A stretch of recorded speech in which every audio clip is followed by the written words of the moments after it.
Niedługo zaczną się regionalsy z San Antonio w stanie Texas, czyli stanie, w którym jest bardzo dużo oczywiście republikanów, tak swoją drogą. Tak, mówimy tu o kolebce republikanów i tam właśnie dużo tych republikanów tam zamieszkuje i głosuje, tak?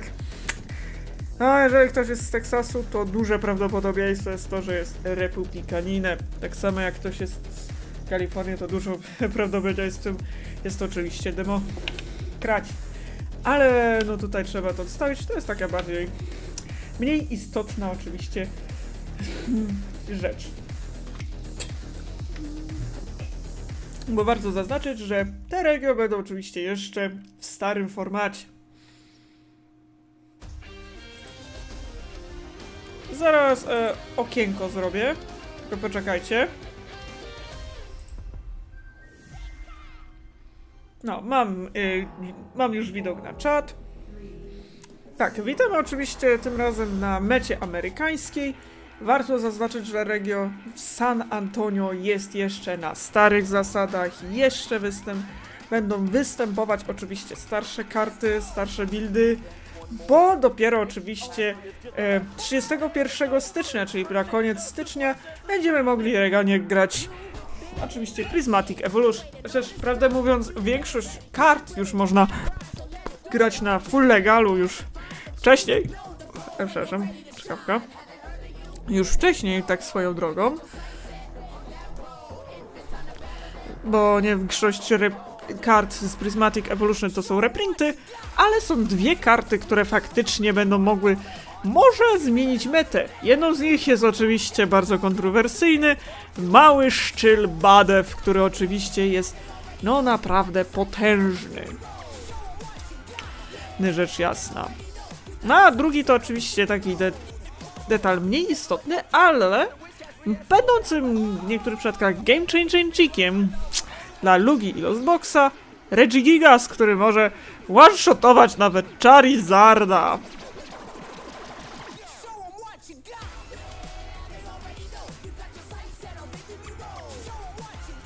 No, ciężko.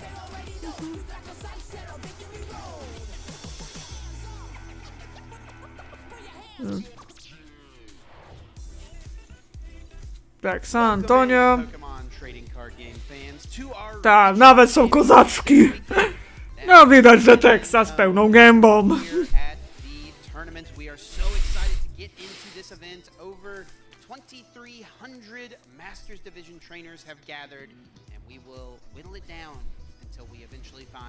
A, no tutaj chyba już podali informację na temat ilu graczy jest ogólnie.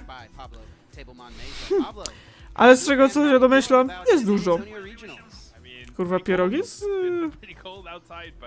Dziwne czasy tam tu dożywają.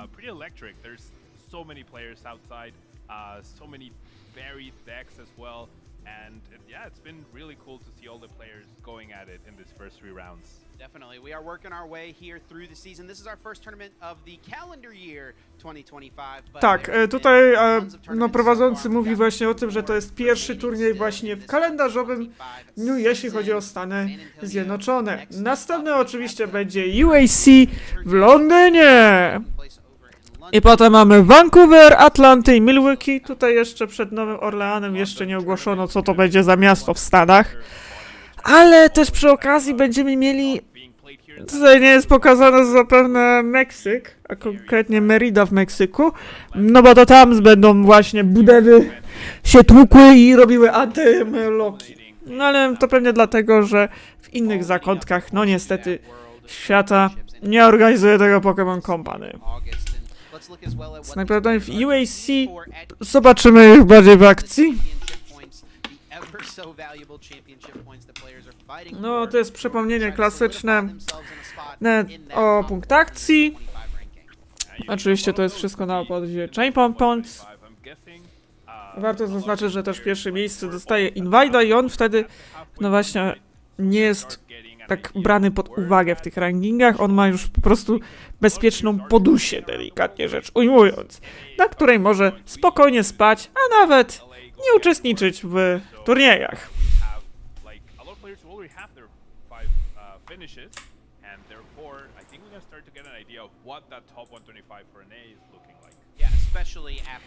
Znaczy w europejskich rankingach prowadzi oczywiście Alberto Cotti, który ma invite, a potem mamy Daniela Magdę. Znaczy on mnie zaznaczył z jakiegoś z invite'em, ale nie wiem za co dostał invite'a tak swoją drogą. No i Podlesi z invite'em, no i tutaj Reklew tutaj tak naprawdę prowadzi. Runa Hermesa, też niedawno Belga, no i James Cox. Czy śmieszy? No to przejdziemy teraz do... Znaczy jak chcecie się zapytać, kto ma jakąś realną szansę w Polsce? No jest faktycznie kilku, którzy mają okazję. No chyba z czego co w rankingach póki co będziemy mieli no, w Worldsach następujące osoby, które się dostaną, czyli Łaszkiewicz, Rutkowicz i Jagiełło. Niektórzy też są dość blisko.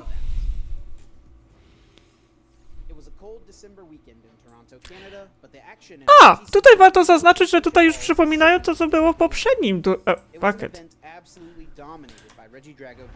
Tak, bo w Stanach to są simpy tego Regidrago. No, tutaj jest przypomnienie. Jezus, ale nudy musiały być.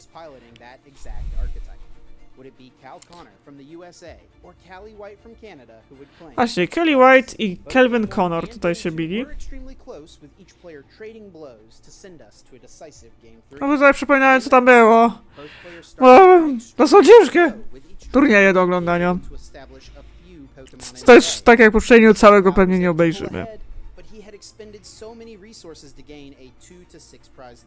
Ultimately, this game came down to a turn when Cal Connor chose to use Regidrago V-Star's Apex Dragon Attack to copy the swinging sphen of a lowland executor. A tak, to on użył tego egzekutora, kurde!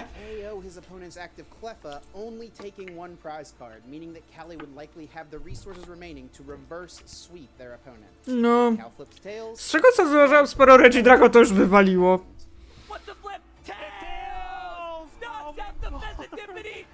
Tak, i wtedy Kelvin Connor wygrał.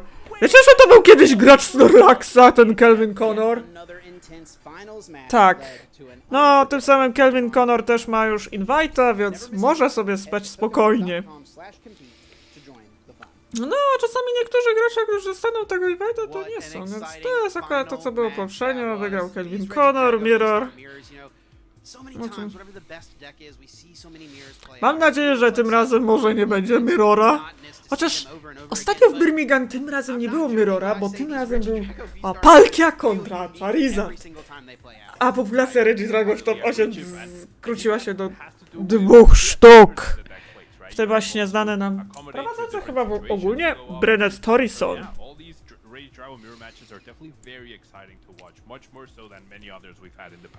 And congratulations, of course, to Callie on the second place finish, something they should be very proud of. But yes, it is Cal Connor from the United States who ends up becoming the Toronto Regional Champion. Znaczy wiecie, jakby te dane osoby by wygrały ponownie te z invite'em, to warto zaznaczyć, że invite idzie na drugie miejsce. Póki co jeszcze się to nie zdarzyło, ale jest takie zabezpieczenie, że invite idzie na drugie miejsce chociażby. Znaczy niektórzy jeszcze z invite'ami grają, żeby nie było. Więc to jest to, co było poprzednio. No ale niestety będziemy się żegnać. W Japonii już wyszedł nowy dodatek, który się nazywa Battle Partners u nich, a u nas nazywa się Journey Together. No i warto zaznaczyć, że już Limites odnotował pierwsze już turnieje w ramach League City. No to jest przypomnienie, co było w poprzedniej mecie. No i wychodzą bardzo ciekawe rzeczy, na przykład dość obiecujący deckiem może być na przykład deck na Manusline'a, który oczywiście polega na tym, że wyszukuje dowolnego Pokemona i jeszcze ma dodatkowe obrażenia za każdego Stage 2 jeszcze napędzane ptakiem. Let's go!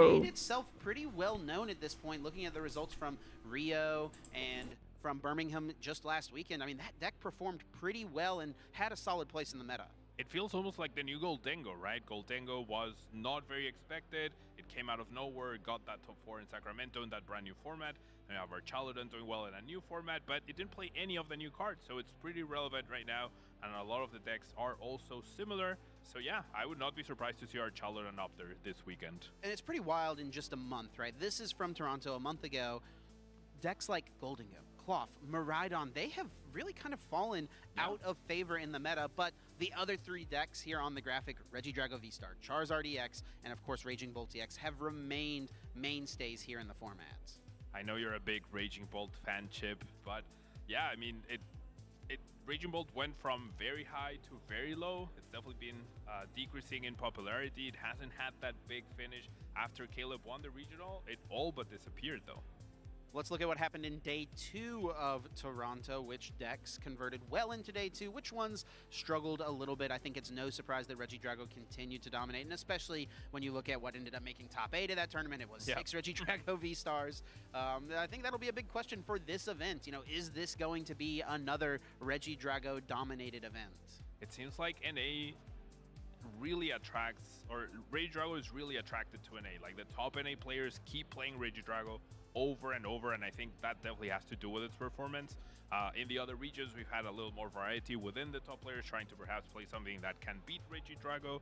But yeah, I wholeheartedly expect Regidrago to continue its dominance in the last event in this format. And looking at some of the other decks here from Toronto Day 2, which of these would you expect to do well here at this event now a little bit later into the season? We've got the Snorlax Focused Control, we've got Lugia V-Star, Gardevoir EX, and then Iron Thorns Dragapult. That's a deck that picked up a lot of popularity ahead of Toronto. Where does that stand right now?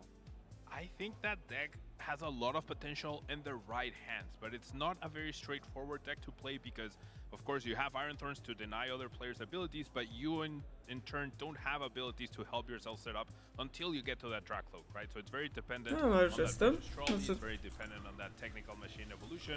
But if you don't get a strong starting hand, it's much harder to navigate. So I think it has potential, but I'm not quite sure it can reach the final just yet. Let's take a look at all of our North American regional champions so far this season. No tak, Try to to jest... determine, you know, which players will be adding their No tutaj names przypomnienie, and kto their tam faces dostał. to this graphic by the Henry end of Chow, the Callum year. Gelmer, And you have London four Cutter i excellent Kelvin players. I mean, Connor. Henry Chow, one of No the są breakout ci z players over the invitem. last 12 or so months, you know, had really strong finishes at the end of last season and certainly carried that forward into a win at Baltimore. Zresztą Clara to już widzieliśmy w Caleb akcji, Getmer bo na getting the jednym win in streamie Louisville. You know, he's been one of the przeciwko top Boltowi. American players for the last decade or so. Yeah. Landon Kaler getting his second regional victory in Sacramento, and then Cal Connor finally getting the A, i Garda jakoś daje radę, So choć I'd bo love to see tak a patrzę complete i są buildy na Gardę. someone that hasn't made a top 8 before, have them have their breakout performance. I would love to see the sort of underdog Dobra, jest story of jeszcze someone who Zamananta na never expect metangach. demonstrate that they have what it takes to become champion. Let's take a look at the top 16 players currently in North America. These A, players tutaj who już have been zaraz traveling pokażę to tons of top these events 16 and who i have been wygląda putting to... up numbers and Póki co performing prowadzi Randy extremely well. Rahul Already, Randy you know, i potem mamy besides Kierana Brent Farfa Thompson, z Kanady, most no i well-traveled potem Michaela Pokemon Davidsona, TCG player this no season. i He's Cal competed Connor. in so many tournaments, Dobra, and potem Kieran Mara mamy. from Canada has continued to put up No tu mamy insane Henry'ego results. Chowa z Really not a Invitem. surprise after looking at who has made top 8s multiple times this season to see that those are the two players No sitting co at są 1 and 2. tacy już... And of course tacy- we have No Michael i Cam... Davidson, an amazing Web world Gelmer performance też z carrying Invitem. over onto a season. Cal Connor, our recent regional winner, and we have so many good players there. Like everyone there, I think at this point is pretty well known. You're not surprised at seeing any of those names up there. Yeah, and got to give a shout out as well to some of the young guns here Yeah. on the top 16. Owen Dalgard, Benjamin Herbert, both players who are first year No tutaj jest Masters jeszcze Division Caleb players. Rogerson na 7, what on a często start też to jeździ. their On był chyba w seasons Gdańsku they've had so nawet far. i chyba Benjamin, of poszło mu course, got top najlepiej. 8 at the Louisville Regional Championships. Lucas Owen is still Ksiąg, fighting for that Jack first top Salford. finish at regional championships. I do believe he got top 4 at a special event He did, yeah. not too long ago. Więc tak jak was mówię, there. no I was prowadzi watching póki Owen co completely Rahul. dominate in Bogota. He did so well, and yeah, his run got caught short in top 4, but he was the undefeated player Aczkolwiek in też już the powoli Swiss. goni Yeah, nam pretty good run there. Kieran Of Farf. course, there was a Wierny regional lubi championship swojej. just last weekend in Birmingham in the UK. Let's take a look at all of our regional champions from that European region so No tutaj jest far znowu this przypomnienie. year. I mean, tons of great names. Alberto Conti, you know, someone who has really popped off on the scene ever since 2022. He No, finally Ryuki gets his Okada, first regionals win. James Open Cox, from last weekend in Alberto Birmingham, Conti, getting the win Arni after Kajala i multiple second place Onwir finishes. Chin I mean, it's really great stories Hunfut. happening there. Przepraszam, że będę kaleczyć, bo nie znam fińskiego. To jest typowo... No, najwyższa wiedza, że będzie w Sztokholmie, ale to dopiero po rotacji, tak swoją drogą. No, Sztokholm akurat jest, to są regionalsy, potem mamy Sewillę, Urhet i Wolkota, które są akurat special eventami i tu się gra bardziej na punkty, ewentualnie na booster boxy. Nie na kaskę. And especially Australia as well, because it is even though our Swoją circuit is hard, czasami w tych special eventach jest naprawdę dużo lokalnych graczy. one of our tournaments, which is what players are playing for here. Of course, the champion this weekend will have a Worlds invite locked up. Yep, and all of these 5 players will be featured at the World Championships. All of them amazing. They've shown amazing play right in the event so far. So it's gonna be really cool to see who else gets added to a list and have them show up to the World Championship. Let's take a look at that leaderboard for the European region. Expect we see many of these players up on the leaderboard. If you win our No i regional tutaj tak, championship, prowadzi you can earn a Alberto world Cotti, championship potem points, mamy so Daniela it makes Magdę, a sense to see potem mamy yourself up Mirosława there, Alberto. Of course, making the way. Podlesiego. Magda, No, another czwarty jest first-year Reklew. master who is absolutely tearing things up from Poland with his friend and coach Miloslav just No, mamy below him. jeszcze Of course, oczywiście Miloslav, the Latin Jamesa American Coxa, który jest international Australijczykiem, champion. przypominam. And then we have Runa very Hermelsa, well-known wspomniany Tor Reklev Spinus z up there. Invitem, Hasn't Stefan had a Ilanow, breakout performance this season just yet. Aranike They have Raja, the który point też jest shirts z Invitem. coming, and, Mamy jeszcze Runa oczywiście Hermelsa, Magnusa Petersona, Waleriana Rzepkę, but yeah, very young player, very, Ołego in the Karymana, senior division, and I'm no sure i we'll be Johan hearing a lot Baraszek. from him in the Masters division as well. We're very excited to continue to follow these stories as we continue on through the season, and that's just North America and Europe. I mean, there's so much happening in Latin America. There's so much happening in Oceania. I mean, it really is a global game, and we even get to follow along with what happens in Japan every once in a while as well.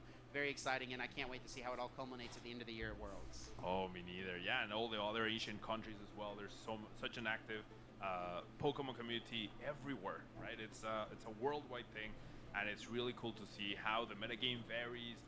There was a really cool Roaring Moon deck with Dust Clubs over in Korea that did pretty well. That was really interesting to see. So it's really, I don't know, I love Pokemon, Chip. I just love Pokemon. Right there with you, buddy. Yeah, very exciting times here in the Pokemon TCG. New sets coming out all the time. Always ways to be innovating and expanding and moving forward in the game. Let's take a look at what we think is going to happen this weekend. And, you know, we've talked a little bit about the tournaments last weekend, right? Yep. We had Birmingham. we No, had widzę, Rio de że Janeiro jeden z in prowadzących ma taką Brazil. samą przypinkę z Radiant Eevee co ja, więc Extremely podziwiam. well at both of those tournaments is the Palkia Terrapagos. Now this deck is something that's I think been a little No bit właśnie, on the duże radar, but zaskoczenia mostly akurat under the w poprzednich radar, right? regionalsach There's Birmingham a small group of zaskoczyły North American players that played it to właśnie LAIC. Palkia Justin Terrapagos. Templar ends up getting Deck second trochę place in trudny w senior obsłudze, division ale deck. Everyone naprawdę kinda looked at it potrafiący and said, zrobić "Oh, this is konkretne cool." obrażenia. But then it goes by for a couple months. No one really plays it. What the heck happened that last weekend is all of a sudden the time for that deck to pop up and do as well as it did? No zobaczymy, czy w Stanach to pociągną w sumie, bo w Stanach akurat dalej wierni swemu Reggie-Tafonowi. No bo jakby ktoś nie wiedział, to jest taki bardzo amerykański wynalazek Regidrago, bo jest to najbardziej amerykańska rzecz ever. Zresztą to na razie, że to wyszło z... I honestly cannot explain to you why exactly that happened and how so many top players came to the same conclusion, right? Because the list, it's not like a group of players playing the same 60. It was different people, different groups coming to that conclusion. So maybe we'll miss something, maybe they were just saving it. I honestly can't tell you exactly what happened, Chip. Yeah, 3 different players got top 8 with that deck in Birmingham, and then Fabrizio Ingasilva wins the Rio Regional Championships with the deck. And what I thought was really funny as well is that Fabrizio played the exact same 60 as a player in Birmingham who got top 4. But there's no way these guys were working together, right? They just ended up on the same 60. Yeah, I'd be very surprised if they were working together, right? Alexander from Poland, Fabrizio from Peru. Tak, no mamy. and exactly No chyba, ja jestem ciekaw, czy wybuchnie... Ciekawe, ile osób rzuci się na tą clearly it works. I think palki that's z sowami. definitely gonna have, Bo ja właśnie gonna bardzo play żałuję, że nie grałam results palki z happening sowami here właściwie, because bo... the underdog this weekend, Delikatnie but it's gonna rzecz show up in big numbers because of how well it did. You ugryźć, think we'll see it że converting poszłoby well mi into day lepiej. 2? You think we'll see some players, even with just a week's Może notice, jednak- pick up this deck and choose to play for the tournament? I generally think so. With the people that I've been coaching this past week, it's definitely been like, obviously that was a highlight story of the past weekend. All the attention, all the eyes are on the deck, and a lot of people are gonna make sure they're ready for it. A lot of people are gonna jump on that ship and make sure like, okay, this is good, let's go with it. Well, speaking of a deck that everyone has their eyes on, I think it is no surprise that Regidrago V-Star is continuing to dominate. It has No been the most Boże. popular deck. It is W the most Stanach nie powerful mają deck. niczym- It has the most options. Ci ludzie nie mają niczym innego do grania niż tylko ten Reggie Kutafon. Niech ich to wylotuje na litość boską. Is there anything that can stop this deck, or is this going to be another Może one of those Regidrago, North American events that's naprawdę just nie dominated by nienawidzę tego deku. Regidrago? Variance can stop it. I think that's its Mam biggest nadzieję, że enemy. w Stanach nie będą tutaj nas Rising can katować stop w it. tym. That's its enemy number 2, but One honestly, chcemy... the versatility that the deck has and the consistency that the deck has with all the really powerful item cards, it feels like on another level than all the No, other. póki nie będzie w rękach jakiegoś niedzielniaka, to Light wszystko variance jest in the game. to I have a right. feeling that it's a pretty good choice of a deck for Yeah. for a tournament, and that's why I think just continually Aczkolwiek tournament after ostatnio tournament, trochę we see osłabły so tak many jak North są American wcześniej, no players bo that have been having such success with this deck continue to play Regidrago V-Star. I mean, Znaczy wiecie, Brent popularny Thompson, deck to he's been jedno. traveling the world playing Regidrago V-Star. No surprise, he's playing it again. Lucas Zing and Grant Shin, they've dominated. They both got top cut in Toronto. Back on the Regidrago V-Star. Caleb Gettimer played the same 60 as them at that last tournament. Back on the Regidrago V-Star. Really no surprises. Our own Ethan Heggie back on Regidrago, right? So yeah, I mean, with so many attacking options, you can adapt to any situation. Therefore, you can handle any deck. Therefore, it's a top deck by far. Let's take a look at what us as the casters have picked to be the most popular picks, the things that we are looking out for this weekend that we think are going to do extremely well. Pablo, what are some of the things that you were choosing heading into the weekend? No dobra, tutaj widzę I'm Dragapult. definitely No, a fan tutaj of mamy Terrapagos gardę. just because it opens up other Niedoceniona. decks, right? It's like you can have the No raw i Klof. Terrapagos Duster No, deck, Klof or you mnie can have zawiódł. Club, or you can have No Bulk, niestety yeah, so I ostatnio feel like Klof lubi Terrapagos się as a zacinać, standalone więc card no nie wiem, czy ja could sobie nie feature odpuszczę quite już well grania over the weekend Klofa. in a variety of decks. And then all eyes are on our Chaldon as well. After it did well in Osaka, it also had pretty decent results this past weekend in both regions. I think that's gonna carry over. And they're newish cards, which I always like To seeing. znaczy, że ten Yeah, I'm on losbox kind of mi the same idzie wavelength bardzo with you ładnie, there tak because swoją drogą, I więc think Terrapagos also w sumie seems pretty mogę poised pograć to tym do well. So many losboxem, different biorąc decks pod can you use. uwagę. One of those being the Cloth. We got to give a little shout out to Boo. Of course, she couldn't end up making the trip out here this weekend, but she still sent us in her Że cast mi szedł predictions, and I think it's bardziej to no one's żwawiej surprise that i she's w still rooting ogóle, for the little więc crab. tutaj wiele rzeczy żałuję. The crab is probably one of her passion decks at this point, and then she's a big believer on our Chaladon as Też well. szczerze będę I grał mean, na... Pancho sharing that our Chaladon, I think he got second place at 2 league challenges yesterday, so he was pretty busy yesterday playing that deck. And then Dragapult, I think that's a little hopeful Myślę, for czy him. Yeah, don't jeszcze talk about those dam. second places around Wancho. I brought it up to him this morning when I saw him. He was like, "Oh, always the bridesmaid, never the bride." Couldn't quite get the win. I think he's a little beat up about it. But yes, very much believer in the Archeld, and I like that deck a lot as well. But for this tournament, I had a hard time really kind of thinking about anything besides Regidrago V-Star because I feel like this is a tournament where there's a lot more decks in the meta, it feels like, than there were in Toronto, right? We've Really? expanded a little bit. We've got more of those Dobra, ale co Terrapagos to jest builds. takiego We've got the wstawionego? Palkia Terrapagos build. We've got the No, tutaj Archaludon są working dwa its Archaludony, strengths. chociaż Well, powiem Regidrago szczerze, Archaludony can ostatnio struggle tak a little bit against mocno those zaskakują things. z tego powodu, As że the meta gets aż 3 wider, Archaludony, it o typically Jezus! favors whatever the Dwa PDI Kutafony, represents. Klof, Without a doubt, that Dragapult is i Gar. Regidrago V-Star. And then Emily agreeing with you, of course, with that Regidrago V-Star pick. są And then wstawy Gardevoir, a pretty prowadzących. powerful pick as well. I think Gardevoir's biggest enemy right now is time, right? Just having enough time to close out games. But of course, it's a really good, powerful comeback deck. And I think Gardevoir is also poised to do well this weekend. Yeah, Gardevoir is a deck that really doesn't hate just about anything it could go up against. Your Regidrago V-Star matchup, when you talk when you have two really, really good players, it's usually going to go Regidrago's way, but a really good Gardevoir player is going to beat out the average Regidrago player For sure. way more often than not. So I definitely could see Gardevoir having a really, really strong tournament. I do think there's a decent chance that if Gardevoir makes it into Top Cut, They probably just will lose to a really good player playing Regidrago V-Star. But yeah, I think that's a great pick for the weekend without a doubt. And then Wancho there going with the Dragapult EX. I think that's something people are expecting a lot of in the next format once Badoo becomes legal, of course, from Prismatic Evolutions. That's a card that helps those slower Stage 2 setup decks massively. Dragapult EX is the best of all these Stage 2 attackers. Yep. I mean, the main reason Regidrago V-Star is so powerful and popular is because it's the best way to attack with Dragapult in the format. Yeah, what do you think about the Dragapult heading into this weekend before Prismatic is legal? Not very hopeful about it. I mean, obviously the A-Spec Sparkling Crystal really helped out the deck. It allows it to push Dragapult after Dragapult a lot easier, and with Raging Bolt's decline, there are less things that can one-hit KO Dragapult because it has no weakness, so that's definitely something going for it. But you touched upon it. It's harder to attack with a Dragapult EX deck with your Dragapult than in Regidrago, so it's really hard to justify playing that over Regidrago at this point in time. Starting Monday, it flips, but today, I think Dragapult is a little hopeful for Juancho here as a deck. Let's take a look at our players to watch this weekend. There are tons of amazing players out there in the field this weekend, but these are the ones we're really keeping our eye on. Brent Tonneson, of course, has been going on the world tour now for 18 months, it feels like. Yeah. All of last season. He's making his way through all of this season. He has started really nicely at 3-0. Vinny Fernandez has also started at 3-0. We talked about players making the trip up from the Latin America region, Mexico, Brazil.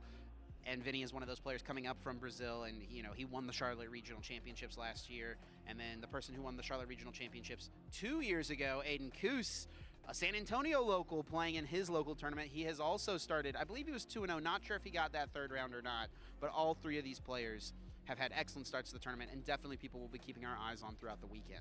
All three fantastic players, all three very young players as well. And I know Aiden hasn't had the season he would have liked so far, so perhaps this is a tournament where he finally breaks that bad streak he's been on. Yeah, and what a better place to do it than in your home city. Maybe that gives him a little bit of motivation to drive forward and move forward and get a solid placement this weekend. Pablo, I'm very excited to see what happens here in San Antonio. Who will our champion be? Will it be someone playing Regidrago, or can something else topple the mighty Apex Dragon? We'll have to see what happens throughout the course of the weekend. Of course, if you want to stay up to date with this broadcast and all of our many other broadcasts throughout the season, the place to do it is Pokemon.com/broadcasts. Figure out when you can catch this channel live, when you can catch all of our regional championship coverage, international championships, and of course, Worlds later on this year. And be sure you're following all of the various channels as well, Twitch, YouTube, and be sure to follow us on all other social media platforms so you can stay in the loop and stay up to date in what's happening in the Pokemon TCG world. Pablo, you got anything else you want to say to the people before we get into our very first Swiss round of the day? Get ready for a lot of Regidrago mirror matches. Oh, man. We'll see what else we can find, but yeah, we'll probably see a bit of that. Let's get on down to the casters and get into our Swiss round 4 match. Thank you, Chip. Wancho Sedana here, and I'm joined by the amazing Emily Foreman. Again, Happy New Year, everyone. New year, new tournament, new pairing. It's going to be a great time. I am super excited for it this weekend, Wancho. Honestly, San Antonio was my favorite regional of North America last season because it was the first time I got points at a regional, placing in within the first top 512. So honestly, San Antonio has been a really great time. I've been in here all morning, and I got to say, the field is super wide. That's for sure. That's for sure. It's personally my first time here in San Antonio. I think the city's absolutely amazing. The stakes are a little bit too big for me to finish, but food is absolutely amazing. But yeah, we were checking out the field. You know what? I think Chip's right. Yes. Or Pablo's right with the whole, expect a lot of Regidrago mirrors. Yes. But there's still a lot of fun decks out there. You know, personally, I'm rooting for all the Bridge fans out there. You know, we will connect together. But you know, they're doing well. But again, there's so many interesting decks out there. I hope we get to feature some of them. I gotta talk about it just because I was in here at the start of round 2, actually, just walking around. I was just way too excited walking over. I saw Chestnut V, a lot of them on one bench, and if you've ever read that card, it's certainly a very interesting deck, but the format is so wide. I saw Regigigas as well. I'm seeing a lot of Cerulege and a lot of Goldango as well. We know that in our Twitch chat especially, we love a Goldango. So honestly, it's just for a lot of the matchups you're going into, and for what I've been telling people, play what you're comfortable with. One, it's always that. You always prefer kind of an familiar bad matchup than an unfamiliar bad matchup. But also just know your lines versus Regidrago. It's just the way to go. No, definitely. Play something you're comfortable with. Play something you're having fun with. I mean, it's always fun playing Pokemon, the Pokemon trading card game. But yeah, we talked about the format, but how about we learn a little bit about it? We have a quick video to show. Let's check it out. This weekend, the 2025 Regional Championships are bringing the electrifying action of the Pokemon trading card game to the global stage. Top trainers from across the world have gathered to compete for a share of over $125,000 in cash prizes, travel awards, and the all-important championship points that could secure their spot at Worlds 2025 in Anaheim, California. It's a two-day battle for glory. Trainers kick off the weekend in Swiss rounds, with each match being a best-of-3 showdown. To advance to day 2, trainers need to rack up total match points to exceed the threshold for their division.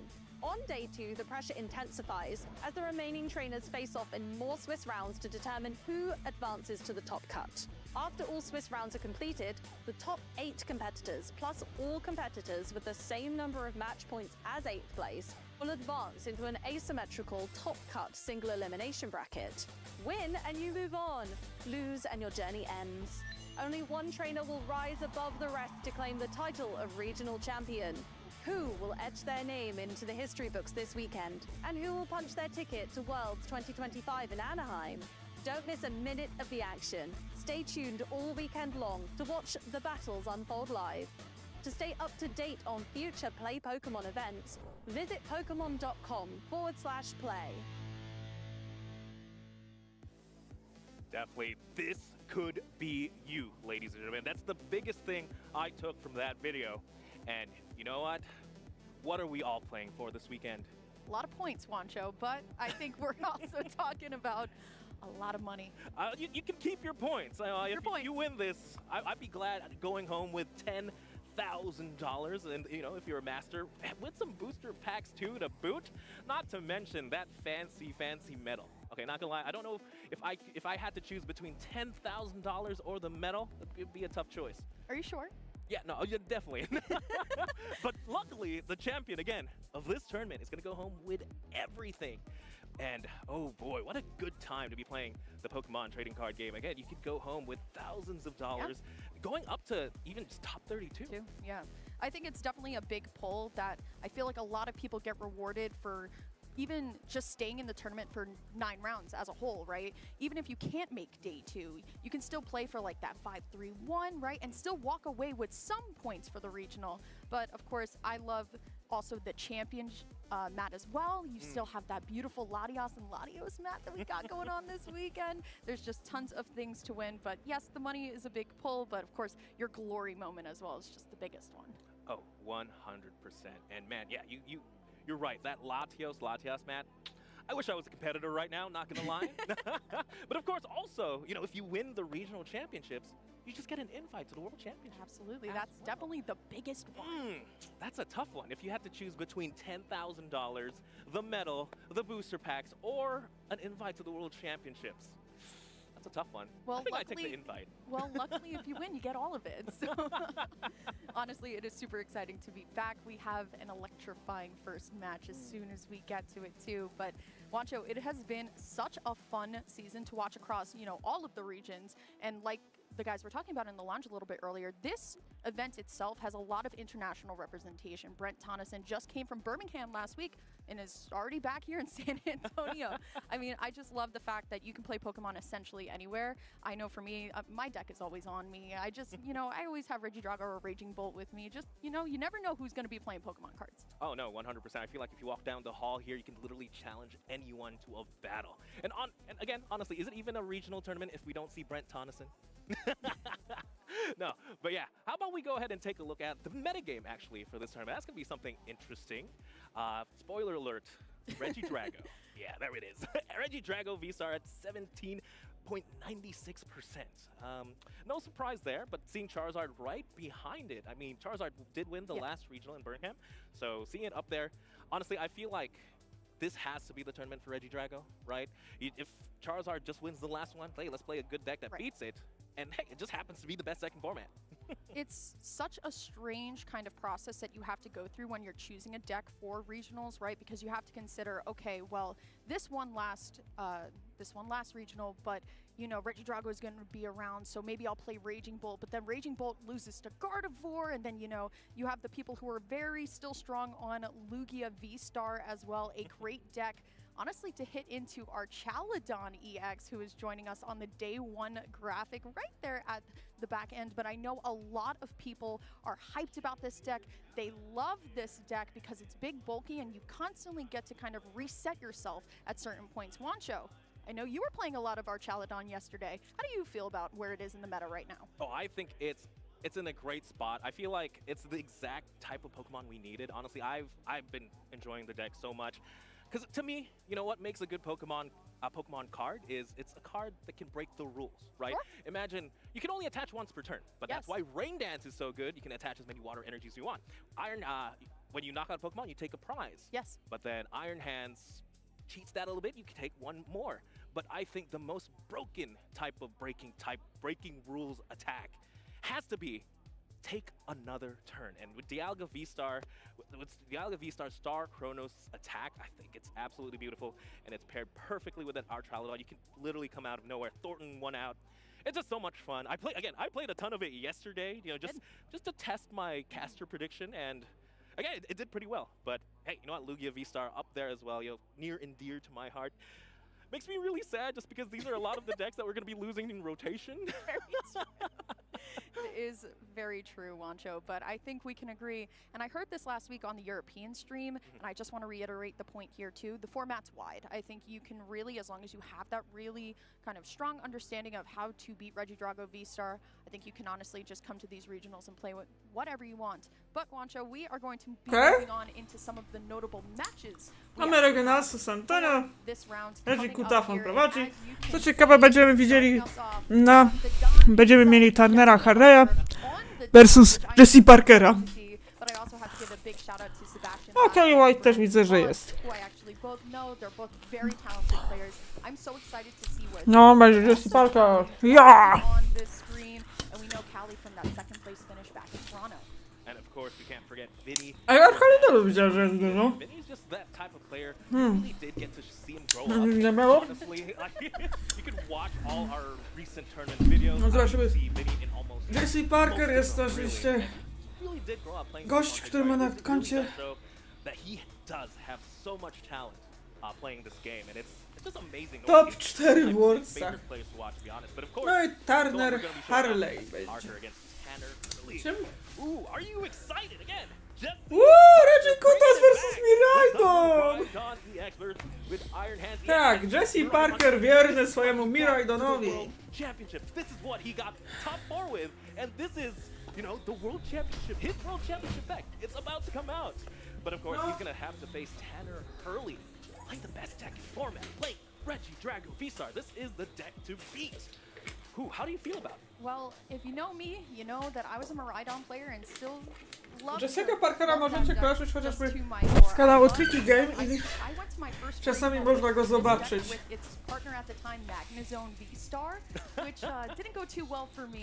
Właśnie na tym kanale. No jak widać, Jesse Parker wciąż wierny swojemu Miraidonowi. No i mamy Reggie Kutasa! Musi być ten Reggie Kutas, bo się... His favorite deck coming out here, but let's take a look at the prizes. Wancho. No, Dragapult już jest w sprawach, Tefa, Drago, Iono, Nesbo, tutaj akurat nie takie groźne, jeden na Eldex, jedna energia Mew, bossy, boss 1, Silstone, no.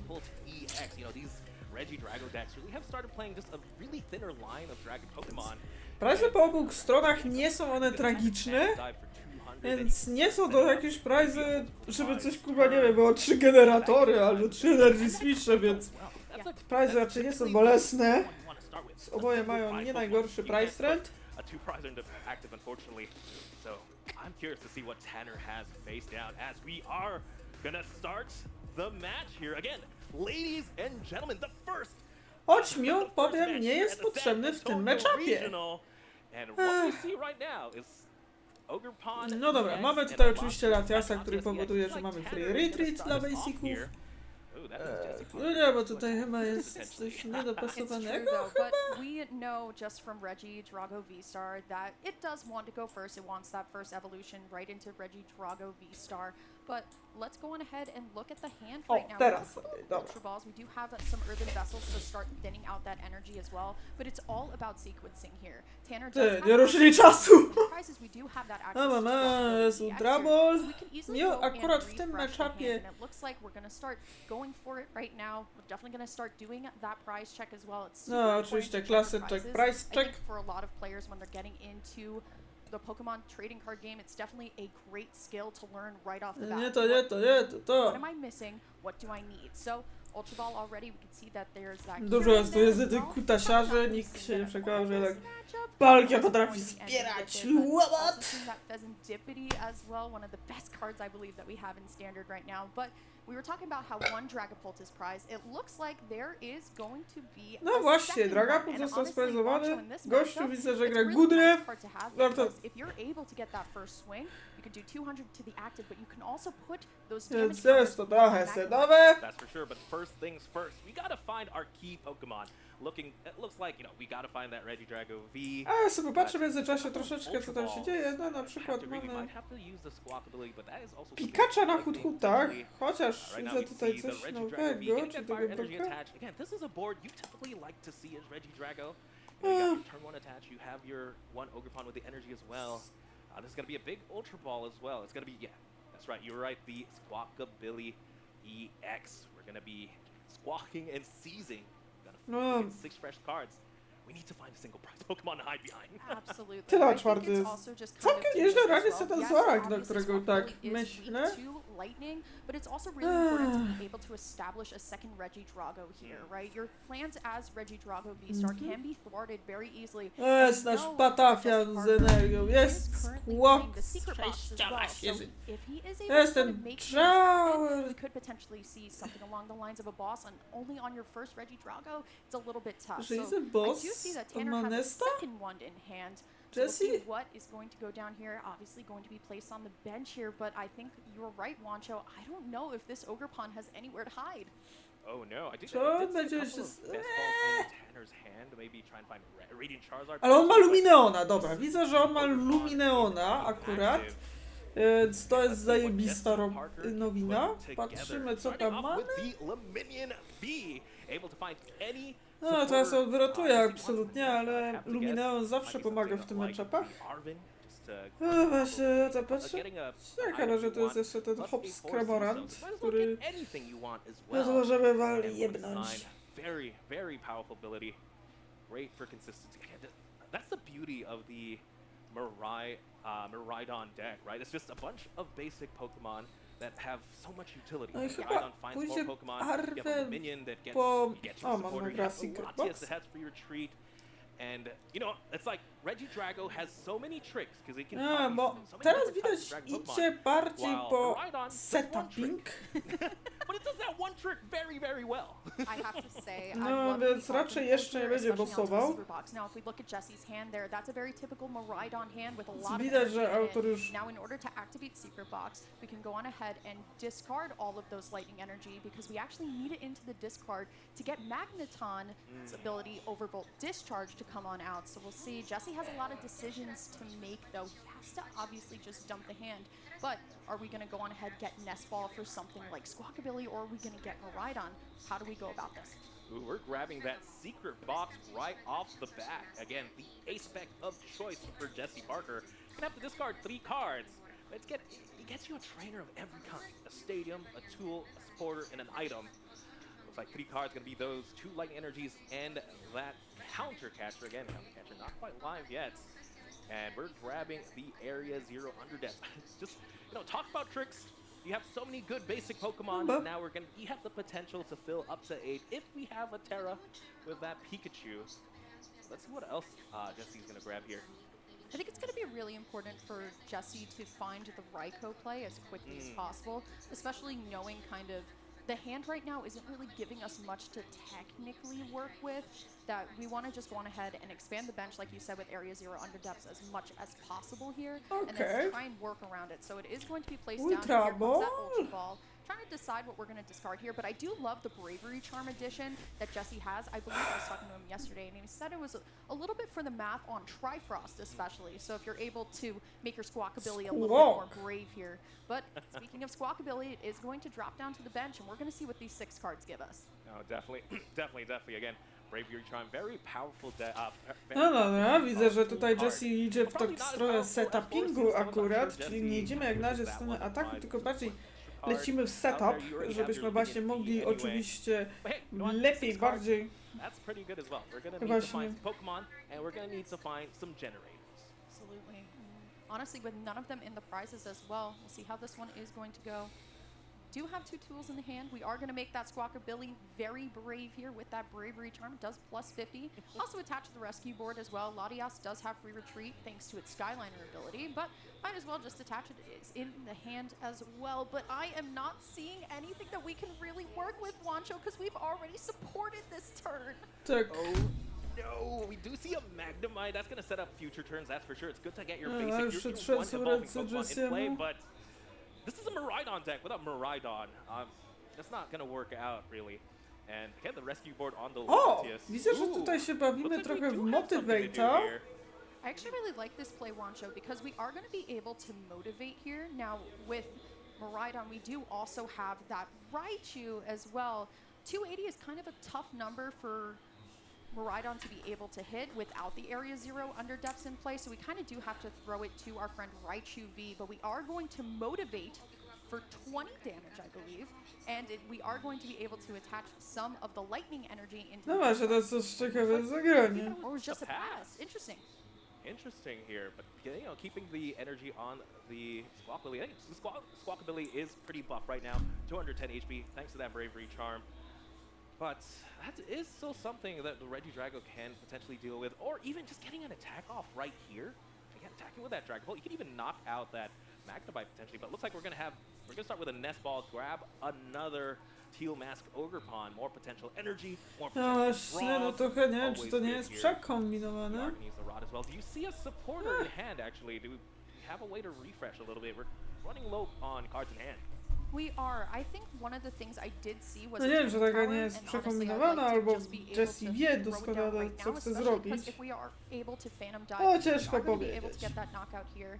But there it is, and we do see the research as well. That first energy switch going to go onto the Drago, of course, with that fire Ogólnie, energy. And then here comes no, widzę Professor's research. research. As a Regidrago player, you love to see this. There's an Earthen Vessel, a couple other energy switches, but no direct way right now to get the V-Star. Gdzie ten They'll V-Star? have a couple of Teal Mask Ogre Pawns to A, work widzę, że with. chłop gra 2 Couple pieces pulty. on the deck as well, as we are gonna see the Earthen Vessel played here, starting to Dragon Ball Ja mam TX2. wszyscy. Seems Aha, really good. czy on Good jeszcze gra good tego attacker into the discard pile. Pokestopa?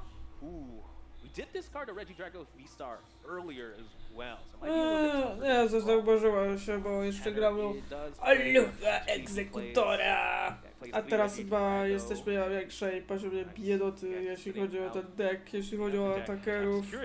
Again, this is Tanner's opportunity, ladies and gentlemen. Jesse Parker missed out on the turn 1 attack Miraidon is so well known for. If you're able to just exert pressure before the Miraidon attacks, you're on your way to winning the match, as we are going to see the draw. Pheasant Dip DEX, that's pretty good if a Pokemon was knocked out. We have one more. I There jest! it is! The top deck on the last card. Definitely thankful for that one as well. I do Zamordować believe we tego have kutasa. an energy switch available to us, but if not, we do have the V-Star ability available to us as well. But this is a massive draw for Tanner right now, as we are able to just go on ahead and attack for turn. We don't even need to V-Star right now, coś ty Wancho. nawalił, Against the jamming kurde. tower out. The Bravery Charm that is on that Squawkabilly is not Zabijcie go chujka, no! It is Nie, no still nienawidzę just going tego to be at chuja. that 160 HP Osoby, here. które So grają now it's gonna tymi be Tanner chujkami, going no up to first in the muszą prize zostać race, zdelegalizowane. in 3, because you know it's going to be Dragapult, and there goes that Magnemite. Ooh, as well as putting 10 damage on that Latias. That means everything on Nie, Jesse no Parker's zawalił. field can be No knocked widzę, out, że and Jesse już Jesse niestety Parker podaje się. just Czemu nie knowing wziął his- Miraidona? knowing this matchup, Widać, że mocno zawalił, przekombinował, no. Let's go ahead and go into a game 2 and let's see if we can start a little bit better. As a Maridon player, seeing trochę- free energy in the opening hand is just Kurwa, no. unfortunately fitting, right? We had the Przekombinował Lumion, we weren't dał able Jessie, to no. get another nest ball. We didn't even see a generator in that game one. We didn't see a Maridon. We It's didn't see a called Maridon. We didn't really see anything that could really help us here along the way. And honestly, Jessie knows that. Well, Mogę Pokemon, bardzo of mi course, is a Raidonem. game of cards. It's also a game of time, right? We definitely need to just understand. You know what? That Regidrago hasn't used its V-Star Legacy Star yet. There's another one on the bench that could easily get powered up. Ach, dobrze, że już leci coraz bliżej ta rotacja, więc żegnamy kutasów. That's powered up. Kurwa, no po co mi ten kutas, no. V-Star ability for later in the game. That means no matter what type of disruption you do, he has access to pretty much anything he wants in the deck. And that's just so intimidating, so powerful. So I don't blame Jessie at all. Let's just go into game 2. I need to hurry up a little bit, right? He needs to find those Maridons to get first knockout. No to jest taka sedowa trochę, przyznam szczerze, że He's fourth at the World Championships. czegoś tu zabrakło, więc jest set. Of course, we are probably going to see To co się Jessie dzieje? going second, and not to To spoil it for jest the viewers at Palafin home, but z this is a Winwilem. great hand that Jessie has. But on Tanner's side, I'm seeing a lot of Ogerpon. We'll see what the prizes are going to be giving to us here. A couple of key Pokemon, though, in Jessie's list are going to be going down, but also a lot of energy. A czemu inaczej to zagrać tak naprawdę, no? I don't know what's worse, you know, if you want to draw your energy or you O, want to no to już wygląda na lepszy start, widać, Jessie bo does to już start mamy with the Raidona. Maridon, so we are at least going to be able to see the tandem unit eventually play, but right now Tanner is going to start us off. Akurat There's a lot kolą of do niczego ci nie no- jest potrzebny.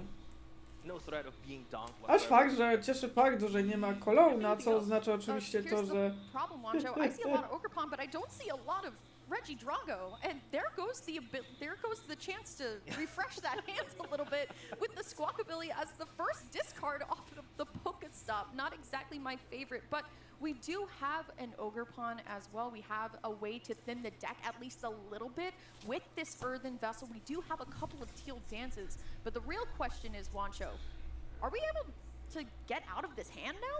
Hey, you know what? Tanner was able to draw into that Regidrago To jest V-Star secret earlier thanks to Teal Dance boxik. ability. He does have No, Teal, raczej he has jakiś access to stworzyć w ten both. setup, no So dobrze these zrobił, two tylko cards, no you know, kurwa, no Regidrago będzie is one of the setup most. You have musimy three copies iść, że of it. You nie. have 4 Nest Ball. You have 4 Ultra Ball. No, trochę to jest Get nawalony on, you could get one. If Jessie, you no. don't, maybe we go into game 3. See the one Okej, no line teraz of tutaj jest jedna Regidrago parka. V-Star in the prizes as well, and also that superior energy retrieval. Now, Wancho, talk with me here. I know a lot of Regidrago V-Star decks, they really go back and forth on their recovery options. I know for a long time it was, 1 Super Rod, 1 Superior, 2 Rods, 1 Superior, maybe just 2 Super Rods at this point. It's very interesting to see what players prioritize.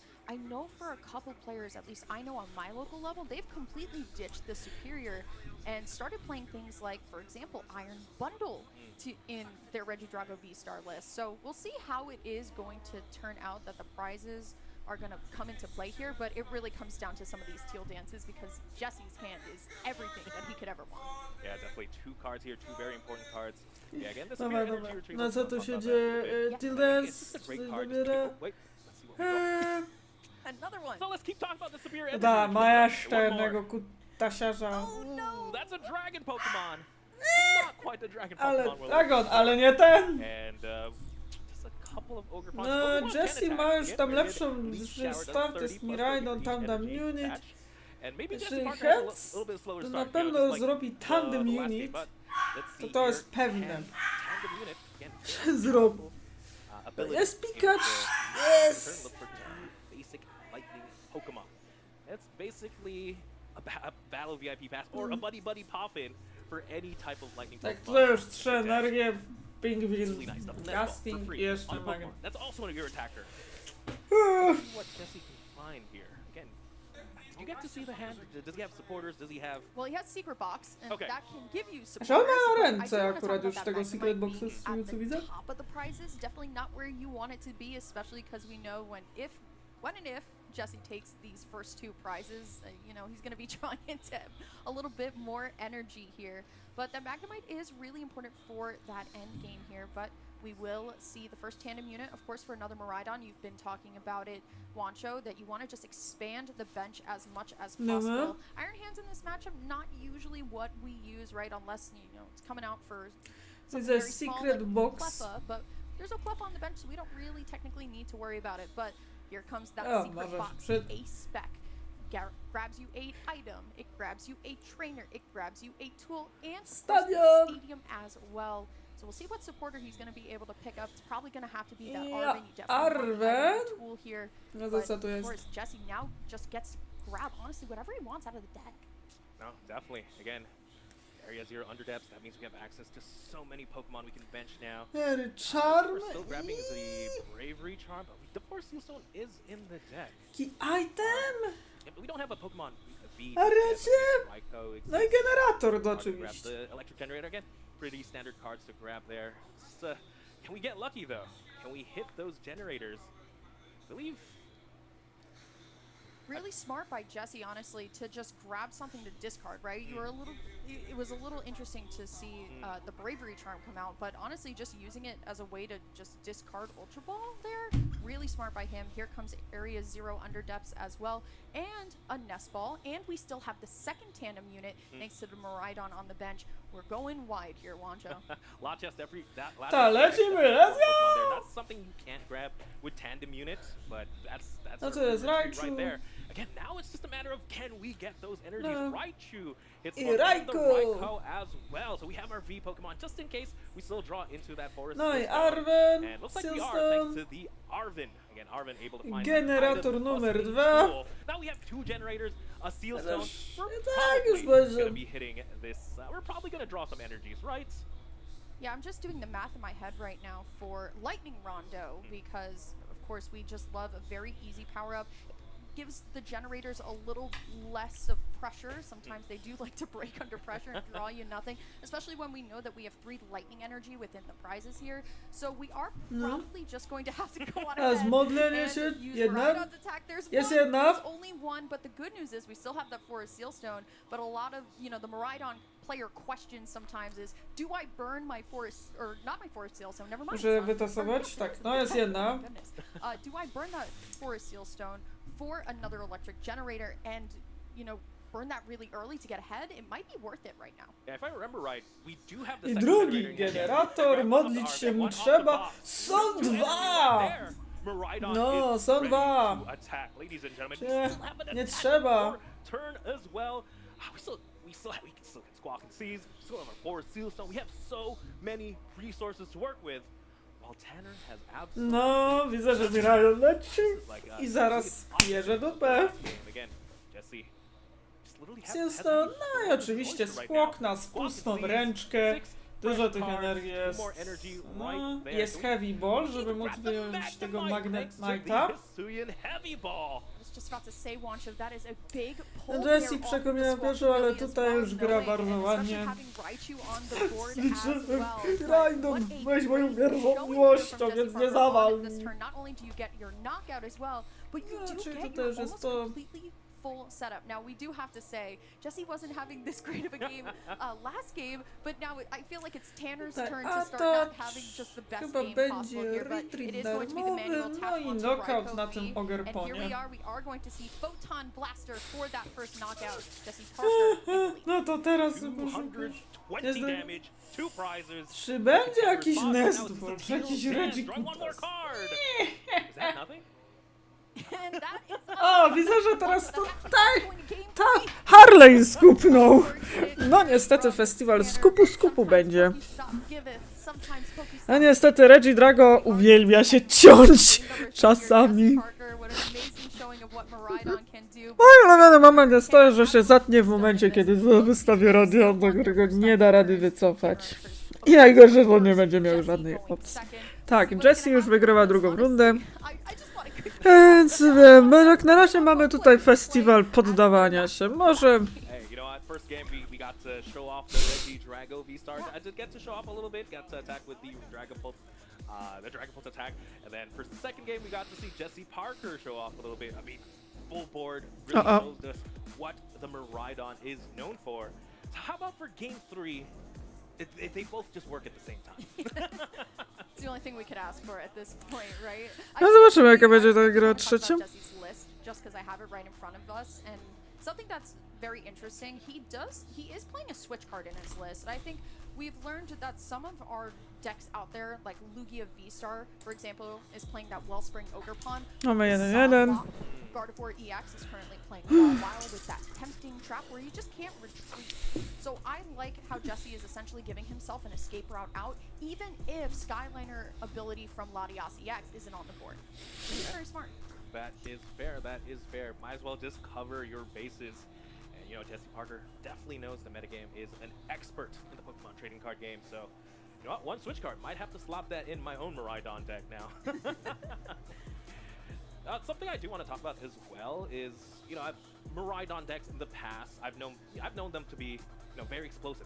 Sometimes they even want those targeted knockouts turn 1. Yes. Right? Even with the Pokemon catchers. Especially if you get that turn 1 knockout on like the Regidrago V.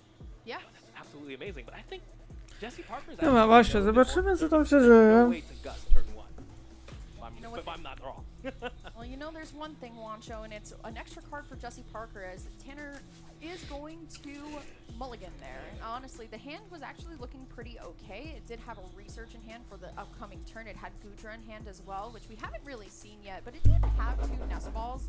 We definitely need those resources here, but Jesse is going to be able to start with an extra card. Feels good as Miraidon, unless you have 7 energy in your hand, then definitely maybe not 1 and 8.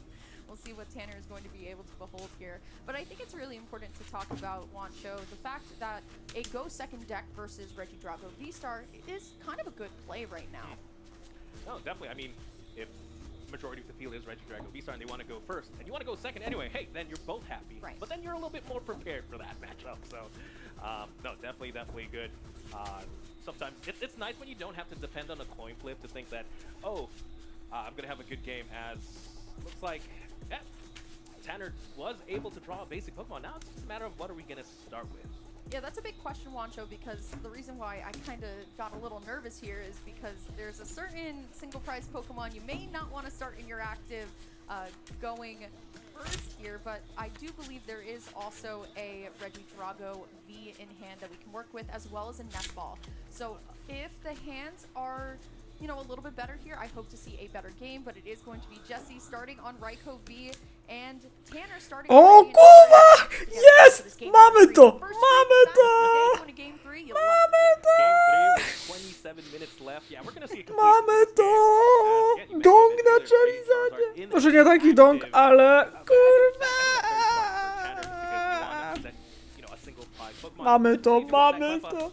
Znaczy dobra, aż taki dong to nie będzie niestety tym razem, a bywały niestety w tych regionalsach już w niektórych regionalsach takie dongi. O, Cure mi 2 energie i do tego Cologne! Ała! No cóż, widać, że dalej idziemy. Ale jadę, Jula! Dobra, no połową sukcesu jest to, że to nie jest taki właśnie dongowaty o dziwo start, bo bywały już takie sytuacje, gdzie przeciwnik już był na takim etapie bezradności.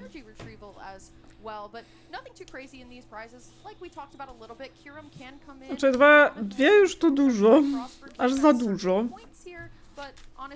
No jest ogero, dobra, no to... No mam jednak. Nie wiem, czy on zaczął z czarka, nie mam zielonego pojęcia.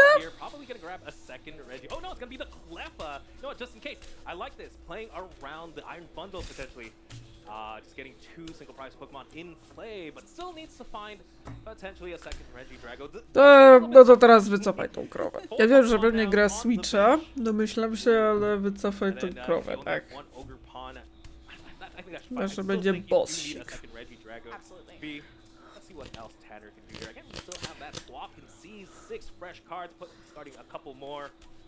No i? Dlaczego gościu gra 2 pulty? I'm sure Tanner's happy with this. Absolutely. I mean, Ej, if it's not zażegnam. super technical. Technically, Tanner can use the Area 0 under depths himself because Ogerpon is technically a Terra Pokemon with that teal dance ability. I know for me, Ogerpon's one of my favorite Pokemon within my top 3 right now, but a lot of people just say it's one of the best cards. Jak zobaczę kolejnego Regidrago, to ja już pożegnam się. No dobra, co tu dalej jest? No, Sutrabol jest na zbon, no powinien pójść po Miraidona, tak? But I couldn't agree with you more, Wancho. We have to get some backup for that Regidrago V star, or Regidrago V, excuse me. Things could go wrong here. All right, ladies and gentlemen. Znaczy, zaraz, jest Miraidon, kurde, o tak propos.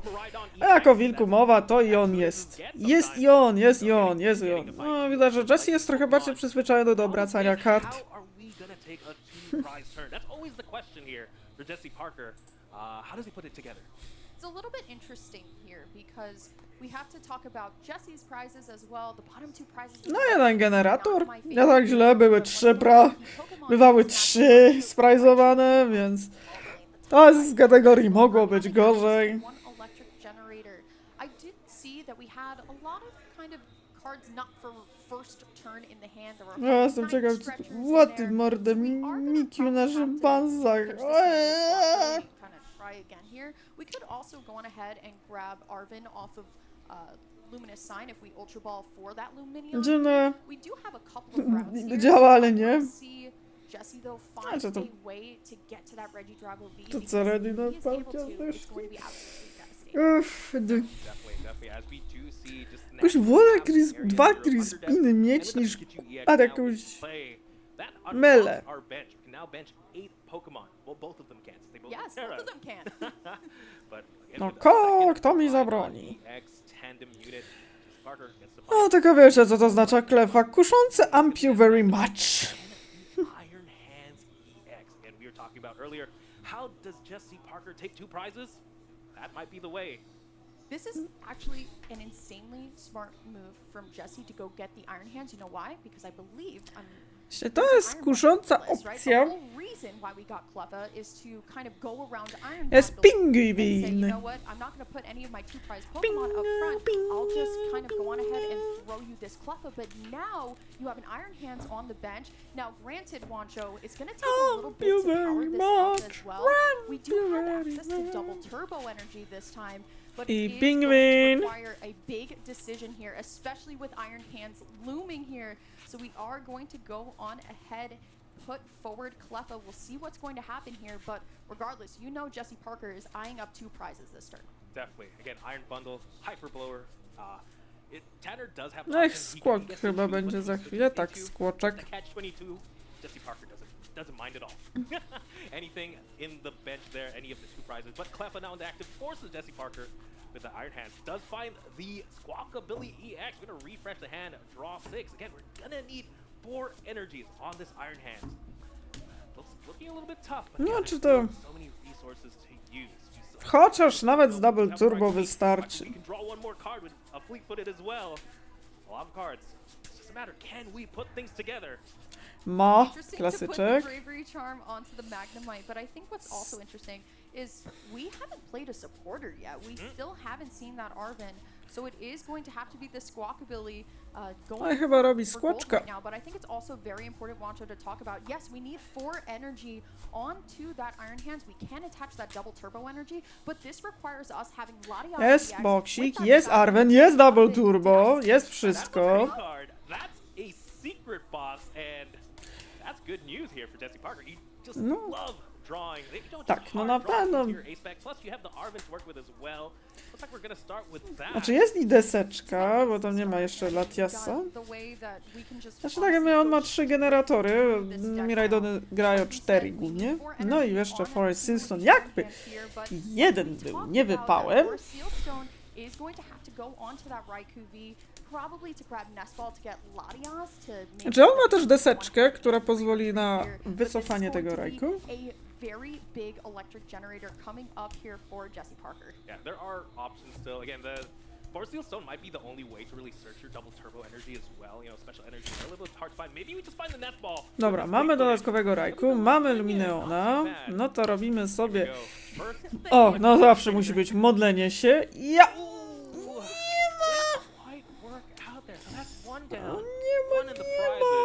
Jesse Parker only has 2 more electric generators potentially to work with.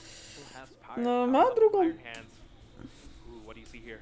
It's so interesting because, Wancho, we need to find a way to get that Raikou out. Of course, we have Secret Box in hand that we can go on ahead and grab another electric generator as well, but that requires us hitting 2 at some point because we already have the double turbo energy in hand.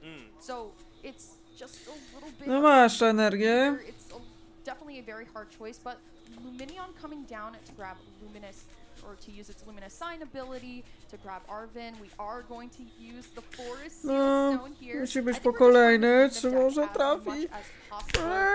And honestly, Wancho, it's so tense right now. Jesse needs to get it done. Yeah, I like that play actually.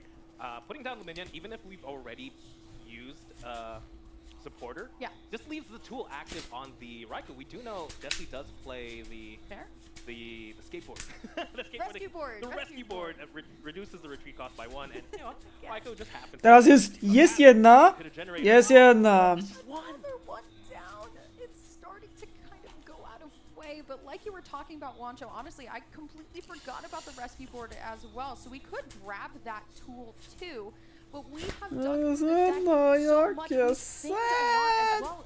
The problem is not the thinning, it's just the way that it's just not helping us. We even have rescue board in hand, I believe.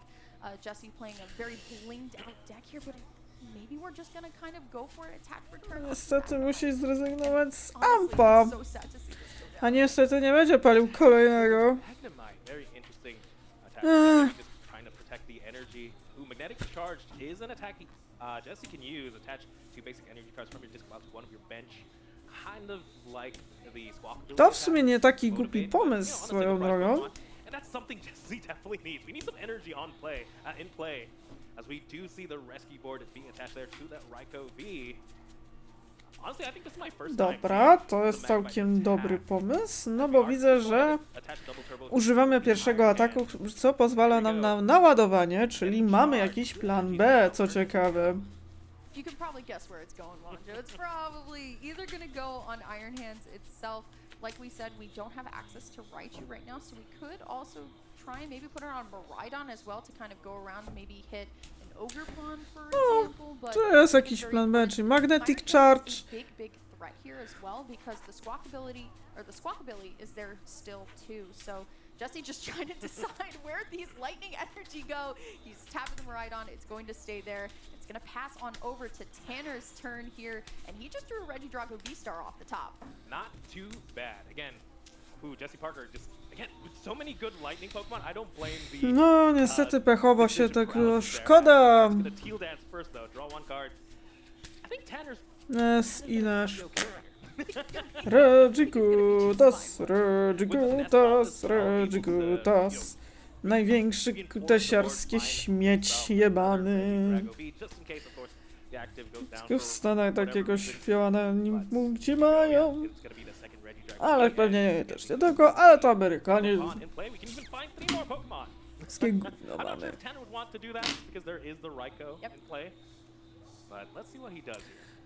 No szkoda, że nie udało się tym razem ten generator. Honestly, my first thought is Goodra, believe it or not. Like, knowing that Raichu is not on the board could potentially mean it's not available at that point. But I think Jesse Parker's plan is going to start being kind of the boss play, as I like to call it, just kind of going around it. Goodra, I mean, you could always, Dragapult, not exactly my favorite, but Jesse's smart to bring up that Magnemite with its little bravery charm there. We'll see what we got going on here. Of course, we have the V-Star available. We get to attack for... Wredne Iono. A kto to przyszło? There goes that secret box to the bottom of the deck. Oh no, the ace back's now gone, but that's okay. There's Arven to always find those items just in case, as we are going to draw 6 cards. Research. Jesse loses their ace back, but Tanner seems a little bit unfair. Wredny kutas. Ma Prime Catchera. Człowieku, się zajeb. What would you target here? It's very interesting because that bravery charm on Magnemite just kind of throws your 3 prize turn out of whack here. Honestly, I'm having a hard time remembering because Jesse's turn was so long of what exactly we have access to. I do believe Taki we have autoplay, access że... to, of course, the Dragapult here, but it is going to be the No. Prime Catcher. We'll see what exactly we're going to bring up. It is going to be the Raikou. It just guarantees it is that 200 HP flat here.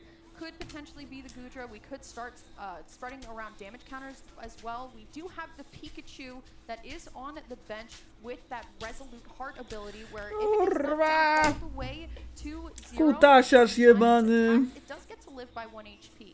So now we are going to be spreading out these damage counters with O, jebany kutasiarz, jak to attack się here. mówi. And honestly, I like where the map Reggie, Yeah, definitely. kutas, inny Starts to whittle down on these patafiarz. Pokemon, just bring them down to 200 range, right? And yeah, the damage on Musiał the być like i you said, on. that means Jesse Reggie Parker has Kutas. nothing to hide behind now.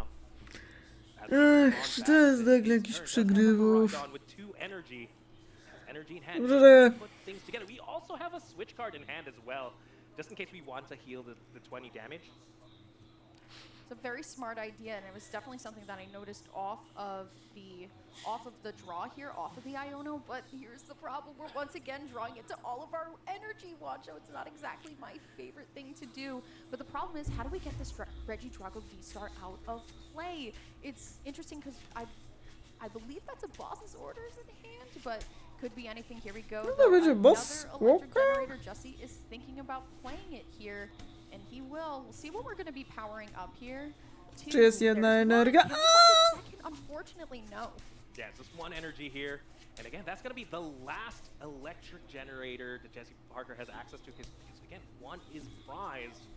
It's going to be a big attachment. Where'd it go? It went to the second Miraidon as, again, Jesse Parker technically has access to just 2 prizes this turn. Does have an energy attachment plus the boss's orders. Jeden nazwać te generatory nie lubią. Drago V. Jak on kiedyś spadnie z rowerka, ten Reggie Kutas? Not quite the end of the world just yet, but Hejtuję ludzi, którzy go nienawidzą. Przez sceny, że... There was a there. If There- we had Arvin in hand, there could have been a magical way to Arvin for Hisui and Heavy Ball to go grab the Raichu at the top of the prizes. Electric Wyrotuj, generator, wyrotuj, Pikachu on that, and then be wyrotuj, able to swing right to get that wyrotuj. perfect 280, 'cause we do have a ton of energy on the No board niestety already, szkoda, but byłyby 3 unfortunately, prizy. the order that we have in hand is boss's orders, so we are going to bring up Magnemite, use the retreat, Haha. attach for turn onto Miraidon No chyba EX, boss and order probably a współka, boss's a order nie, jeszcze onto- lepiej honestly, Ogerpon, I like to żeby call tam aż tak Ogerpon łatwiutko nie było. battery of this deck, 'cause it really does kind of power it up, and we will see the first 2 prize cards taken for Jesse Parker. Same Look at that energie. hand, Wancho. Miraidon players paradise. That's a lot of energy, especially if you just draw 2 off the prizes as well. And Tanner still has access to the Regidrago V. There's even still the Radiant Charizard, just in case Tanner wants to attack with a single prize eventually, later down the line. It's looking really good here.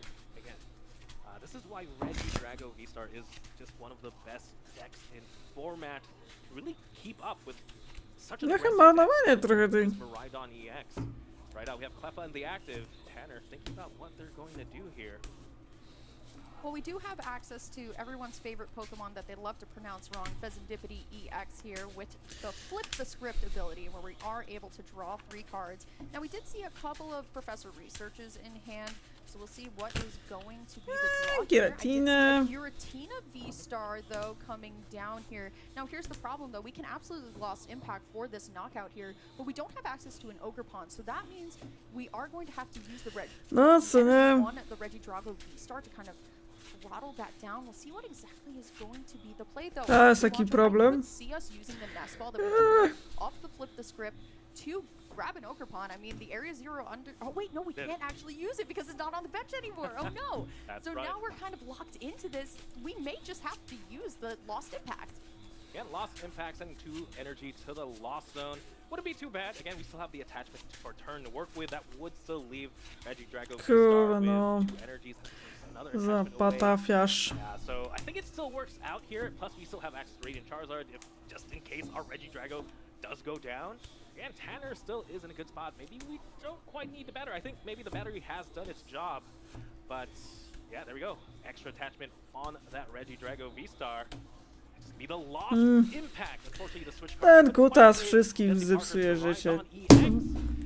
Chciałbym, żeby już był bardziej na świetniku historii, kurwa, no. Co jest, no? This is really tough. Of course, has the Maridon in hand, and Wancho, the energy's not on the board; it's all in the hand. He's got to get it down somehow.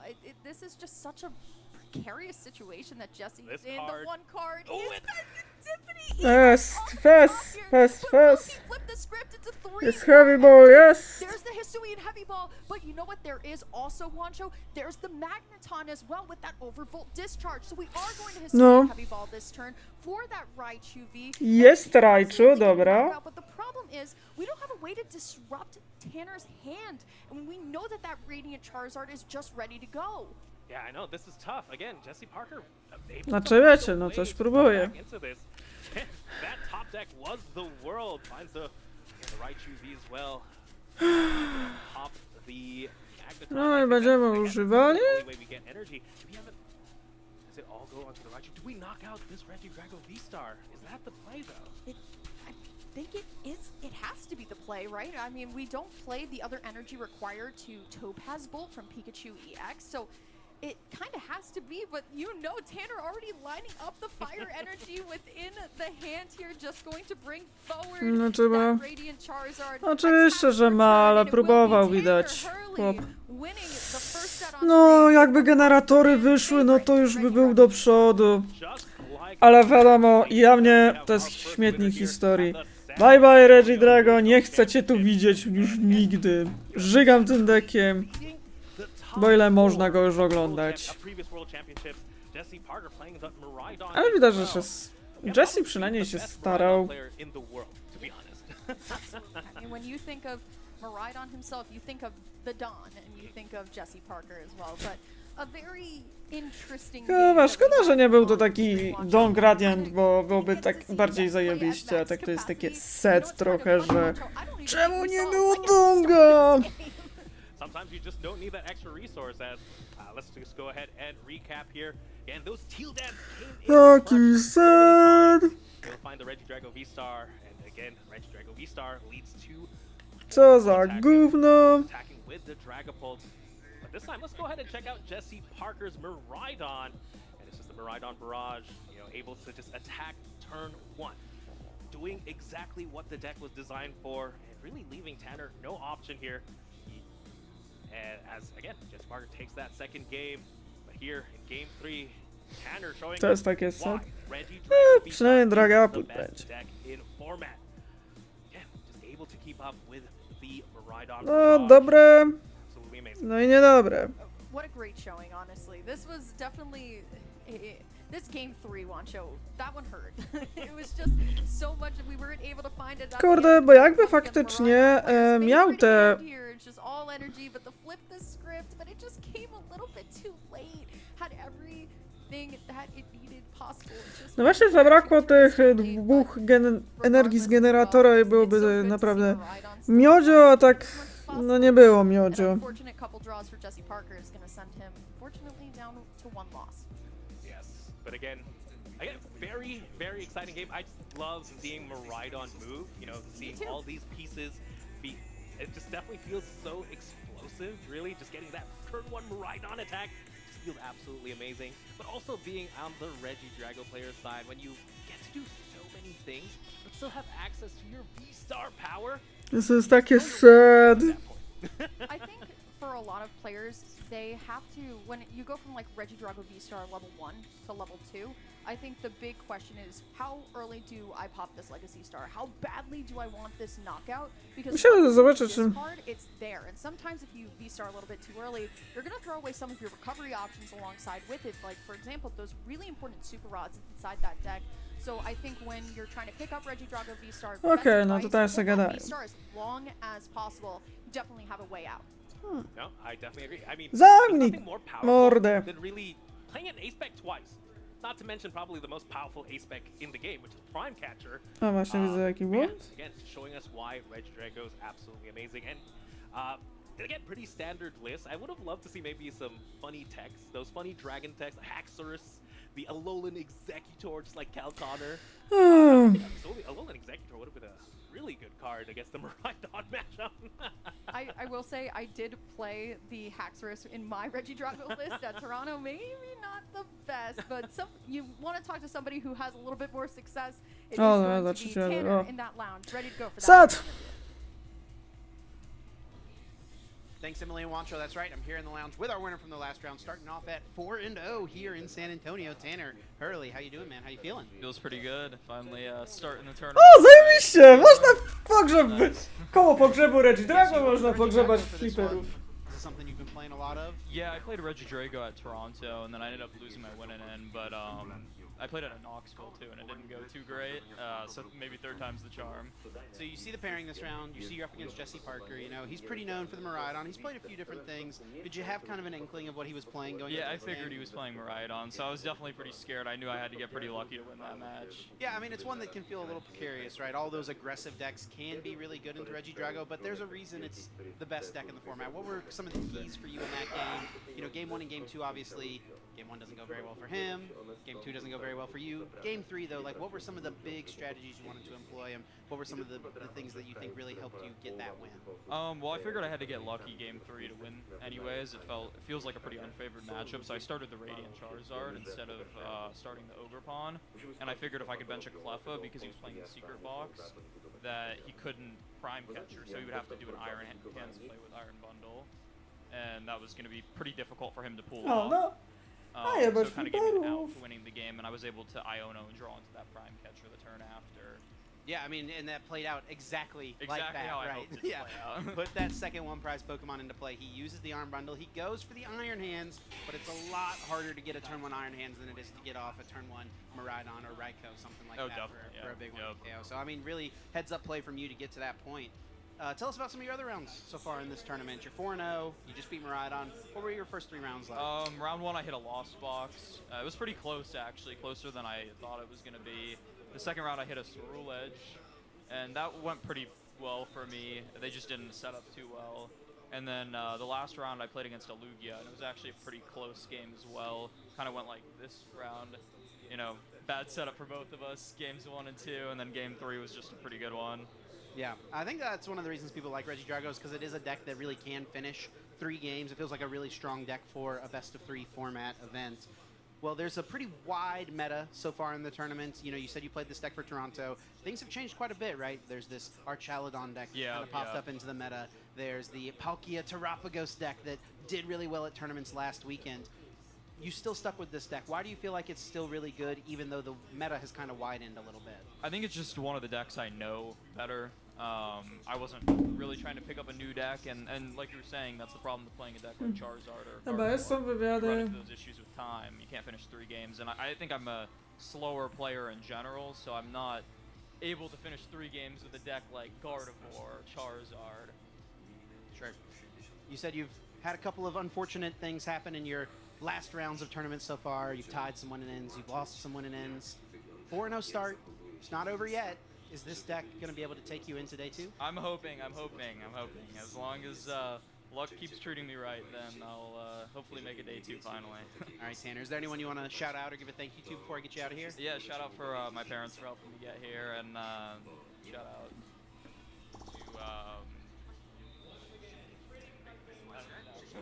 to I'm blanking. All good, man. All good, man. We'll let you get some rest before your next Swiss round.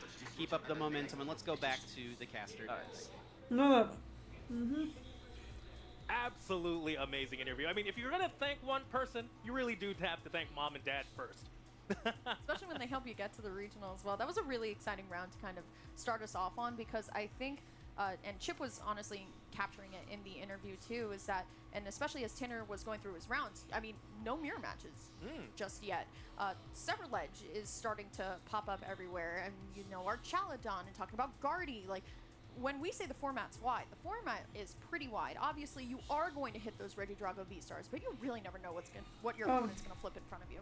Oh, that's for sure, that's for sure. I mean, there's so many Pokemon, there's so many different types of Pokemon. No dobra, mam nadzieję, że Yeah, już it's really nie is a będzie surprise żadnego that kutasiarza. After that coin flip and you Proszę, there's dajcie nothing I coś, like co nie more jedzie than playing a road deck, z horrorem. surprising your opponent a little bit, you know? Right. No, but yeah, again, absolutely amazing plays there by Tanner and versus Jesse. Again, I just love seeing just Regidrago do its thing. I think it's a fun deck. Solid Pokemon. I think it's a super fun deck. I think it's a great deck to learn on because I think, to be quite honest, it teaches you a lot about resource management. I think for a lot of players I know that are just starting to like join in, me at my locals, we have new people coming in every week. They're, getting Charizard EX. Some of them are now starting to play Regidrago. And, the big question, like we were talking about a little bit earlier, when do you V-Star? Energy switches. Are we okay with throwing a energy switch into the discard with Squawkabilly, for example, turn 1?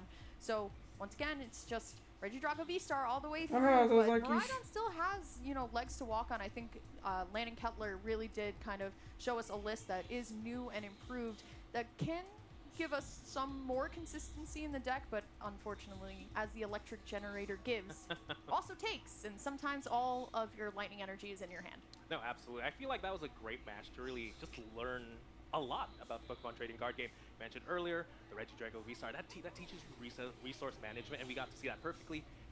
The way Tanner played it, having access to their V-Star power the entire game, but not using it. But we also learned a little bit about Miraidon. Yes. That's a great skill to develop as well. The sequencing Yes. of Miraidon, Też especially może będę. in these fast turbo decks, you have to play every single play right to be able to really maneuver into that turn 1 attack. Yeah. And really shows like sometimes the nice little tech works out as well. Like sometimes it shows really great deck building, right? Yeah. Playing that Iron Bundle. Yes, you don't have those cute Pokemon catchers, or you don't play Prime Catcher, so you're forced to maybe use that Iron Bundle plus the Iron Hands.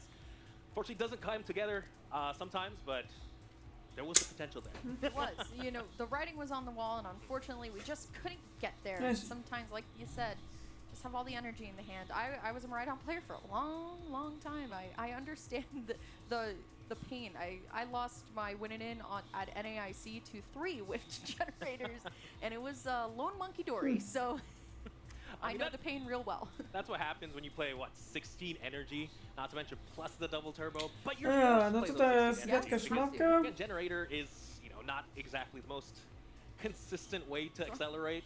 It's nothing like an Archaludon that powers up from the discard. you still have to, bet a little bit. Hopefully your top deck's a little bit better, and hey, 60 energy could help out, but sometimes they're in your hand, sometimes they're in your prizes, but that's how the Miraidon rolls. As it should. But just a very quick reminder that we have Pokemon action happening all over the room, not just in the trading card game, but also in Pokemon Go, and of course in No tutaj mamy jeszcze oczywiście tutaj as przypomnę, że well. są So make streamy sure z you all at home Pokemon check out Go the i official streams for Pokemonów. twitch.tv/Pokemon and twitch.tv/Pokemon Go, which I'm learning a lot about this weekend, Juancho. I've been talking to some of the casters over there. I really want them to check out my shiny Azumarill to see if it has good stats so I can enter some more of the Pokemon Go Cups around my area, but of course VGC, ever so exciting. Now again, and these are all happening right now. Just while we're on break here on TCG, yeah, you can go ahead and check out VG or Go for a little bit, but make sure you come back to us, just saying. No, but again, absolutely amazing games. I personally really enjoy watching some VG. I do too. When I'm not playing some Prawda? TCG, sometimes I like to play on the rank ladder. No dobra. The thing is, you can blend decks now, so I don't have to grind for those perfect IV, EV Pokemon. So it's a lot of fun. It's a great way to learn the game. And right now we're in Regulation G, so I love seeing all these legendary Pokemon.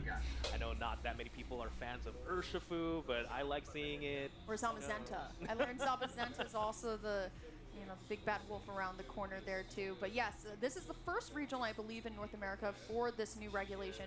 So I know I'm going to be watching it backstage with the VGC casters as well. It's just super exciting time to get in on competitive Pokemon, no matter which game you love the most. Like we said, 2,300 masters in TCG, people flying from all over the world to come down here to San Antonio, Texas to just play some Pokemon. Oh, it's Fajnie by był jakiś amazing. I don't think coś there's innego. anything better than just a a hall filled with people that just know that you share same interests. Absolutely. Right? Like you could throw a stone out there and just hit a friend, well, potentially. Yeah, I know players that have matched up against their significant others at round 1, so sometimes you throw the stone a little too close, but honestly, it's really exciting to go into a field. I know for me in Toronto, I played people from everywhere, different ages as well, parents that are here to support their kids, and you know what, I just need something to do while my kid is in juniors. So honestly, it's just, I keep telling people, never a bad time to get into Pokemon. It's right now. You want to be here. Everybody is just having a blast here. No, yeah, even if you're not like the most competitive player, maybe you're still a little bit scared to play like in the main event or main regional event. There's so many side events to do as well. I think that's an absolute blast. I mean, I got to play in like a challenge yesterday. And I have to work today, but I still got my Pokemon in. You know, I've earned some prize wall tickets. That's something I have to check out as well. Again, just a lot of things to do here at the regional championships. And again, I know we've talked about this a lot already, but I love how even if it's the regional championship, honestly, it's just a mini international. No dobra, no ale jest I tutaj... love seeing players from all around the world really travel just to play some Pokemon. Honestly, too, I think for me, my flight yesterday was just full of people going to San Antonio. And I think I always love to talk about how important going to your local scenes are, because those are the people that you're going to find to be, you know, your found family, your testing partners especially. I know for me, all of my locals are in the same, you know, hotel, just going and going through matchups. It's just super exciting to, you know, create something else outside of just everything else, playing Pokemon with your buddies. Oh, no. It's just so exciting when you get kobiety. while you're waiting on your date, there's like people playing right next to you. We played on chairs, yes. It's so much fun. You just know it's going to be a good weekend. We're going into a regional weekend. You go to any hotel lobby, there's going to be people playing Pokemon. But yeah, speaking of playing Pokemon, we're going to take a quick break, but we still have Swiss Round 5 coming up next. A lot of Pokemon action, so don't go anywhere. Hey trainers, welcome to Pokemon Championship History, the series where we take a look at some of the most epic and memorable matches in the history of competitive Zaraz zobaczę. A, mamy kolejną historię. 2015 World Championships. Here's Super Scoop Up. This is huge. He flips tails. I mean, there's just too many targets for Lysander. Ace concedes. Jacob Wagner is your 2015 TCG World Champion. Aha, już będzie You tego. have just Nie witnessed the mam! end of one of the most exhilarating grand finals in Pokemon history, where a relatively unknown deck toppled the big bad bully of the format. But how did we get here? Let's go back to the beginning. The 2015 Pokemon World Championship. Aha, tutaj jest World Championship w Bostonie w 2015. Good luck, everybody. Myślę, że chyba trochę inaczej to wygląda. Here with Kyle Pukasukovic, and we are finally ready to start getting on with some Pokemon TCG action. The metagame is always changing. The cards you use are always changing. So a lot of these players came up with something new. A, to jest ten V-Seeker, który jest bardzo mocną kartą w tamtym czasie. No to jest... A, to jest ten Semi-Kult. O ja, 30, oj to... This was completely devastating since the format ran on. No i Computer Search widzę. Not only that, No, Quacking Punch, w następnie nie grasz Item Locka. Item Lock, let's go! In ideal circumstances, No, this would make Kraken Semi-Cloud. deal a colossal 80 A, damage już and leave your gdzieś. opponents active asleep as well. Stays asleep. The Dawn fan is not going to be able to wake up this turn. Simon gives the shrug to the crowd, like, what am I supposed to do about that? No Semcloud akurat w tamtych czasach był naprawdę mocnym EX-em, który potrafił naprawdę dewastować. Item Lock i to za dwie korole. Chociaż tu masz tutaj jeszcze turbo. Shaman just went from 0 to knocked out, basically through Golbat and Crobat. Więc jest ten Jesse Eagles. A to jest jeszcze Crobat z Surprise Bite'em, Sneaky And I'm Bite. here with the player just won in top 4, making his way to the Pokemon World Championships Finals. No to jest kolejna nowa historia, tylko... Top 16, 2 in top 8, and Mies Breckenmeyer making the final. Norweg. Crobat was definitely the variant to beat. In steps Jacob Van Wagner with his answer in Archie's Blast. No właśnie, Norweg grał, a to jeszcze bieda, że jeszcze inni prowadzący byli. Jacob would aim to get Blastoise into play turn 1 with Archie's ace in the hole. A hard supporter to use, but if you pulled it off, you could grab any to jest Pokemon from your discard put in the pile and water put it from straight the onto your discard bench. i Blastoise was the target, weź 5 since kart. now, thanks to its deluge ability, you could attach as many water energy as A, you like tyle to ile your mamy, Pokemon. możemy... It works well with Keldeo A EX. co pewnie You like deal to more you, damage to you with attach water many... energy it had attached. Ej, to jest taki This Bugs led to Calibur massive trochę turn takich one, starych as seen czasów. by Jacob's opponent's face here. 4 energy, 5 energy, deluge. O ja, pamiętacie, to jest ten Night March. Joltik only has 30 HP. And there we go. Have some mercy, Jacob. Lysander for the game. Tak, tak, był jeszcze Night March, który był też dość mocny. No i Jacob Van mierzył się właśnie z Holendrem, który miał tego Semikloda Coroja. Też 30 item block, no wyobraźcie sobie. Nocna konkretna. Powerful Blastoise play secured Jacob a place in the final, where he would have exactly 1 turn to get that Blastoise out. If he failed, Quaking Punch from Mies would immediately dash any hopes of a win. Jacob had 0 room for error, and the tension in the room rose to breaking point. Alright, it looks like both players are ready to go. Let's kick it off to the match and let's make some noise No. for your Masters Finals. No tutaj finały Mastersów. And you can hear the crowd's relief as A, to jest Jacob jeszcze pulled ten off Mew. the Archie No, combo. a, tutaj jest Superior, chyba znacie już tą kartę. Down the water versus Seeker for the Archie's ace in the hole. Turn 1 Blastoise. And won the game in less than a minute. Mies never even issued a response. Turn 1, we are going to see that secret sword. Oh, look at all those waters. Combo wombo. That's the kind of turn that you need Oh, to and become Maze world scoops champion. the game. He can No, see pierwszą chyba widać, że skupnął Holender. like that. Game 2 wouldn't be as straightforward, since Jacob was on the ropes. Maze will put on some pressure right away. So there it is, Hypnotoxic Laser. And it looks like he did get the sleep flip, so Jacob flipping for sleep tails. That could be a big deal. But 3 cards from Shane X's setup ability bailed him out with computer O, setup, Floatstone. making the Archie's No, tu ace mamy in jeszcze, the jak hole zobaczy, combined zadaje by 20 za każdym. Why not? Digging in deeper computers. There's Ultra Ball. Whoa, wait a second.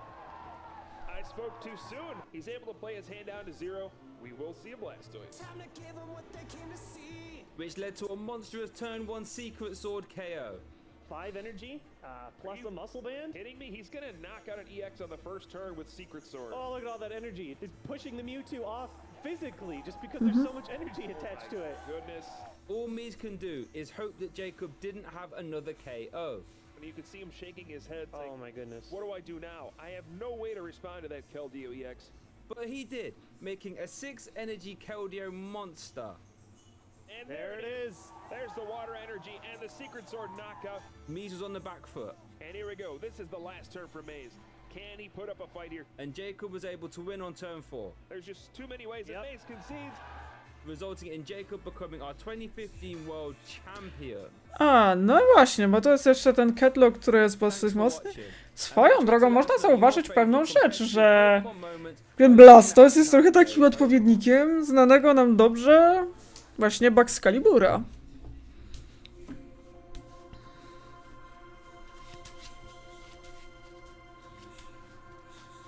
No jeszcze w Meridzie będzie, ale Merida to już osobno. No i dopiero później mamy oczywiście Londyn, który się już nam powoli zbliża.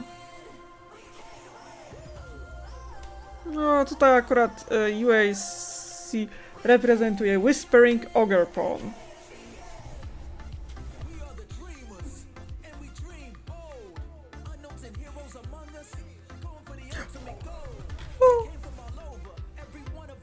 Ale się dacie?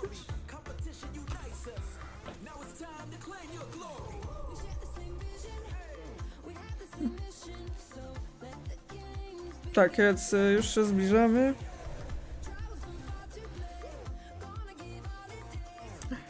Powoli do UAC.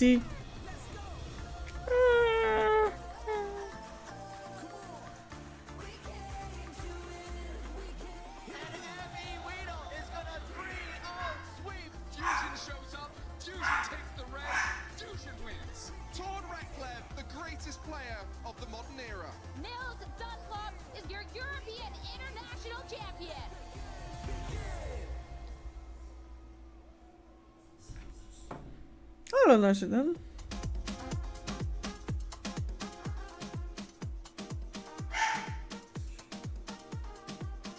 I record my gameplay and watch it afterwards to see what I'm doing in the game and become more aware. I don't really think about it in the moment, I just perform. So I record it and then watch it afterwards to actually, you know, have the practice Zobaczymy, mindset, co see tam. where I can improve it. Bom, eu amo muito Pokémon e uma das coisas que eu mais gosto de fazer é dar bastante carinho pra eles. Por incrível que pareça, dar carinho pra eles faz com que, às vezes, ele consiga dar uma evasiva. Apesar de não funcionar isso tanto no campeonato oficial do VGC, é muito legal ver ele saindo da Pokébola com aqueles coraçõezinhos, porque ele ama muita gente. Para melhorar, eu sempre tento Chętnie teraz z tym co zrobi, bo zazwyczaj rotacja wypada nam. que ele vai fazer. Eu acho que treinador para melhorar, ele pode ver os resultados de outros campeonatos, né, e sempre tentar. Byłoby śmiesznie, jakby był Budew, kurwa, zabrzmiał. Ver onde eu poderia ter melhorado durante a partida e a partir disso ver o que eu poderia ter feito melhor naquele momento. Bueno, para poder jugar mejor Pokémon GO es importante salir siempre a capturar muchos Pokémon, aprovechar los... Znaczy, ja nie wiem jak będzie z tą Meridą, bo tak jak wspomniałem wcześniej, Merida otwiera nowy format. Problem może być taki, że to trzeba by poszukać, kto organizuje tego potencjalnego live'a w Meridzie. Here we are, welcome back in Pokemon fans, San Antonio Regional Championships right off the Riverwalk. We're here in the Convention Center, ready to get into our next Swiss round. We're just about halfway through day one of our competition, but there is still a lot. A, bo to w kongresie, czy to organizuje Pokémon, bo tutaj się wchodzi już na regio. W stronę Pokémonów, więc raczej chyba powinni oni streamować. My name is Chip Ritchie, joined here at the desk for this next Swiss round by Pablo Tablemon Meza. Very much excited and looking forward to seeing what we have in store coming up. So am I, Chip, so am I. No, wiem. Są duże registration fee, tak swoją drogą. A lot of players are bringing it to the event. It's our #1 deck, of course. And yeah, I mean, I'm excited to see what the community poll will bring us for this round, though. Yes, that is true. In this round, we're going to be having a community vote to see which deck we will be featuring, which players will be up on our stage. So be sure to keep an eye out for that and make your voice heard. Cast your vote and let us know what you want to be seeing broadcast here for Swiss round number 5. Earlier on, Emily and Wansha did take a look at the meta share for this event. We're going to take a moment to look at it as well, give our kind of initial thoughts here on the... Ta Reggie Kutas tu prowadzi, to właśnie, bo tam nie przyjrzałam się dokładnie co tam, no prowadzi tutaj Reggie Kutafon, potem mamy Czarki, potem mamy co ciekawe, o Raging Bolty chyba już takie popularne nie są, potem Garda Lugia, no i co ciekawe, największe zaskoczenie to jest Archaludon. Dziwne, że nikt nie gra Palkią z Sonami, która za nią pokazała klasę.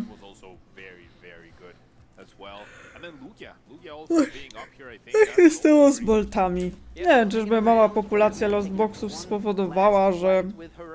czy innych stoli spowodowała, że Bolt osłabł? To też...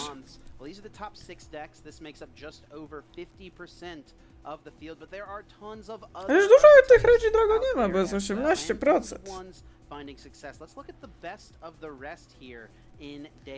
No dobra. Oho, Golden Go 5 mamy, potem Palkie z Sowami 4%. Co ciekawe, dużo jest Moonów i Pultu z Torcami dalej rządzi. Ostatnio nie osiąga takich sukcesów, no i co ciekawe, wspomniane Miraidony to 3, no i mamy jeszcze Klofa. Co ciekawe, bez Trapagosa.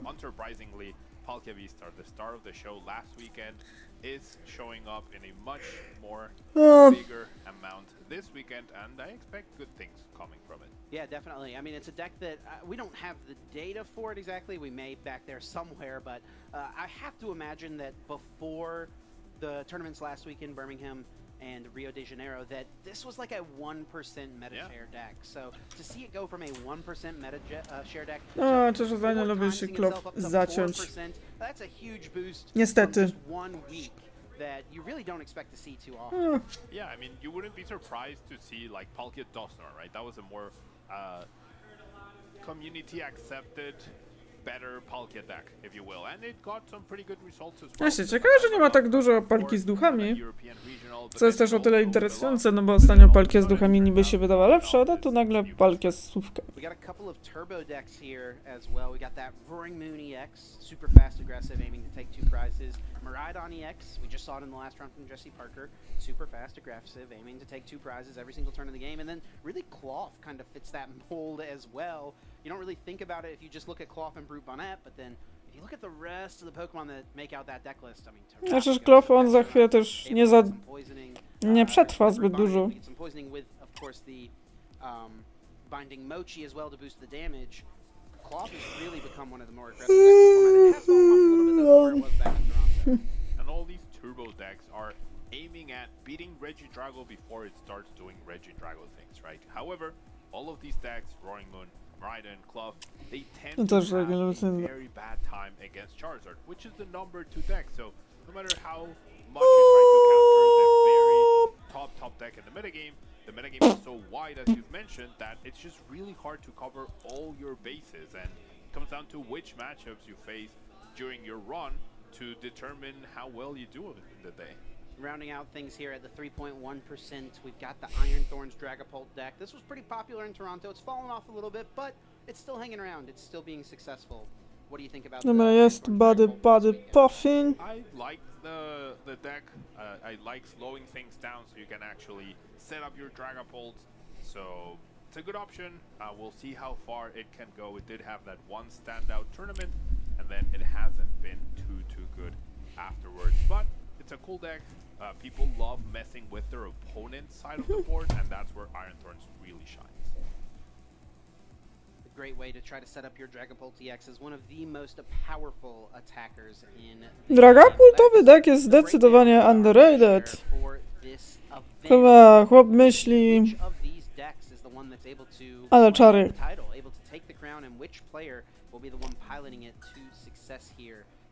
Już.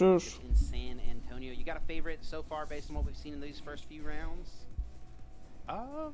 Favorite in terms of person, I have quite a few Mexican friends up here playing who I'm rooting for. I know a lot of them are doing pretty well so far, a lot of 4-0s. In terms of decks though, so I have a love-hate relationship with Palkia V-Star. I've tried so hard to play it. I enjoy the deck when I play it, but I've bombed every major I've played when I've used Palkia V-Star, so... Even dating back a few years? Yeah, exactly. Yeah. When it first came out, I lost last round of a regional to Caleb Gettimer. Losing that round made me not get championship points. Not getting championship points led to me missing out on awards. I have a very divisive relationship with Palkia, but I really like the deck, and I do feel like the Noctowl... Kurwa, no nie, zabrakło czegoś. Sad! Let me be sad! Za 30, tak? No fajnie, 30. Stary, może ja ci tak pomogę. Dobra.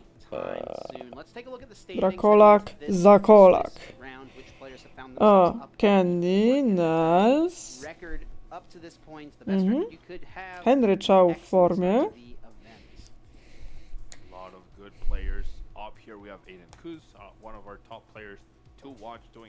Dobra, Arben Pops oraz... Już dobra.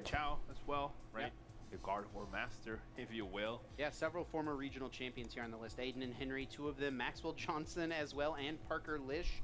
Of course, Parker had that exciting final match in Vancouver a few years ago where he beat Tord Rekla in the final match. So cool to see his name here. Let's go! Yeah, very much looking forward to seeing what we have in store from all of these players. And a lot of variety in terms of decks, right? At the top, we still have, I mean, it's still very early on. We have Drago, we have Charizard, we have Raging Bolt, we have Cloth up there as well. There's even a Conkeldurr, I think, doing, not at 4-0, but at 3-0-1 that people were very excited about. So, I mean, who knows? Maybe Conkeldurr is the answer we were all looking for all this time. Okay. Conkeldurr would definitely be something very interesting to see. I've got my fingers crossed that player can continue to do well, and we may have a shot to see them on the broadcast before the weekend is over, because that is a very interesting archetype, something that we have never seen before on the broadcast. So we'll keep our eyes out, don't worry. Duszek, dobra. So, Chip, A, ktoś chciał... are you liking so far? I mean, from the best of the rest. To jest knockout. Catch your eye, anything you're specifically rooting Proszę. for, the underdog of the day? Yeah, I'm a big fan of the Archaludon. It wasn't on the best of the rest. It's in the top 6, but I do like the Archaludon. It wasn't one of my caster picks, but it was probably number 3. Yeah. I've spent a lot of time with Archaludon. I've tested it a lot actually pre-Sacramento. I think the deck is really strong. Archaludon is just one of the strongest single cards, I would say, in the format. So much HP, really efficient attack, does a lot of damage, and it accelerates as well. So lots of different options. We're going to be seeing, I think, plenty of Archaludon throughout the upcoming formats moving forward. But let's take a look now at our notable matches heading into this round. See which matches. Dobra, to zobaczymy. A, Xandro Pedro or Xander Petro oraz Els Xo. Players out here as well. Yeah, these were the 4 matches in our poll that people voted for. A lot of No tak, czyli będziemy widzieć Elsę Krauser i Xandra Xander Petro. Pero. Brzmi jak Pedro. Ale Pero. Dalej. Kieran Farbs gra z Aaronem Weston. Jackson Birch z Gustavo Vandą. Sky Delslus z Benjamin Kmanem. He's got top cuts at the World Championships as well. You and him shared a top cut at the Anaheim World Championships back in 2017. And he did eventually fall to your friend and testing partner at the time, of course, Diego Casiraga, who ends up becoming the world champion in that top 4 match.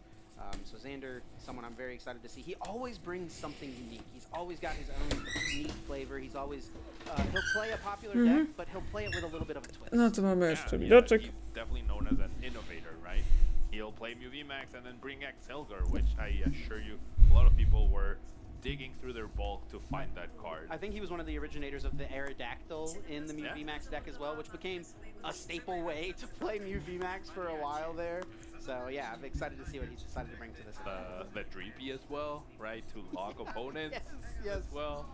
Yeah, pretty always awesome to see Xander see how he O, to nawet na Rdawie wygląda całkiem dobrze. And also he's very good, right? So when you combine the surprise factor with very good decision making, that's a recipe for success in the Pokemon trading card game. Yep, we got tons of things happening out here on the floor. You get a good shot of it here. You can see the VG tournament happening. We've got our TCG Masters. There's juniors and seniors okazuje się what a both twist. games as well. We've also got Pokemon Go being competed and played at this event. There's so many different side events. A truly packed hall down here in Texas. Have you tried walking to the other side of the hall? It takes a whole good 10 No minutes dobra, to no get to over there. co tam się będzie działo dalej? Until Że mamy it's not widok. between rounds. I learned that. You gotta wait until the round just starts. Kieran widać dalej gra. I made the mistake earlier of, you know, after players' matches were finishing, there's just a couple matches out. I tried to weave my way through the hall. It's not a good idea. Yeah, no, I agree. There's so many people, so many Pokemon fans scattered here, and so much going on, right? Other than the main event, the side events that you mentioned, there's plenty of Pokemon to go around here. So many things going on, but most importantly of all, of course, is the main event. And most importantly right now is this next Swiss round. Let's get down to the table. Our players are No getting dobra, ready. dobra, zobaczymy co to będzie tym razem. Archaludon kontra Garda. Tak, Xander Pero gra oczywiście Alcharudonem z Dialgą. No i mamy Elzę Elise Cruiser, że już to jest właśnie chłop, okej. Ale wiecie, co no Gardevoir. Elsie Cruiser. So much of the strength comes from in this deck. Star Chronos, V-Star Power. It's one of the most powerful effects in the entire game. Being able to take away a turn from your opponent. So it's really going to be all about Tak, Archaludon to może być taki trochę cięższy mecz dla Archaludona z tego powodu, że Garda i tak może walnąć pełne 300. No i tu mamy oczywiście jeszcze wersję z Dialgą, która oczywiście umożliwia zabranie z pomocą V-Staru swojej tury. No niestety no po rotacji będzie już to pozbawione tej cudnej karty, która ponownie zostaje utylizowana.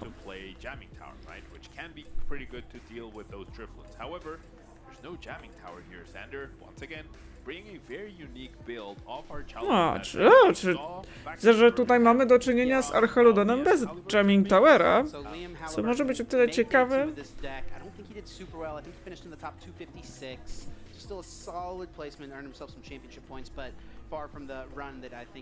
Ale Garda też widać mocna.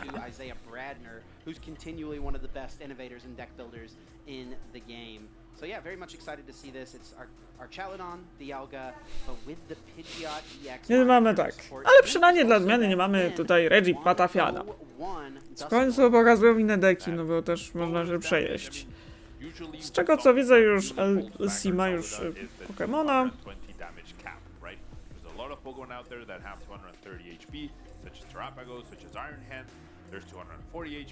A, to tutaj mamy. Not to mention getting to Dragapult or Charizard becomes impossible, but all of a sudden with that small burst of damage with Dustworm, No co daje za to? No co my tu mamy? Okej, Ultra Ball, Monkey Dory, jedna Garda, jest 2 Duraludony. On LC's side as well as a Monkey Dory. Those are both pretty important cards and also one of the 3 Darkness Energy. Thankfully that Gardevoir EX is at the bottom just in case the first one does go down.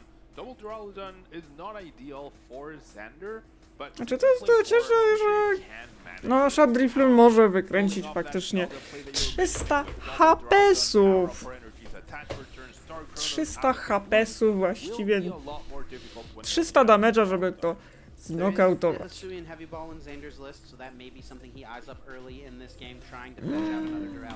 Co to się dzieje, tak? See what kind of exciting things we have in store. These players both 3-0-1 at this point in the tournament. We'll see which one is able to take it down. The fist bump, and we're getting underway.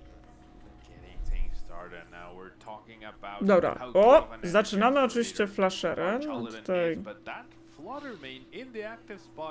On ma już grę ninja, czyli już mamy jakieś... No tutaj może być z gardą trochę ciężko, ale też widział, że już w Japonii po rotacji wytrzasnęli. No ma Manafi, ale Manafi na tym etapie nie jest potrzebny. Wait. Czy on gra PJ'a? Tego chyba jeszcze nie grali. Niby z Dialgą, ale jednak z PJ'em, kurde.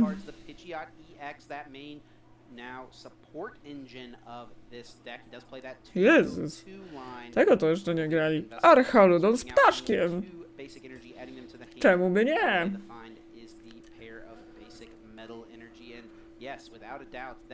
Midnight Fluttering from the Fluttermane could slow things down quite a bit from Xander. The effect of that ability is that your opponent's active Pokemon has no abilities, except for Midnight Fluttering, so that will shut down Xander's ability to use our Chaladon to throw extra energy in play and get off a turn to attack.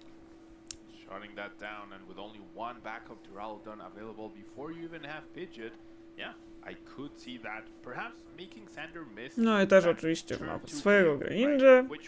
A ciekawy koncept, trzeba przyznać. Czy on ma jakieś też... O, jest PJ.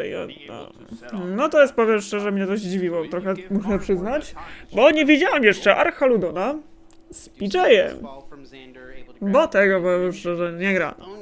Chociaż faktycznie jest to całkiem spoko, chociaż to jest i tak Stage 1.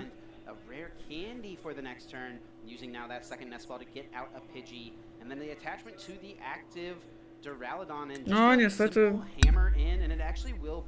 For 60 damage, that Fluttermane being weak to metal, taking that. No właśnie, no jest ciężko. Xander doesn't even need to get in our Chaladon and play next turn.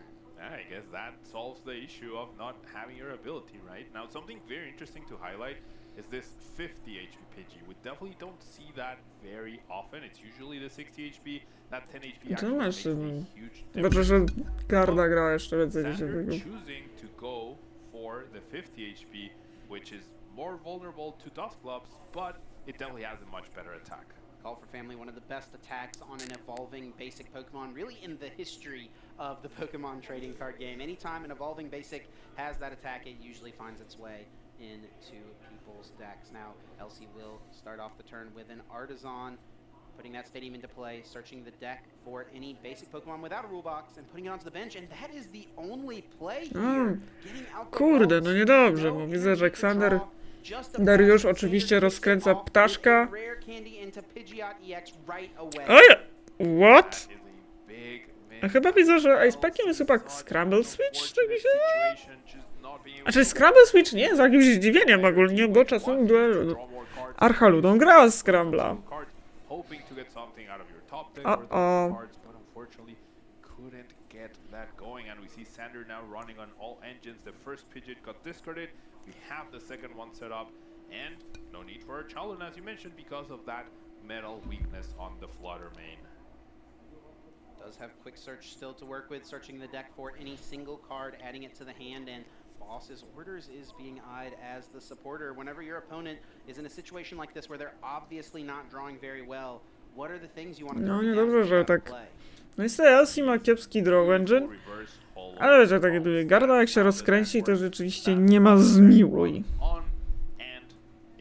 Warto zaznaczyć, ale niestety, no tutaj jest taki niemal bardzo kiepsko.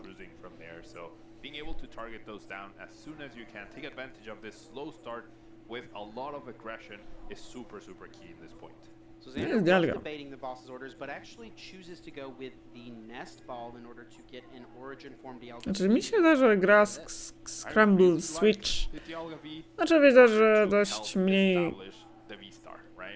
Pressure, you have time to build up, even if you don't have multiple Archaludon to power up the Dialga V-Star in one go.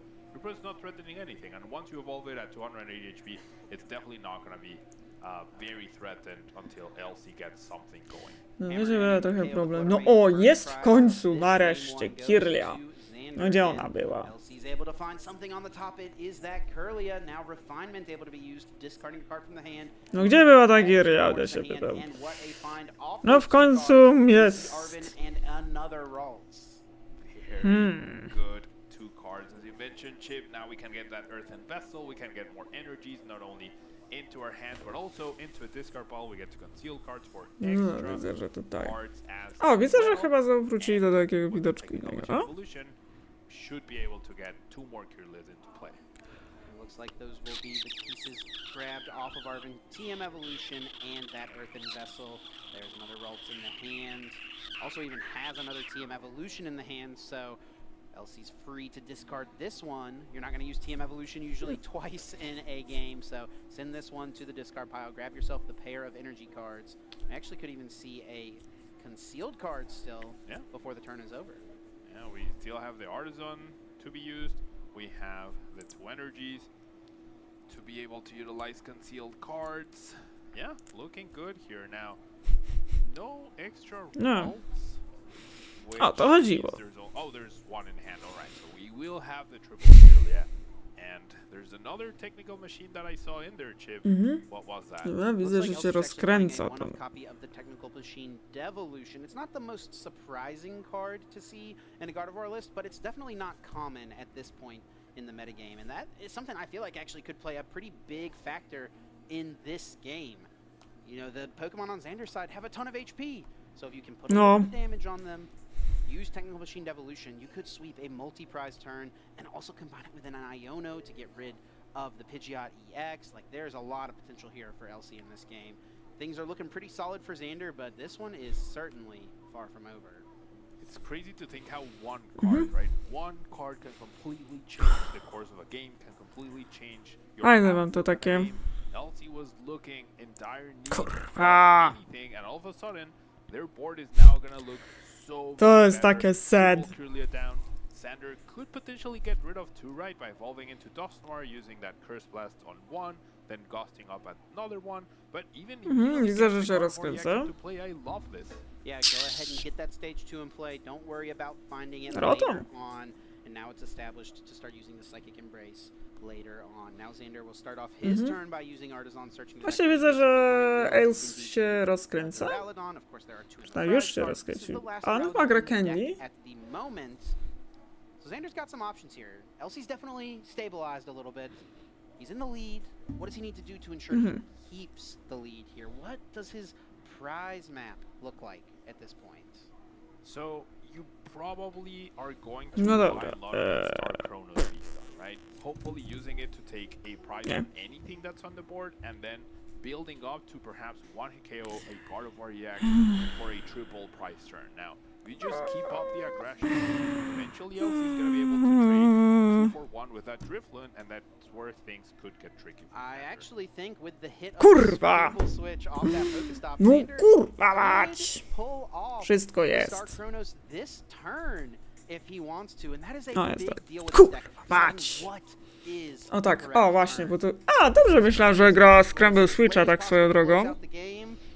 Czyli dość ciekawego Acepeka. Raczej to jest bardzo stary Acepek, który polega na tym, że możemy switchować Pokemona wraz z energiami. No i wchodzi on. Archaludon.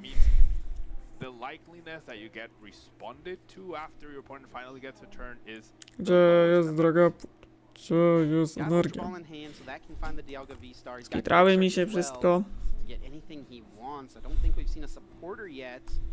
We could see some sort of play to boss's orders. Okay. Pokemon, but he's actually eyeing up the Cypher Maniac's To jest Code taki Breaking, a łatwy really taki interesting cel. card to see included as a supporter in this list. What do you think, Pablo?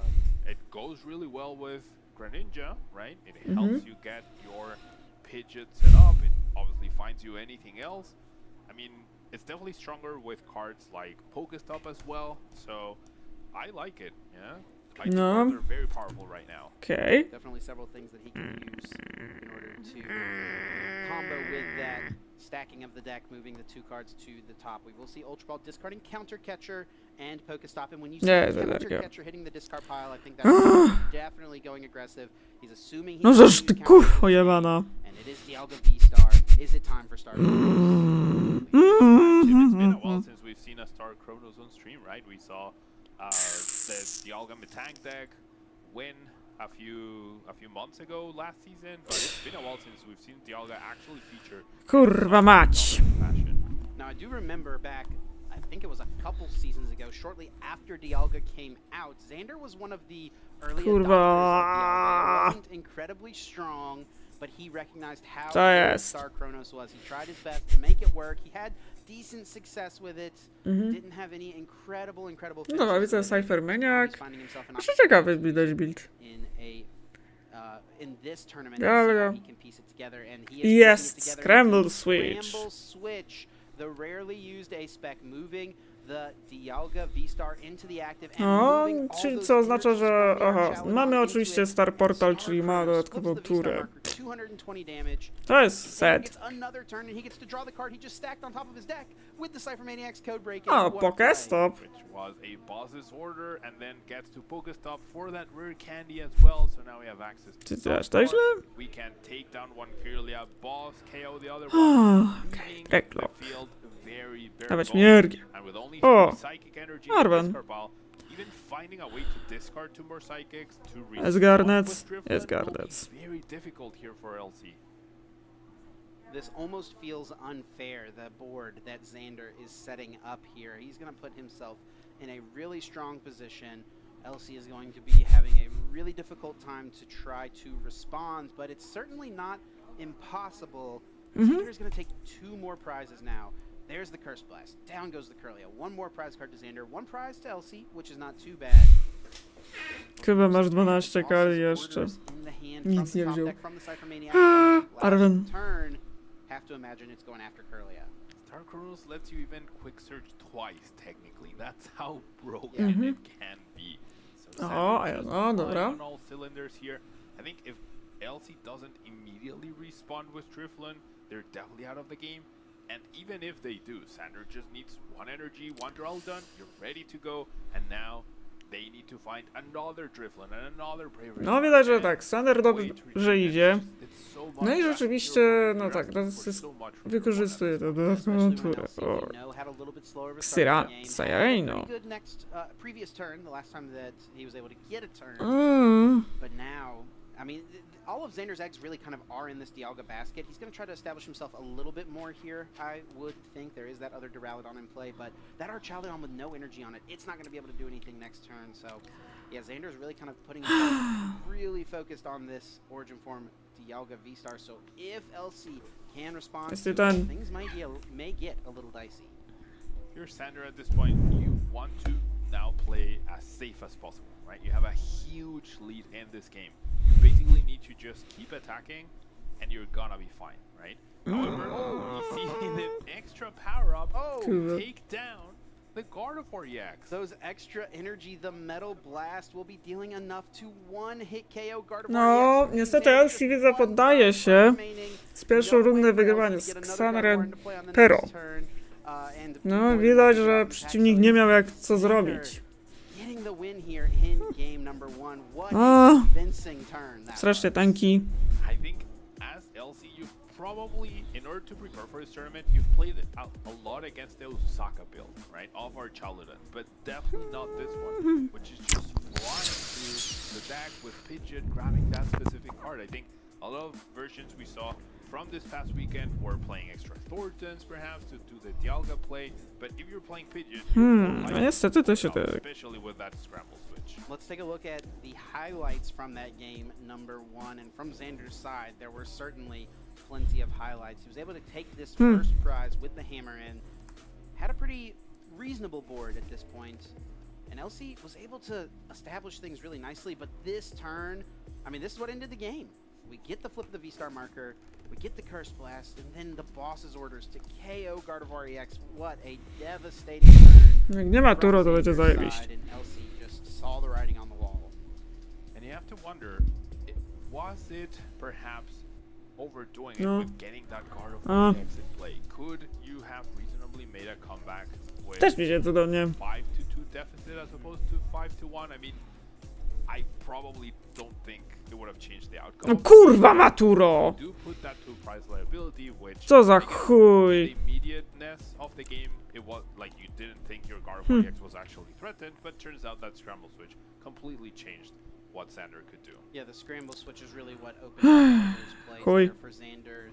That A-spec choice. A nie by było, jakby był jeszcze boss's order, to już by go życie.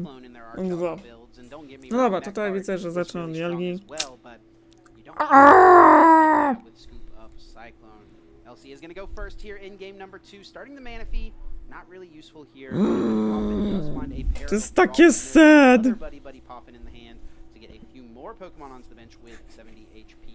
Ale irytujące, tak. Gotta say though, those prizes for LC, Drifloon and the Hisuian Heavy Ball to find the Drifloon, and then also that technical machine devolution that we talked about in game number 1, all being prized. O, ta. No. Puffinki już na 4 ralcach. No, szkoda, że start z Manafi. No, taki, który bym nie chciał. However, with no Drifloon to threaten big knockouts, it's gonna be tough to deal with these high HP Pokemon such as Urchaludon and such as Dialga. To jest takie sad. I mean, sad. I feel like there's got to be a little bit of an awkward starter. You want to be in control of when Dialga comes into play most often with this deck. Does put that stop in play, spins the stop, gets rid of a couple of energy cards, which is not a big deal at all with this deck, and is able to find an Ultra Ball. Flip the script. Still needs to get a Duraludon in play, which he will be able to do now with this Nest Ball, searching the deck for any basic Pokemon and putting it onto the bench. Choosing the Duraludon means you're not choosing Pidgey, right? And this, of course, leads to early aggression. But with Dialga's first attack, podejrzewam, że masz wszystko. I wonder if maybe there was merit to getting Pidgey here, since your Dialga will be ready to attack next turn. Fuck you. It's not threatened by a Kurwa, przeklinam tego at least not next gagatka. Metal coating, rarely used attack. To jest takie sad. Like this, especially when LC is more than nie miej bossa, please. Yeah, LC doesn't even have rare candy. Yeah, no rare candy. Już zrobię taki disrupt, że ja pierdolę. So there would have been no way you know that this Dialga is safe. So it'll be interesting to see how this develops if Xander does still go for that metal coating. Decent prices for Xander, not too big of a deal. All the pieces that were priced are, I mean, I guess the rare candy is sort of annoying when you only play. Że jest taki mocny disrupt, że ja. No dobra, widzę, że już. That Dialga is ready to use Temporal Rupture next turn, or you could actually threaten Star Chronos, which is maybe what Xander is thinking about. Just use that Star Chronos early. use that aggression, get as far ahead as you can in the beginning, because Yes, boss. it could be difficult to do that later down the line. Top deck boss! Has a Curlia to evolve, Ultra Ball finds another Curlia, and has O an Iono, kurwa, so boss we'll be jest able top to see a fresh chain deckiem. of 6 cards, and then on the other Yes! side of the board, we still have access to a pair of refinement, 10 fresh cards potentially being drawn, and even more if LC wants O, to właśnie go mamy for it. Kirlia, okej? Let's go. In Carnivore, Pokestop can be very hit or miss, right? You do play a decent amount of item cards, you also play very valuable supporters that you probably don't want or can't afford to lose, but if you manage to discard energy, that's also pretty good, so Ciekawe, czy wróci las. Ach, dobra, mamy dużo tych Kirli, więc... Festiwal discardów będzie trwał... No, kolejna Kirlia. Iono, and speaking of nice finds, how about that fourth Curlia? What a turn two. This is No, widzę tak. Elsie już lepiej się rozkręca, no bo mamy już aż 4 Kirlie. Wiecie, więcej narzędzi do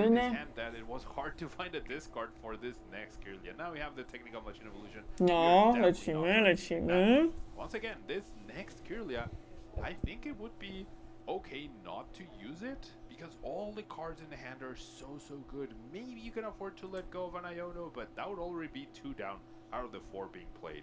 3 being played, actually. Yeah, not even going for it. Just the pass now. Back to Xander. Is he going to have the pieces to go for the Star Chronos, and is it worth doing right now as early as possible? It looks like he actually just has all the pieces in hand. As their Chaludan has 2 energies, and the discard ball has the Dialga, so we could see a Star Chronos, but is that going to be worth it to take down perhaps 1 Manaphy and 1 Kirlia? If you're taking 2 Kirlias down, probably pretty good, but you're going to need 2 Boss's Orders back to do that. O kurwa, ja... Zaległe rzeczy. Czy on ma dialogę? Does have the 1 in the hand, but yeah, probably not worth the potential risk. We do see Hisui and Heavy Ball looking at those prize cards. There is no basic Pokemon there. 3 supporter cards actually in the prizes for Xander. Just hitting this card out of the hand. It's not something he wants to find off of a future Iono or something from LC, so go ahead and burn it. Don't worry about having it floating around in the deck. Thinning, of course, is... Ale wirtualnie to tak chyba trafią. A much better spot than the previous match. No, chyba bym kraby nie grała. O nie, no Driflun, no dobrze. Aha, widzę, że już odpala. PG! That's going to be a 2-hit KO game where Dialga or Chaludan are designed for that. They excel at that, especially with those Professor Turos. Xander's got a little bit to think about here, how he wants to continue to navigate this turn. He probably would like to find another Duraludon as well, so you can have the ability to use multiple Archaludon on the future turns if you need to. Znaczy, no bo taki nowy archetyp się zapowiada.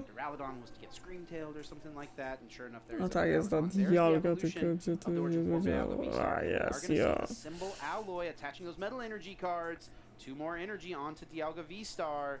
Star Chronos likely in the future here for Xander. This is so crazy. You Star Chronos, and then you get your next turn, and now that Pidgey can evolve into Pidgeot, so you can quick search. I don't think we had seen this combination of Star Chronos with Pidgeot before, and I'm liking it the more I'm seeing it, Chip. Really, really. No i boss order w killie.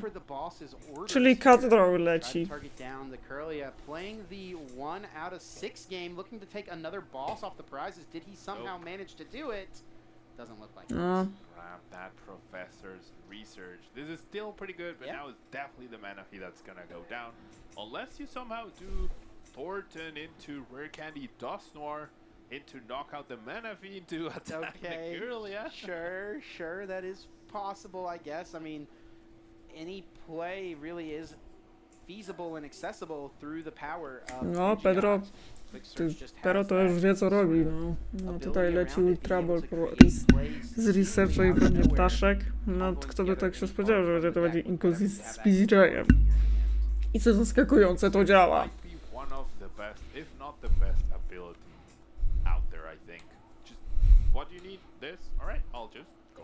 I know you're a big fan of the quick search as well. You used it in your top 4 finish at the World Championships back in 2005. That was the Pidgeot EX, or not Pidgeot EX, excuse me, regular Pidgeot from Fire Red Leaf Green, and we see it being brought back all these years later. That ability stays just as powerful as it was all the way back then.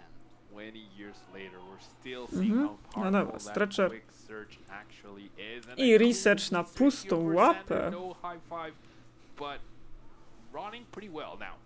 This will give Sander now a 2 prize lead, which is very good, but it's nothing like the previous 4 prize leads that we had seen. So LC can definitely stabilize here.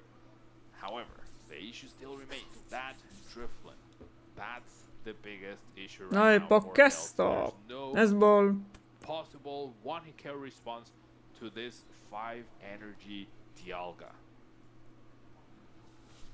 Can set up multi-prize turns, though. We know Monkey Dory is one of the most powerful Pokemon in the format. That's really what makes Gardevoir so strong right now in the game. Being able to move those damage counters around with the Adrenaline Brain, Teraz chyba nie będzie skipping tura. adding more damage to your opponent's side. So we could see LC try to piece together a multi-prize turn in the future.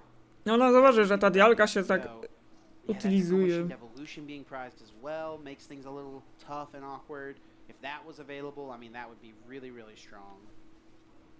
So many what ifs. Aha, Wesel robi, dobra. But trying to figure out what would be the line to go for. Because even that Dialga, now that there's that other Drawlin, could just take down a Gardevoir EX if that's Wydaje mi się bardzo podoba na przykład wariant z duchami. something that you try to go for here to delay an attack, knowing that they probably can just quick search for Professor Turos and be done with it. Gonna be rough to pull something off. You have a very good board, right? Triple kill, I can't ask for better. And because LC lost game 1, I don't know if they've thoroughly searched through the deck to find out the bad news that there's no Driflin here. Or Heavy Ball. Like usually if one's prize, you expect the other one to be available. Right, you expect to at least have one available. But No dobra, no to tak, no to bierze Wesela, no i mamy tutaj energię. This specific turn. Chociaż jeśli chodzi o te paterny, no to większość kart, tak jak mówię, no można sobie grać z tymi patternami z Prismatika, bo tak naprawdę to jest jedno i to jest... Kurde, nie dość, że ważne elementy się sprajzowały w tym Drifloom, który jest potrzebny w tym matchupie, to i jeszcze Heavy Ball się sprajzował. No tak, no to używa nie gra. No to używa już znamy tę sytuację. LC's gonna have to try to find some sort of play here. Screamtail Snipe has got to be the way you go about this. At this point in time, you don't have any big hitter. You need to take a prize, hope it's Driflin. It basically comes down to that. But because you're not dealing with a Dialga, because there's possibly another Archaladon coming next, czy na pewno będzie jakiś... Gardevoir EX all of a sudden is in range, so I think it has to be Wesel i Drowladon. But then there's still Thornton possibly. Yeah, there's still... There's Scramble Switch plus Attach as well. Like there's many ways that Xander can still power up the Dialga. That may be what LC has to go for here. I mean, all of the plays for LC do involve putting Gardevoir EX in play, so no question that has to happen. Nie, to jest takie smutne, że... Aha, Unfirst tam, czyli... To jest Disrupt. And put LC in a really tough spot. This is going to be, in general though, with this Gardevoir deck, when you're kind of in a tough spot, you're not exactly sure what to do, you can't really go wrong with finding Unfair Stamp after your opponent's taken a KO. Now, without having seen no, bo chcę dokonać Disruptu. By Sander will definitely know. He's at the level where he knows his opponent's hand is big enough to where you expect a Driflin, right? That's what needs to happen in order to... No właśnie to jest trochę szkoda. No niestety, takie... No, tutaj problem może być taki, że Drifloom z Heavy Ballem się tu skitrały. Dobrze, tak samo jak Klofowi lubią się kitrać bossy. Wiecie, boss kiedy jest na tych...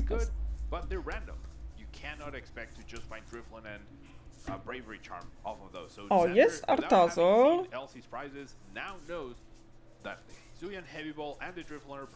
Or even better, that LC doesn't play those cards. But, I mean, you have to assume Gardevoir plays those cards. I do think that is pretty unlikely, but with the find off the Unfair Stamp of the Artisan, we can indeed see Screamtail hit the board. It is definitely going to be the play this turn. LC was able to establish... A, to też z tym patternem widzę. Move these damage counters off of the Gardevoir, put them onto something else, try to set up for a play in the future turn. And no, we're O, actually not even going chwileczkę. to be seeing the Scream Tail. We're gonna O, see no the tak. good old mind bend. O, za dużo This is jest. something we have seen play a big factor in many games up to this point in the Pokemon TCG here, Pablo. Could this be yet No i another? chyba widzę tutaj pewne rozwiązanie, więc... O, Confuse. But yeah, I mean, it could, except, as you mentioned, Chip, there's still Scramble Switch available. You're up against Dialga, you Tak, know wchodzi there's Professor Turo Confuse. available. If Professor Turo gets played, that means your Gardevoir EX isn't threatened, but when your Drifloon is priced and your Hisuian Heavy Ball is priced, I would definitely encourage you to just go search for one price card, right? If you hit the Drifloon or you hit the Hisuian Heavy Ball, you have a decent No, chance at Palpat. hitting either of those. Now you can No, Archaludon tak niewiele traci, on traci tą Dialgę, która pozwala skipać tury. Ale tak z czego co widzę też nieźle sobie daje radę ten Archaludon, no tutaj widzę kilka... Jeżeli już tak pogadamy sobie...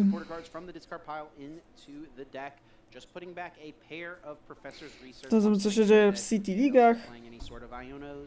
No to jest oczywiście, co ciekawe, nowe zastępstwo, czyli Zacian. No i co za...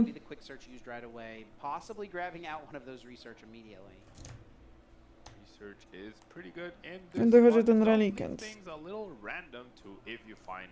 Pozwala na atak z poprzednich ewolucji. Could dig a little bit here, has the Pokestop. Also has Night Stretcher, so even milling an Archaludon wouldn't be too bad. A Scramble Switch niestety. Yep. That's a big find. Even discarding that Dusknoir is actually pretty good because there's a Rescue Stretcher and a Rare Candy in hand, so now he can just immediately evolve over here. No wchodził duch. Gotta think about, is this the time to go for the Dusknoir? You could try to save it for a future turn, but it doesn't seem too bad. Taking 2 prizes here, leading yourself to taking 2 prizes on Gardevoir EX to close out the game. Doesn't seem too bad. Goldie na Could put you in a desce. situation where if Elsie's able to remove that Gardevoir EX from play, that could make things a little awkward. We're actually going to see the hard retreat here from Xander, moving this Dialga V-Star to the bench, sending up this Dusknoir. So we probably will see, since of the Duskull, we probably will see now that Dusknoir through the Rare Candy as a way for Xander to get a pivot. Może odzyska w końcu tego Heavy Balla. Aha, tracimy Kyrię, no to oznacza, że... Czy on już ma w końcu tego Drifluma? A nie, to Mankidori.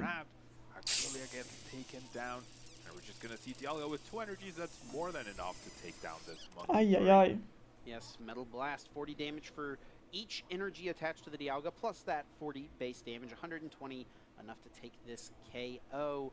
Star Cronus has already been used, so you don't A, jeszcze będziemy mieli Werolida, jakby ktoś się pytał. Xander saying from this board position, even if he can't knock out a Gardevoir EX to win the game next turn, he feels pretty confident about his ability to close out the game with just the couple of Archaludon he'll be working towards building up. No dobra, mamy drugą mapę.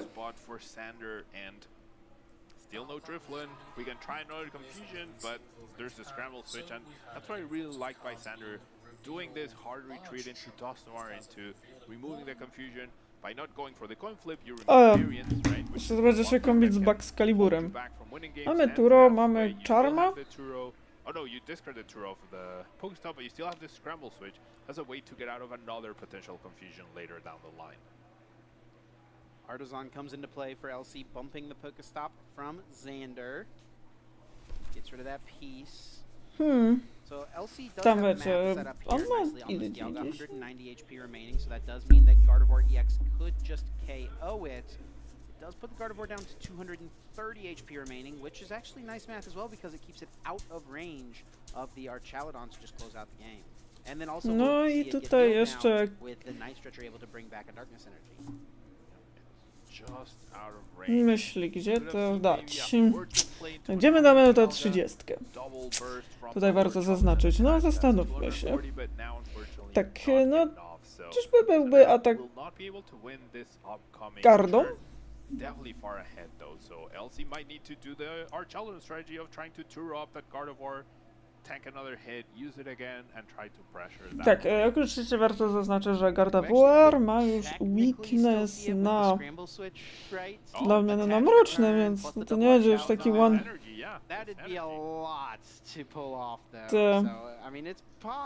Aha, tak, LC już wyciągnął oczywiście Heavy Balla, no i Drifluma. Thornton and double our Chaladin to pull that off. With Cypher Maniac. I mean, I don't. There's Co tu będzie? A, widzę, że... bo widzę, że Pero nie używa. With Pokestop available, maybe the chances would have been decent.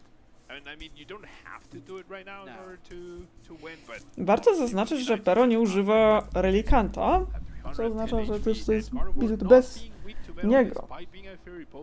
Choć w teorii faktycznie nie jest to taki głupi pomysł, biorąc pod uwagę, że no, na ten moment to może być łatwym łupem dla Stolca.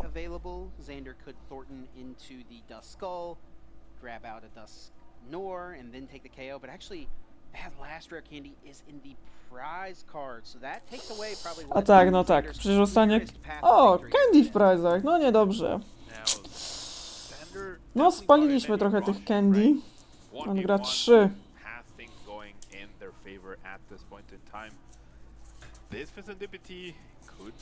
No, niestety, jest ciężko. No, z Archaludą.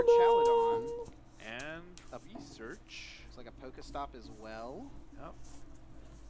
So you need Pokestop to not discard Thornton. I don't know if Thornton's in the hand. He still has Quick Search available, so we could just use Quick Search to take a piece out that you don't want to mill right now. Znaczy, widać, że tak, no bo w teorii Garda powinna mieć lżej, bo tutaj my opieramy się na sim. Needs to pull off this turn in order to win the game is Thornton into Dialga V, then Night Stretcher, bring back the Dialga V star, evolve it, use the pair of our Chaladon, load the energies up onto that, retreat into our Chaladon EX that already has energy on it, scramble switch onto the Dialga, and then attach a metal energy for No właśnie, dobre pytanie. Czy to się uda? Czy będzie ten stretch?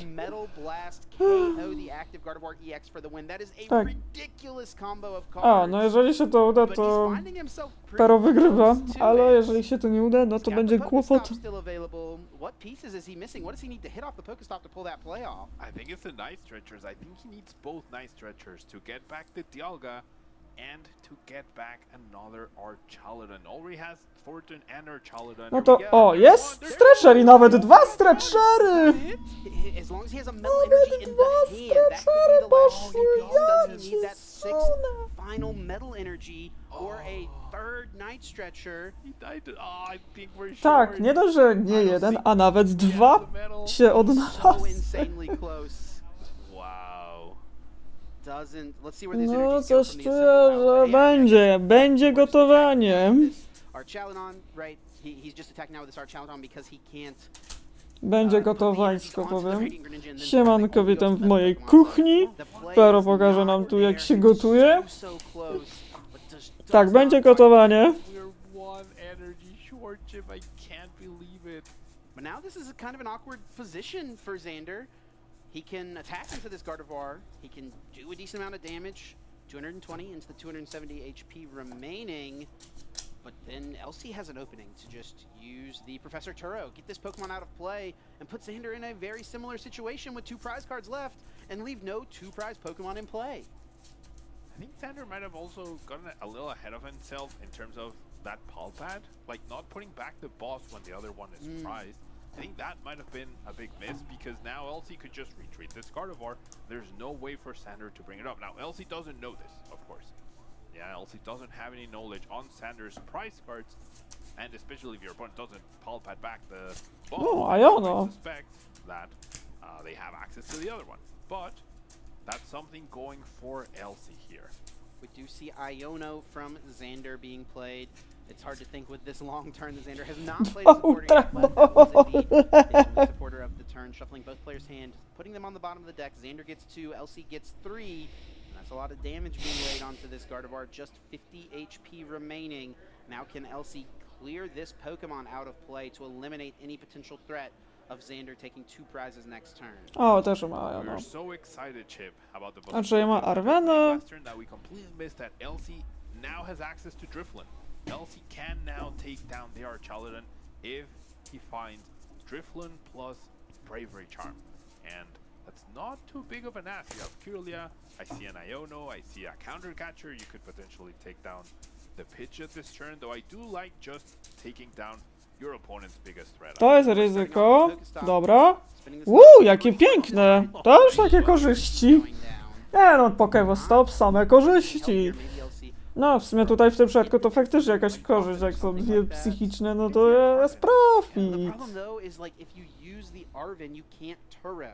And then like LC doesn't know that Xander doesn't have Boss available. Boss could be hanging around. Or the rare candy, right? Or the rare candy, or counter catcher as well from Xander now would be online if LC takes a 2-prize KO here. So I think LC's thinking that he really needs to play Professor Turo, but I don't think that's going to happen anymore.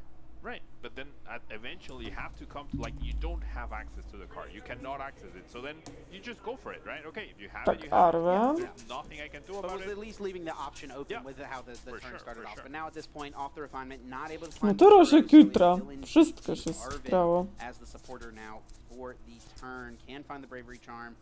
Is there a way in the deck to get out the Drifloon? LC was using Refinement to discard Buddy Buddy Poppins earlier in the game. Now is there no way to search out the Drifloon? I see an Ultra Ball. Which would be costly, but it's the way we see Knight's Adventure get grabbed. Did the Drifloon hit the discard pile at some point last turn? No, it was grabbed from Prize last turn, and it got Iono to the bottom. Chwileczkę, czy nie dojdzie do counter catcher nienaładowanego Archaludona? Okej. I don't know exactly what he's down. I think he still has Scramble Switch, right? So that should be a way to move this. And LC knows this because he saw it off the Pokestop and Xander didn't use it, so 140. yeah. I mean, the Ultra Ball would have been costly, but I think it was the way. You can't, I guess you can't take down the Pidgeot here, and therefore finding that Scramble Switch is gonna be pretty Tak, difficult. So i to też chyba będzie stick. Yeah, because we know Xander used Iono last turn and sent that to the bottom of the deck. Yeah. So Roaring Scream able to deal 240 damage to anything on Xander's board. It will be targeting that Pidgeot. A, wchodzi kolejna małpa. Mamy i. No i widzę, że będziemy tutaj... Oh, you have to KO Pidgeot here, right? No.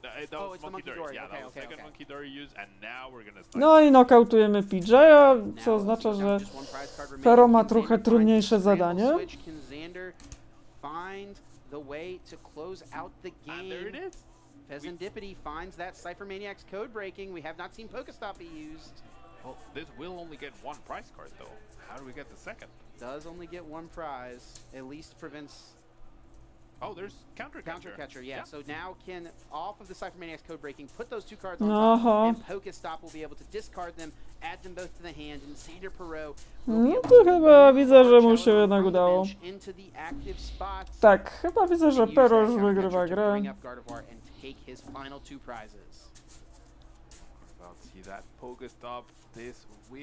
Tak, no. Tak, no i Scramble Switch, no i Xander Pero wygrywa 2-0. Nie ma Game 3.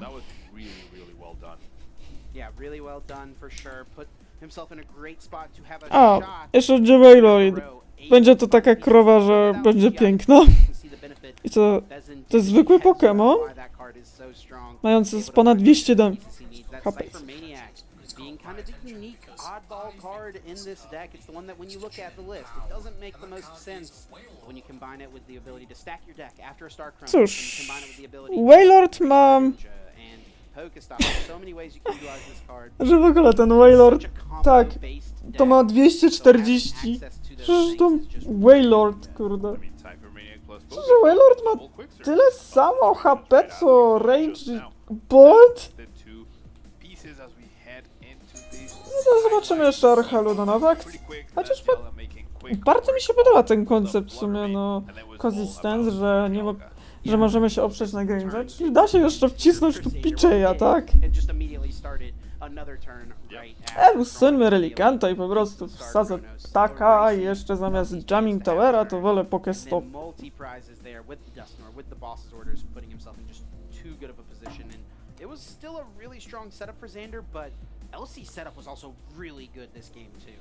No, tutaj dużo lepszy, no ale akurat LC miał już tym razem dużo lepszy setup, ale jednak Xandro się bardziej podwycwaniaczył.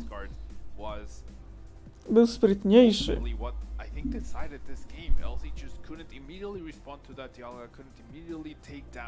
had Geraldton, and those extra turns that Xander was able to use to get those extra prizes ended up winning him this match. Yeah, things definitely could have gotten a little scary there for Xander at the end, and Xander was so close to winning on that exact turn, just one energy card short. Sometimes it's just the simplest card that you're missing. Xander was maybe in a little bit of a precarious spot here, but Vezendipity finds the Cypher Maniac. Cypher Maniac finds the 2 game-winning pieces, counter catcher to bring up Gardevoir, scramble switch into the clean Archaladon. Ziomkowie tacy, można by powiedzieć. Ale tak, no, nie ma gry trzeciej. Pero wygrywa 2-0, więc tutaj żadnej Game 3 nie ma. Ale nie zagrał w sumie. No, Cyphermaniac, Pokestop to są takie dość też dobre rzeczy, bo manipulujemy tak jak chcemy. You're feeling a lot better now. I'm rooting for Xander. Yes, there we go, there we go. I mean, when I saw this deck list posted by Liam over on X this week, I was a little confused. I was like, okay, I can kind of see a little bit of the vision here, but there was a lot of other unique Archaladon builds from Birmingham last weekend. There was a lot of Banette floating around in a lot of people's deck lists. So there was a lot to kind of take in from Archaladon. Didn't get a chance to play this build with the Pidgeot, but now I'm Ale to jest takie bardzo fajne w sumie, no. Masz już w końcu odpowiedź. Możesz mieć od razu już Turo w ręku.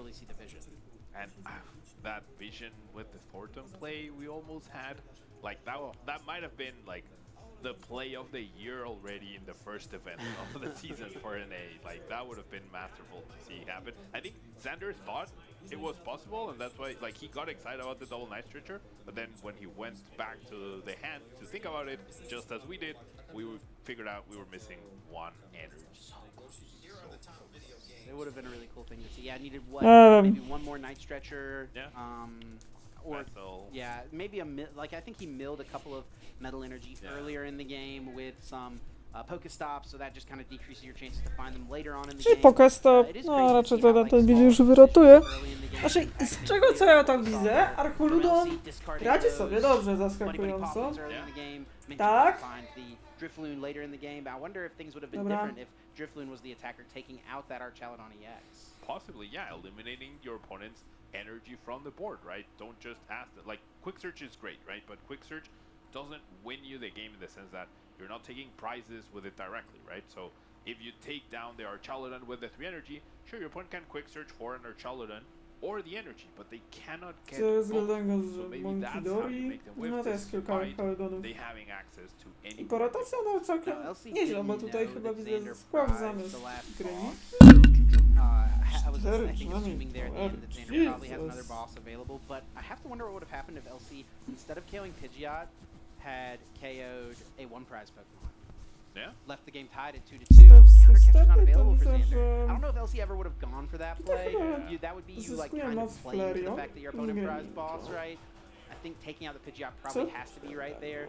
And it also makes me wonder too what things could have been like if that Technical Machine Devolution was hanging around, because then you could have taken just 1 prize card by using TM Devolution and also keeping yourself at, you know, the 2 prizes and take the Pidgeot out of play. I mean, also choosing to take a prize with Scrimfield in the beginning instead of confusing Pidgeot as well. I think that could have played a major role, right? Like, LC was 1 prize away from winning the game, so that prize that wasn't taken on turn 2 or turn 3, that could have been the game-winning prize, depending on how the rest of the game unfolded, right? Ale że droga kultu. With both your Drifloon and your Heavy Ball prize, you want to take prizes ASAP. Well, I think we've got our winner standing by in the lounge. I'm certainly excited to hear from Xander, hear his kind of take on the Archaladon that he's got for this weekend. Let's get down to the lounge. O, widzę, że tutaj wraca koncept boksu na Ogerponach. Hello, trainers. I'm out on the floor with the winner of our last match, Xander Perot, who did it with a very interesting build of Archaladon EX. What an exciting match, Xander. How do you feel? I mean, ecstatic. It's always nice to win a match on stream. Still undefeated so far, 4-0-1, so continuing to hope and continue to win on from here. Absolutely. I think I just want to draw the audience's attention A to jest because you Gardevoir. told me A, a no very tak. fun To fact co before we przewidziałem got faktycznie, here, to to, że and będzie that to was jakiś you klapery. have 0 games on I this deck faktycznie in Japończycy ją practice. używają How are i you raczej chyba doing it? większość graczy Well, I Gardy to played some pójdzie. with Archaludon, Dialga, but not with the Aczkolwiek Pidgeot no Dustor. wtedy myślę, So I saw when no Liam sobie Halberton z played powodu, it że nie ma maybe kim, a week or 2 ago. Saw the Pidgeot, saw the Dusknoir, thought that's really cool to lean into that sort of to jest checkmate ciekawe, Star że ten Chronos jest win taki, in one turn vibe. która So slotted those into my deck. You know, I was busy with work, worked on Friday. może być hopped the potencjalna plane, came taka. here, and so I mean it's working out so far. Absolutely. What have your rounds been like so far? Ooh, okay. I played against a Regidrago round 1, pretty good matchup. Just kind of take 220, try to go like Star Chronos 220, 280 to take 4 prize cards. Then I played against a Pidgeot control. No tak, jeśli chodzi o Gardevoir, to faktycznie dostanie ona tą Klafer EX, która jest dosyć mocna. Win a long game, Star Chronos eventually. Nie dość, że aplikuje ten And then I weakness tied a na Charizard 'cause we psychiczne, ran no out bo of time. wiecie, Prized my były Dusknoir, 'cause I used ferie, that guy in game 3. dawno and then temu just za played the górami, Gardevoir, za so, lasami. yeah. Is there any matchup that you feel like you're afraid of? I think Gardevoir was the one going into it where I was just like, yeah, I can get a little shaky. There's no Lost Vacuum in my deck, so I can't really get around the Bravery Charm. So anything that can really just kind of get me quicker than I can get them, or like put me in a spot where the 220 doesn't really take 2 prize cards. So like Regidrago, Raging Bolt, those kind of decks have the 220 HP liabilities on the bench to take 2 prize cards. But everything else is going to be like taking 1 or 2 with Star Chronos like that game. So let's sort of go off of there. Absolutely. No, Now you're playing jest an mocno. ace spec. No tutaj z that tego not co a lot of można też people have zauważyć, no tam Ewa czasem wraca, ale już też... A, nie.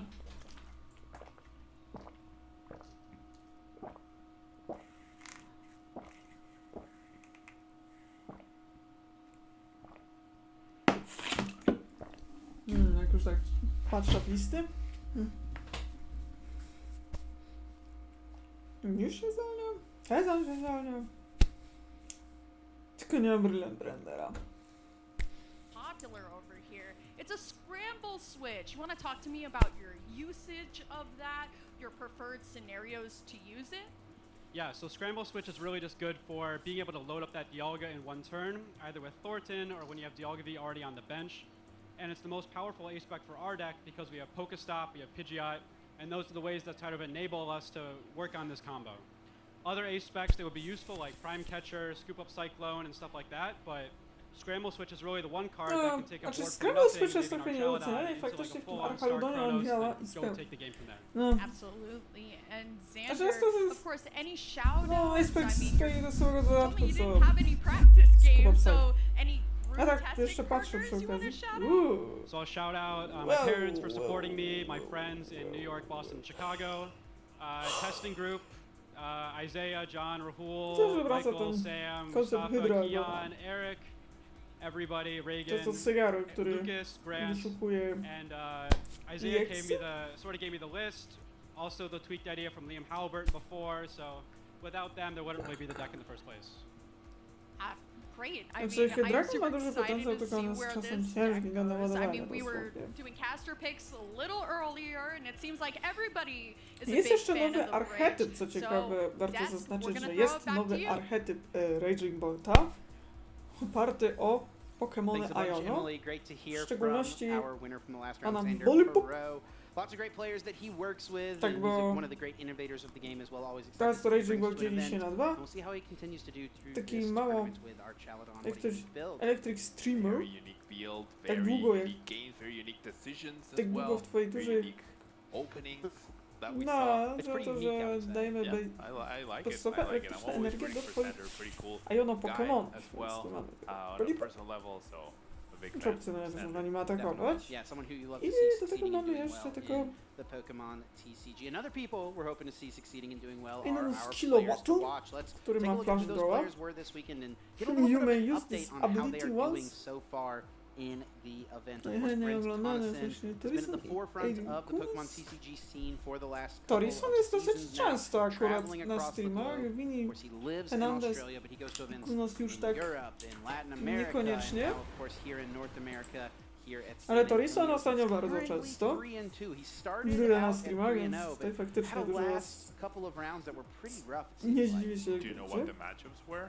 I don't. A, no tak. Okay, No, okay, so- But he did chyba- win. Yeah, no. chyba- Lightning. Obviously, Brent, No, big fan six of card, no, do Reggie 6. Drago, so I would imagine, I don't know what he's playing No this jest weekend, ciekawe, mamy but you have to stadion. imagine, like, nobody would be surprised. I think if someone has played Reggie Drago for the last Czyli 5 Legisa? tournaments and then they showed up to the Właśnie. last tournament of the format and played something else, it would be a little weird, It right? would be a Well, little bit playing to Raging your Ball or hand. something. I mean, Yeah. maybe you're just tired of No thinking so much. faktycznie może być Something Raging that's Ball totally out of left field. na Our middle silniku player there, we've got Vinny Fernandez, one of the great young players in the game. This is just his z Iono second year Pokemonów. in the Masters division. Still a teenager, but definitely still tearing it up. He is 5-0 with Gardevoir right now Jest też here ciekawy in San koncept. Antonio. Zobaczymy. We have Ponieważ Eden, the wygrywają local też również hero, tradycyjne also bolty at- na he Kilmas was o at garponach. 4-0.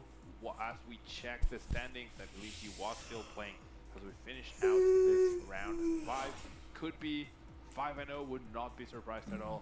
And Które nawet like I nie działają mentioned na earlier sobie. in the day, To jest this could be jeszcze his tournament finally breaking that bad streak. He's Peach been on. Court, Maybe który, no nie 2025 will be his oszukujmy, year. no, Yeah, definitely. że With a unique boltowy deck tak this trochę weekend as ciężej well. by So było hopefully we'll get a chance to wycofać. see Aiden at some point. No i z tego co throughout też this widzę w Japonii weekend. wraca This weekend and Turbo many more Heads. weekends of Pokemon TCG action. You know, we've got so much more yet to happen Pamiętacie still Turbo today. Headsa? We've got tournaments still going on tomorrow. We've got so many more events throughout the rest of the year, so we want to make sure you stay up to date with us. Be sure to always be checking out Też Turbo Heads Pokemon.com/broadcasts, znowu wraca. so you can always keep up with what's Z- happening, when the next tournament is, where it Że- is, what żeby- time no, it's going to start as Turbo well, and Heads which nawet casters nie you'll feature było on tak that swoją weekend. drogą, bo Do you know what next major? What's the next major tournament? We have, is there a Latin America tournament? Yes. Yes. Merida is happening Oh, in yes, 2 yes, weeks in Mexico. I'll be playing that akurat to one. nie jest ich I'm nowa so excited. praktyka. It's been Kiedyś so long podawali since kapele I've instrumentale do Hunting I Party, really więc to debated taka making the nowość trip to down nie to go jest. play in that tournament. It didn't quite pull the trigger though, but yeah, it's looking like it's going to be a pretty massive tournament as well. I think over 1,000 people registered for it, so I'm sure yourself and many others in the Mexican community are very excited to have a home country regionals. I can tell you that like the atmosphere. We're Znaczy kapele zawsze wydawali. at my local league shop, just locals, not even a league challenge. We're getting over 60 people at locals. Yes, not even a championship point tournament. The game is booming in Mexico. Everyone's so excited. It's gonna be like there's dalej dobrze 1,400 brzmi. players registered right now. I don't know how many juniors and seniors, but there's definitely gonna be at least 1,000 Masters players, and I would imagine it's gonna be like out of those 1,000, 850 of them, it's gonna be their first major event ever. Że nie jest jakaś nowa praktyka Olinki, no To think about. oni Yeah. wydawali Finally get to wcześniej już experience that in zdecydowanie. Mexico City, in Mexico, sorry, it's not in Mexico City, it's in Merida. But yeah, it's very exciting. I'm And very from what excited you've told me about as it. well, Merida is a very nice area as well, very beautiful. Very beautiful city, lots to do as well if you're gonna make a vacation out of it, lots to see around. You have a brand new train as well. Everything's just fantastic. Merida is such a nice place, and Monterrey is as well. If you can't make it to that one, maybe Monterrey is your calling.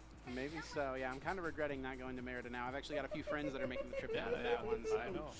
I was thinking about it, didn't quite make it happen, but maybe next time.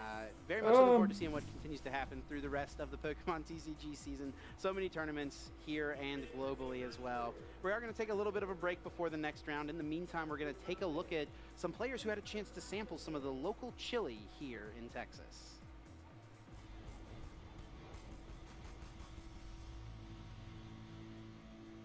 Welcome in, trainers. I'm here in San Antonio, Texas for a Texas-style hot chili cook-off. And I have three O, of the spiciest będzie jakaś trainers in the menu bitwa, here freestyle today. czy coś? Adonis Actual, Out of Pocket, and Septile Ice. Each one of these trainers brought their own personalized chili.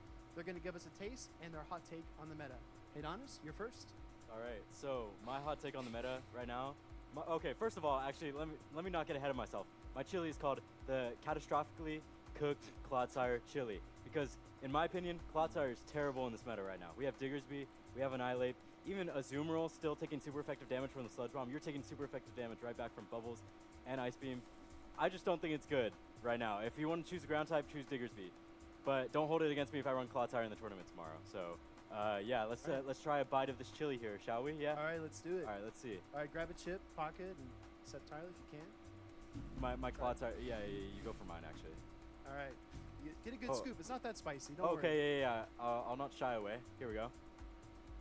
All right, now we need some live reactions here. Septile, how are you feeling about this? Catastrophic Clodsire? Really? It's true. Clodsire's terrible. Mhm.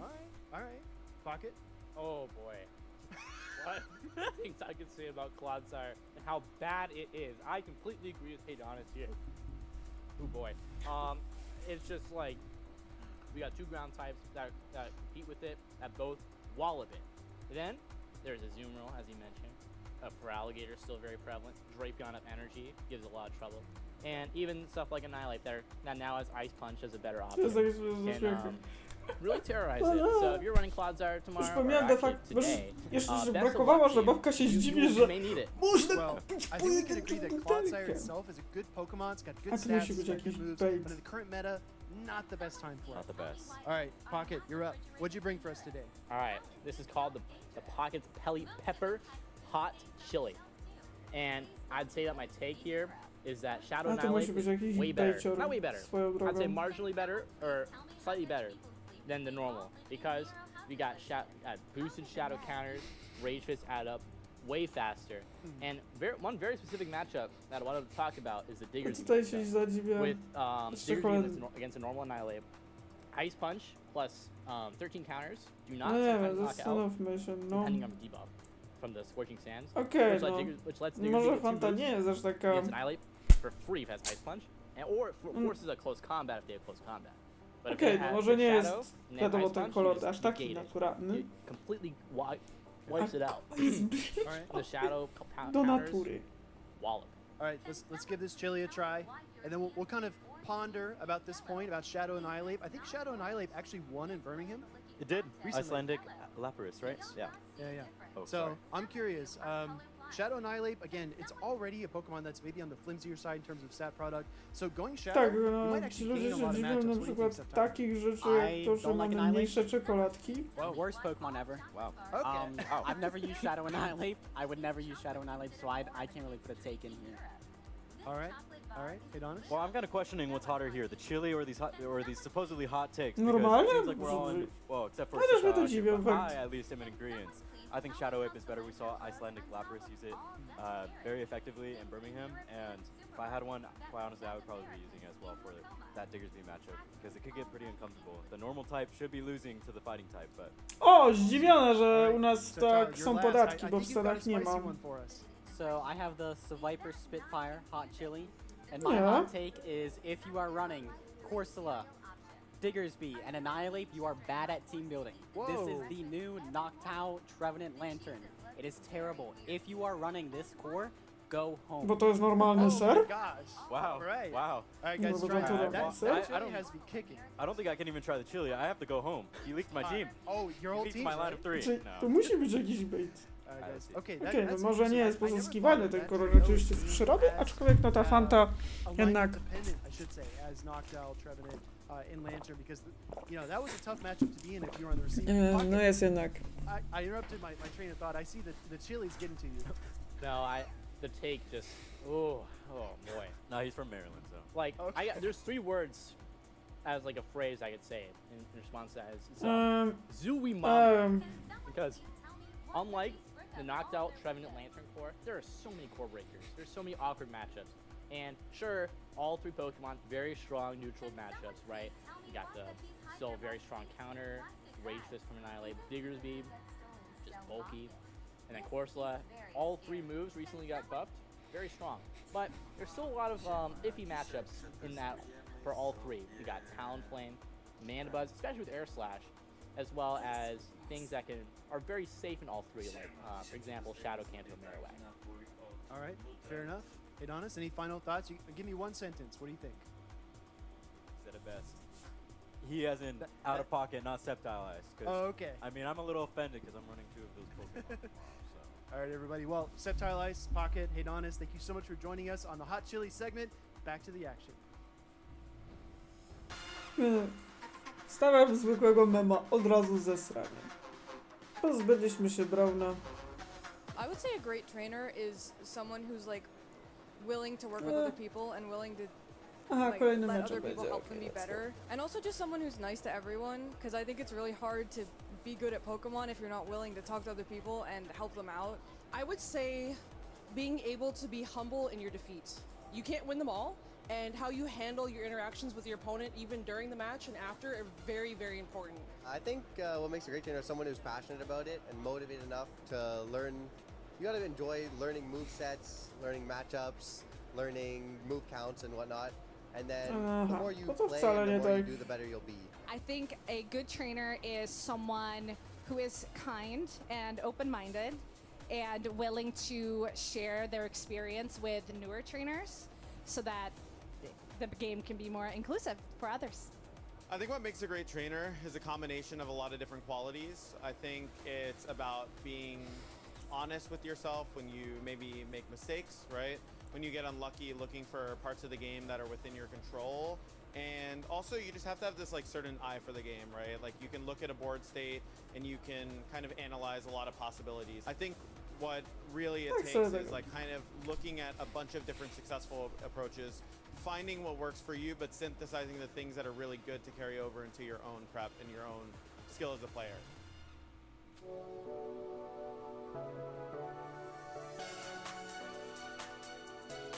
No dobra, jeszcze za to poczekamy.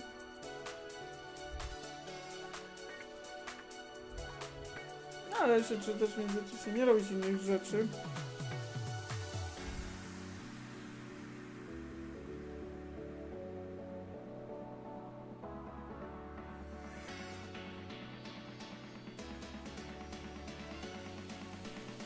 Tu trzeba zrobić w międzyczasie drugi takiego overlaya.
Maybe when I was like 7 or 8 on the Game Boy, you know, Fire Red, Leaf Green, that's the first games, and then start from there.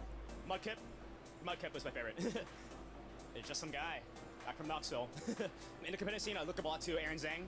He's just a great content creator, and I think he's just a great face for the community, and he's one of the reasons why I got to VGC. Really, really great guy. Flying after today, the Salamence, so that'd be kind of cool with all the bird types. My favorite Pokemon is Pancham. I always bring him to every event, and he's just kind of there. It's just kind of my persona. So yeah, there he is. My favorite part of Pokemon events is meeting new people, and just playing just like new players and just anyone I haven't faced before. It gets like a strong challenge, and it's always great to just meet new people overall. My go-to event snacks will be protein bars. I usually have one on me all the time. They're just very convenient and they're easy to eat. And my Team Rocket, I am not Team Rocket. Snacksy. To mamy, co się wydarzyło w Honolulu.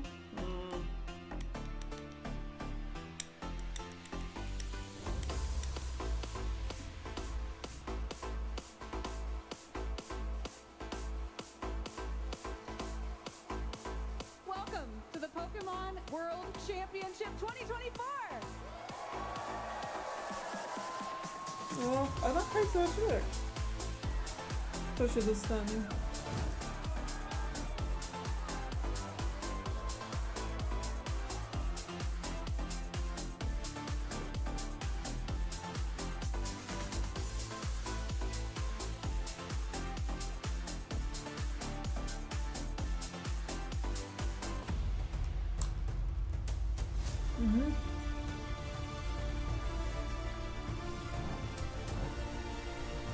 Kurde. Kiedyś trzeba spełnić to jedno marzenie.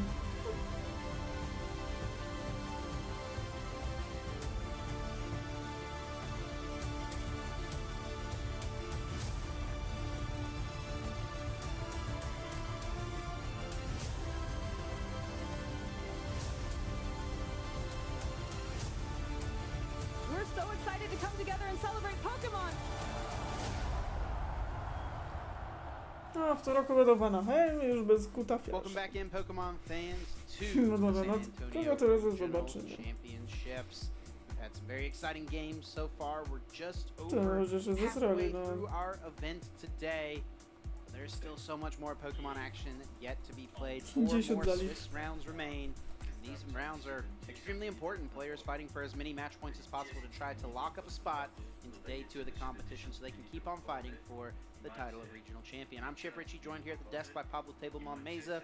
We're going to be taking you through our next Swiss round very, very soon. We just had a very exciting game, seeing Xander Perot and that super unique build of our Chaladon EX.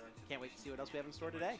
I'm very much looking forward to this next round. It's the key round, right? A lot of players lock their spot into day 2. That's the first step before you start thinking about top 8, right? But then once you have, like, if you get 6 wins straight in a row, you're definitely feeling very confident. Oh yeah, without a doubt. Every single round that you win, it just helps you keep carrying momentum and confidence as well. I mean, an extremely important factor is playing with confidence, right? Making sure you feel great about the decisions you're making, and that just gets compounded and is easier to maintain whenever you're winning round after round.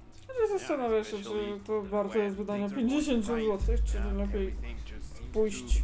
Fall into place, and then you start dreaming, right? You start dreaming of going beyond and beyond and beyond. Of course, I always recommend taking it one game at a time, right? But when you're at 6-0, it's very difficult to just not start thinking about, okay, I'm in day 2, so what do I need to make top 8 and start doing all these but there's calculations? still so much tournament left to be played. We've seen many players with those 6-0 starts kind of fizzle out. You know, Znaczy, to all it będzie takes wtedy is smak one intensywniejszy. bad matchup in your pairings or one bad opening hand to just kind of derail a whole tournament run.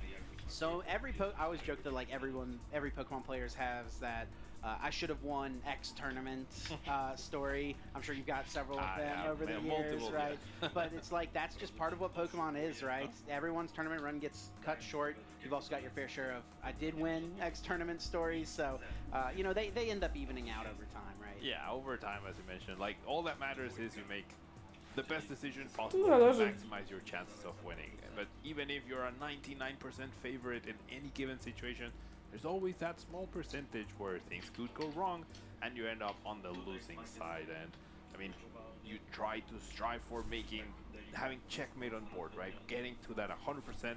There's no way, there's no card my opponent can play in order to beat me, but it's really difficult to pull up. Yeah, Juancho was actually telling me a funny story about his league challenge yesterday, which we like to keep bringing up again. He was like, he told me, I had checkmate on board, but then I was like, so you didn't have checkmate on board. There's a but then that doesn't. I mean, turns out his opponent had a choice belt in his Dragapult EX deck that allowed him to do 230 damage to his Dialga with 5 damage counters on it, and that's what won them the game. So that very obscure card we haven't seen choice belt in so long ended up giving them the win. So pretty cool story there. I mean, that's one of the benefits of playing a surprise card like that in the deck. Juancho thought he had checkmate. And, you know, I would have been feeling like I had checkmate as well, as I'm sure you would have too. And then that choice belt just takes the wind out of the sails. The opponent gets the win out of nowhere. Well, we've talked plenty about our Chaladon, right? We just saw it in the last round. Juancho played it. That's the deck we're talking about there as well. Let's talk about the reason why our Chaladon has become so popular. Because, you know, it came out with Surging Sparks. We didn't really see too much of it. There was maybe 1 or 2 in day 2 of Sacramento. You know, maybe a couple in day 2 of whatever that first European tournament was. And it wasn't until we had a Champions League event over in Osaka where our Chaladon really had a chance to shine. So let's take a look at the deck list that was used by Yota Wakai to get that win at Champions League Osaka. To jest ten, feature deck Archaido, no tutaj jest ten relika, Scoop Psycho, no to jest już taki. Like in the 20th of December.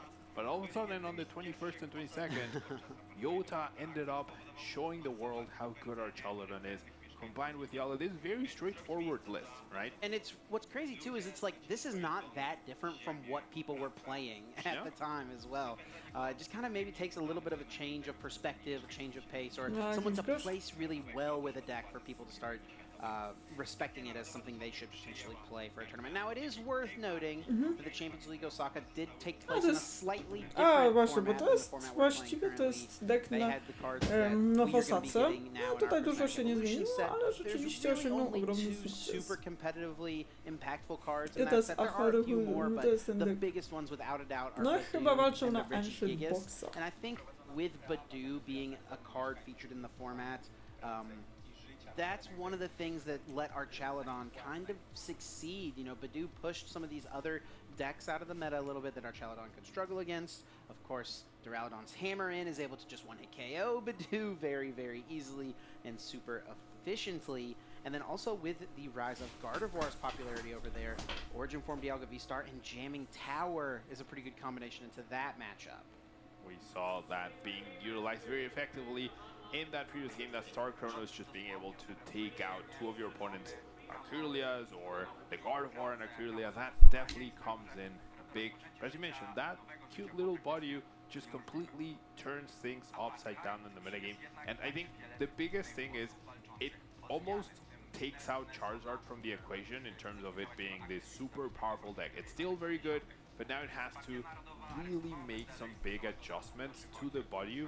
And as lower Charizard means decks like Dialga or Chaladon can thrive. Decks like Miraidon hopefully have a much easier time. Decks like Gardevoir can buy themselves enough time with that body that they can just freely set up. Imagine we see the previous game with Sander not being able to play item cards for one or two cards. That actually could have made a huge difference just in terms of the pressure that they're mounting on the Gardevoir EX decks before they set up. So I think, as you mentioned, Chip, Badu definitely gonna play a major role heading into the next set of events once we get that, and it definitely played a major role in Yota's win. But it still continued to have an impact on our current format as well. I mean, this build of the deck, people have taken it and made a couple of adjustments and started to move forward with this type of archetype and still continue to see success with it even in this format. And I think one of the big reasons for that is our Chaladon in and of itself is a card that's built pretty decently into Regidrago V-Star, which is the most popular and best deck in the current format. But our Chaladon's got 300 HP. It's really difficult for Regidrago to deal with. And it also does 220 damage, which knocks out Regidrago V until Masco Gravani EX. And Mew and Squawkabilly and Pheasantipity, right? And best of all, with that Metal Defender ability, you take away your fire weakness, therefore even Radiant Charizard can't quite get there. You need a combination of Boss's Orders plus Prime Catcher to be able to No, sobie tak delikatnie rzecz and then, ujmując. I mean, if you get lucky to have that combination of cards in your hand, sure, you can get it back with the V-Star, right? But getting all of that off, well, our Chaladon player just continually mounting pressure with 220, and also threatening the Star Chronos potential with a follow-up 1 KO with Metal Blast as well. Yeah. That's so huge. It's kind of wild when playing the Archaladon deck how simple and easy it is to do 220 damage on turn 2 of the game. You need No, ten so kaktusik little, ładny. right? And the deck is built to pull it off as consistently as possible. I mean, it's just a straightforward, simple attacker. No, też The dużą Archaladon kontrowersją powers daje itself up. You ten don't even Melody. have to have an energy attachment turn 1. You don't have to get energy in the discard pile turn 1. You can do all those things on turn number 2 of the game and still be pulling off that turn 2 attack. That's one of the things that has impressed me the most about No, Archaladon, is zaczynasz how cały mecz. self-sufficient it is. I will say, I 100% underestimated our Chaladon when it came out. It also, like, I checked, its highest placement was top 32 before Osaka, so that's very good, of course, but it's not something that will call to the masses and really put a spotlight onto the deck. But now, with that Osaka win, we're seeing that transform into a lot of popularity, and now that I've gotten a good feel for the deck, I can definitely accept that I was very wrong about our Chaladon, and it's way better than I initially thought it was. Well, let's take a look at some notable matches heading into Swiss round number 6 here. We are gearing up to get ready for that round. Let's see what the notable matches are. Which players we're keeping our eyes on here heading into this next round. Can't wait to see and looking forward to seeing what game we can feature as well. So many Będziemy grali well-known Joshua players Franka doing extremely well oraz this tournament. Cody'ego Ian Robb, Magda Fist Almera. against Matt Chong. Jest jeszcze Got Ian Henry Robb Chow, regional versus champion up Matt against Noah Klugain, Sajakin, Henry who Chow has done versus extremely Noah well in the last few months of the Skadaja game. Elizabeth Elizabeth Willett and Jesper Eriksson, I think Willett players that versus are pretty good Jasper. friends playing against each other in that round. Eriksson, So ale my sobie our będziemy future matchups Joshua are Josh oglądali Spring, i someone Cody'ego. who has had a lot of success in the game over the last 2 seasons. Going up against Tak, Cody Joshua McDaniel, Spring a name I'm versus not as familiar McDaniel. with, but I'm very excited Cody for it because of the McDaniel. archetype Cody is Będzie playing. We'll jasno. get into that very soon. Yeah, we're about to. I think we're in for a very exciting matchup. Just looking at what both players are playing, we're gonna wait until they are set up. Już to Henry czał. No i on rob żywiołem. Chyba mam nadzieję, że będzie ostrożniejszy z gestami. Yeah, I enjoy watching Josh play and pretty deliberate and well thought out in all of the decisions that are made whenever they're playing the game. So very much excited to see what they've brought to the table for this tournament. Of course, Josh has been very big advocate for Gardevoir in the last few tournaments. You know, the testing group that they work with, they, I think, teamed up with like Henry Chow, Michael Davidson for the last tournament. They brought that Mawile technology into the Toronto Regional Championships, led to Michael Davidson having a really No, strong no to tak, tournament że jest run widok na at that event. lód. So they're always pushing and innovating. So I'm excited to see what they've got in store now. I'm especially rooting for Josh because turns out like we coach a couple of the same kids as well. So technically we're teammates through the kids as well. Like definitely ideas are being shared.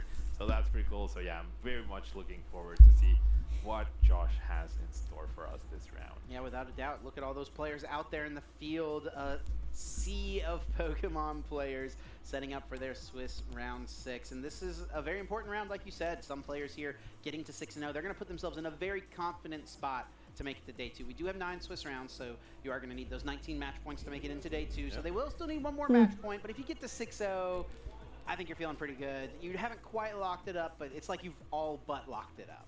And I think on the other side of the spectrum, right, you have players who are going to get to 4-2 and still feel alive, right? They're going to feel like their chances are still there to make it through to the next day.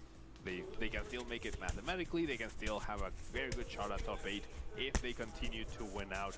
And yeah, I mean, this round, I would say it's the most crucial round. Also, like psychologically heading into the event, both like no matter where you're at this point. Yeah, I mean, the momentum you gain from these rounds or lose in these rounds can make or break a tournament run without a doubt. We talked about that a little bit, how momentum really can play a factor. Keeping your head in a good mental space as well is a really important thing that we don't really spend as much time talking about, right? I mean, just making sure mentally you're focused, you're prepared, you're level-headed as well, keeping it all, you know, No, żeby...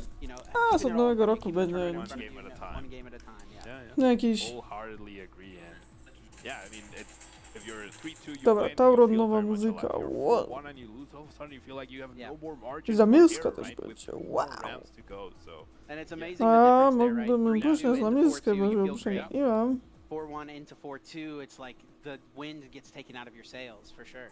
Yeah, I mean, it's definitely a thing, right? Like when usually the third place finisher, like in big sports events or whatnot, like if there's a playoff for third place, the third place finisher that won into their third place ends up being like in a much better mood than the second place finisher despite finishing higher because they lost the final match, right? So when you lose, also that factors into potentially how you're looking at the future of the tournament. Regardless of what the actual numbers say, it's a lot about that mental aspect without a doubt. We got our VG players over there as well. Tons of tournaments happening at this event. It's a pretty large one for the VG community as well, so I'll be excited to see in day number 2 what kind of unique teams they've got going on over there. I always enjoy watching the VG finals. It's always extremely exciting. It's the first event in North America with a new regulation as well, so we have these big, powerful, like, we've seen Miraidon a lot in the TCG, but they now get to see more of Miraidon with this new regulation. Now, fun fact for those listening at home, we actually are in the midst of a VG player, and not just a VG player, but a VG Worlds qualifier. Pablo, you're one of the few people, maybe the only person that's ever qualified for Worlds in both of the major titles. I am not the only person. There's been a few more in the Masters, Sajin Park being one of the most but in the same season, decorated. I think Sajin has also managed it. I think he even managed to like go, like he managed 3 in one point. Sajin's just probably the best Pokemon player of all time. Yeah, the most dedicated by far for sure. But yeah, I definitely love VG. It's been a little bit since I've dedicated myself competitively to the game. As you grow up and life gets a bit more demanding, there's a little less time. You gotta narrow your hobbies down a little bit, right? Exactly. Nareszcie będzie coś dobrego w Luksemburg. Nareszcie da coś dobrego, a nie dostanie jakieś gówno, dostaniemy lis. Jakaś tali. Pokemon Legends EA as well. I'm really looking forward to that as well. I really enjoy Pokemon Legends arcs. Me too. Yeah, I'm very much looking forward to O, that. w końcu będzie coś dobrego? Coming up in the future, without a doubt. What year did you qualify for Worlds in VG? 2016. 2016. So that was a 3DS. Was that XY or Omega Ruby? It was Omega Ruby and Alpha Sapphire. What was that qualification process like? What kind of teams were you using that season? So it was like in the beginning, the restricted Pokemon were not allowed. No ciekawe dlaczego, może pewnie nie masz. Tak czy zbyt napadów na... No, że możesz zdobyć byli na przykład z tą szkołą. O, no ciekawe dlaczego. Primal Groudon, which was like the main guy with Xerneas, and then I shifted towards Kyogre with Xerneas. I always just focused on Xerneas, so it just felt completely broken. Yeah, and that was my thing. But yeah, that year I had no weekends. Like every weekend was dedicated to either a VGC Cup or a TCG Cup or a VGC Challenge, or a regional. Może nie zdarzają się te napady z bronią tak często. Yeah, playing the broken Pokemon in VG, not a bad strategy. Same thing translates over to Pokemon TCG for sure. Can't ever go too wrong with just playing whatever the... A co, zobaczymy jeszcze jeden mecz tak naprawdę. Well, I think we've got our players ready for Swiss round 6. I'm excited, Pablo's excited, I'm sure you at home are excited. Let's get down to the table and get into this next match. Już stół. A co my tu mamy? Palkia z sowami, czyli Joshua Franklin versus oczywiście Cody McDaniel z kondukturą. No, brakowało mi tego. A jeden kolega grał już tym Kolderdurem. No to szczerze to jest jeszcze ciekawszy matchup, bo tu mamy Palkię, która ostatnio zrobiła wielką furorę w Birmingham. No i mamy oczywiście coś mało standardowego i rzadko widywanego, czyli Kondordura, który oczywiście nie ma ability żadnej, ale zero energy cards in this entire deck. We're talking 2015 Wailord numbers here, no energy cards. No właśnie, teraz, no bo właśnie to mówię, że czasami te kondorury nie grają niczego, a niestety mój przeciwnik, który tym grał, miał czetki. I just, like, from the top-down camera I just saw Cody had a mulligan, Joshua was looking through 7 cards, and he did like a, this is not great face, maybe expecting, because all the cards in Cody's hand almost indicated cloth. Okay. With a mochi, with supporters, and now he's gonna get the good news. Yeah, you can see his face. There you go. That's the face of someone who is reading a girder. Is that girder or conkeler? I think it's girder right there. Yeah, it's the stage 1. Yeah, so you can see the complete change of expression. Like, okay, this is it. It's not cloth, right? So yeah, definitely, like, you would have not predicted this in a million years. And how about this from Josh as well? Someone for the last few months who has really dedicated so much time and energy to Gardevoir, choosing to switch off for this event, maybe riding on the coattails of the success from players from the previous weekend with Origin 4 and Palkia V-Star. What do you think of this choice, making this call for the tournament? I really like it. Of course, after the last weekend, all eyes were on Palkia Noctowl. Everyone wanted to test against it. Everyone wanted to give it a try. And I do think, as we mentioned in the opening of today, it's definitely a deck we might have all missed, in the sense that we all definitely underrated. Ale zobaczymy, jak tam da radę tym razem Konduru. No bo tak, mamy tutaj oczywiście. A z czego co widzę, to Konduror daje też radę, bo też widzę niektórych gra drzewko. Znaczy na to nie gra jakieś proszę Strowli. No bo to nie ma puffinków, tak? To nie ma takiego... No co, tutaj Tortona? O, Fezan! I think he has Czy achieved to that jest goal. jakiś glint? Has 100% A nie, to jest achieved that. Grant, widzę. Apex being prized over O, on each widzę, side. że po obu That stronach means mamy that sprajzowane I think it's acepeki. officially Jakie, harsh on zobaczę, Cody, które... because A, that's wózek! No to było do there's przewidzenia, no że będzie combination of wózek, cards that więc really widzę, że po speak stronie on that Cody'ego first będzie time ciężko capture. się rozłożyć. You don't always need No the bo switching tutaj effect. You have possible wózek as well, which is also prized, however, poleciał. so No maybe i the został lack of sprajzowany stopping też effect Grant, could który come into play. zwiększa Now, the one walczącym thing I'm wondering, obrażenia. Jim, right now, that I do not No have i the Fezant answer to it, DPD. how much HP does Timber have? Does it have... Oh, it has 80. Okay, so it is in range of Radiant Greninja. I thought for a second it might have had 100 HP, but 80 is still pretty bad because it's not body puffable. Therefore, that precious trolley being prized is gonna make it difficult for Cody to set up here. Yeah, it looks like Cody has built No his deck to be cóż, extremely no i mamy reliant oczywiście on naszego the precious Timbura. trolley. Only 3 nest ball in this list, so this early game for Cody could be quite precarious. We are going to kick things off over on Josh Frink's side of the board. He had a couple of mulligans to work with from Cody's side. He's going to just kick it off with that Ditto. What a starter to have as well. You can only use its ability transform. Aha, to jest chyba ta lista z drugiego miejsca, bo widzę Only use it when it's in the active Bobra. spot, but you get to search your deck for any basic Pokemon and put it in place of that Ditto, sending the Ditto to the discard pile. And one of my favorite things No ever chyba since the raczej release będzie of Rotom. Stellar with the fan No Rotom taka inspirowana is the widzę w fact drugim that this miejscu, Ditto bo has tu made widzę its way bidów. into decks. Yeah, searchable I by się that żałuję, że Rotom means na it's a super playable biegu nie card. Of wziąłem course, właśnie you don't start with palki. it, right? You have to retreat into it to actually make use of it, but wholeheartedly agree, Chip. This card combined with Fan Rotom, combining with Noctowl, like I said, I don't think we've seen the best from Noctowl yet, and it's already making strides in the meta game. And you know who else is searchable by Fan Rotom? That cute little Bidoof. Yeah, Bidoof, that's a card that we don't actually Ty, ale see too often Cody in mam. this build of No, Palkia Conludor Noctowl. mocny. Now, it was played by Jonathan Sharpling, who got 2nd place at the Birmingham Regional Championships. A, no last właśnie, bo weekend, to jest but chyba ta all of sama the other lista. Palkia lists that did well last weekend did not play the Bieberl line. So Josh seems like has tested the deck and recognized that extra little late game consistency could be really nice. Because while Noctowl is really strong, it only finds you specific cards. It doesn't help you get through the deck. So Bieberl can make up for some of that.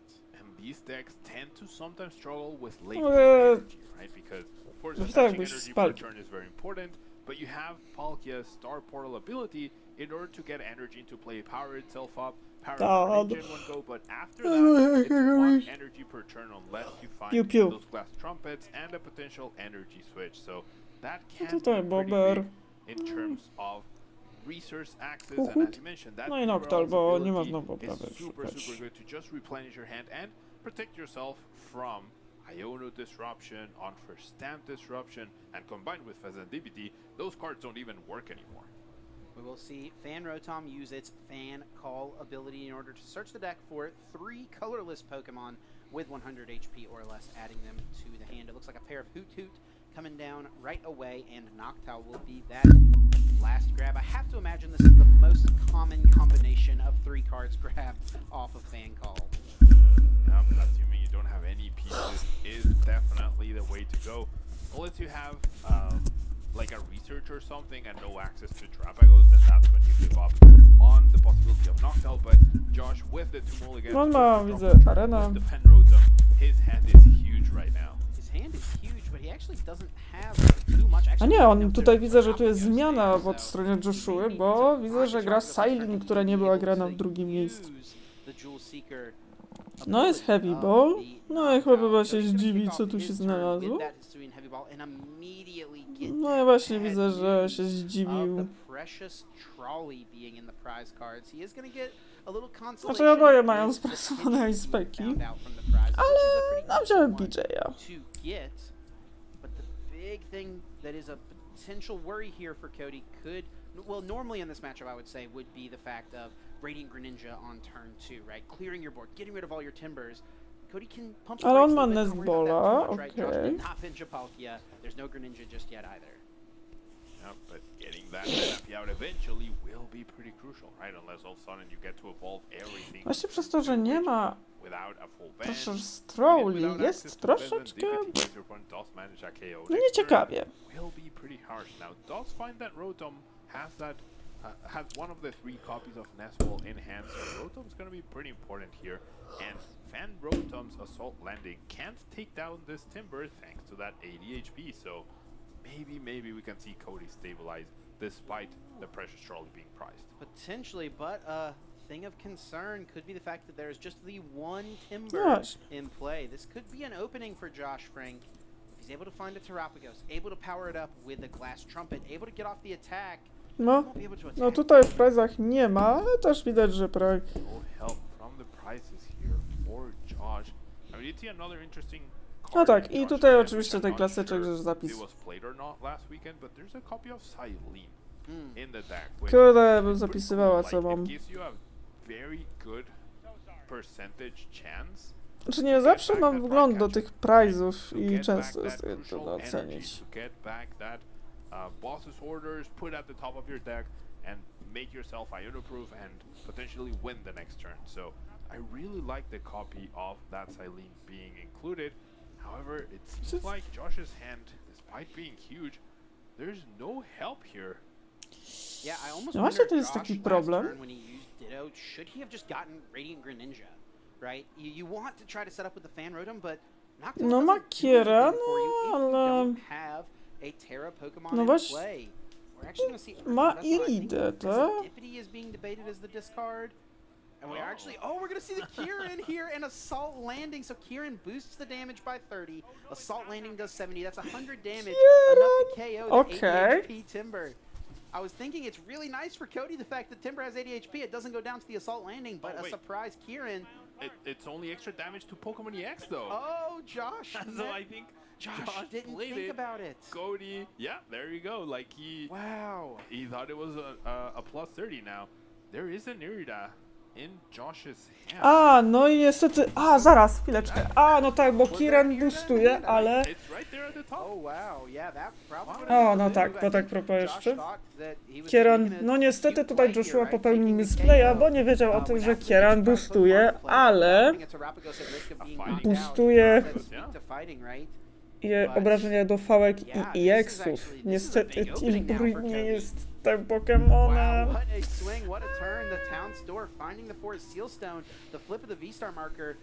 No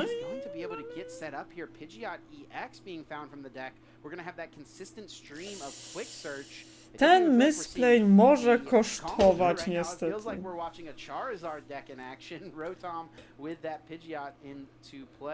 And now let's see what Cody finds out with the quick search here. Don't think there's a way to get the KO because like you need to poison that Conkeldon, right? Like that's priority number 1 in order to get some damage going, but you can only quick search for so many cards, so... No właśnie, no to przeciwnika to strasznie misplay był. Kurde, jak można nie wiedzieć, że Kieran podbija, ale dużym Pokemonom. Need the backup Timber. It might just need to be an angle of get the Timber and then instant charge again, right? Pull the hand back up, play it a little slow, and recognize that eventually your opponent's going to have to put 2 prize Pokemon in play. That'll be your opportunity. Mamy tutaj oczywiście Bonnet. Out the Brute Bonnet. Does he have a way to piece together the knockout? I mean, I think I saw the non-EX Petrant in his hand. A tak, on ma. But that's not enough damage though. It's 6 damage counters. But it does put a little bit of pressure on Josh, right? Because that means that it does set it up so that on ma bossa też w ręku. Cody's turn. So I actually do like this. Yeah. I mean, you don't get the immediate KO through the poison. It's only going to be 6 damage counters, but as you mentioned, all right, you do 70 damage and you don't KO me, and then I get the prize card and I get a turn. Right? I widzę chyba wchodzi kolejny Timber. Could go down, which is also the only real threat that Cody has. Czy co on ma tym razem? Bobr.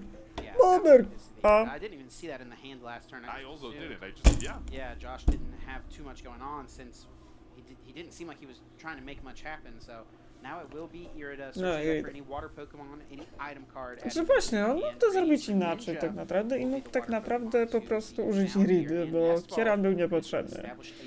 Że Kieran był dla samospalenia. No faktycznie widać, że Joshua mógł inaczej to zagrać, a zagrał trochę tak...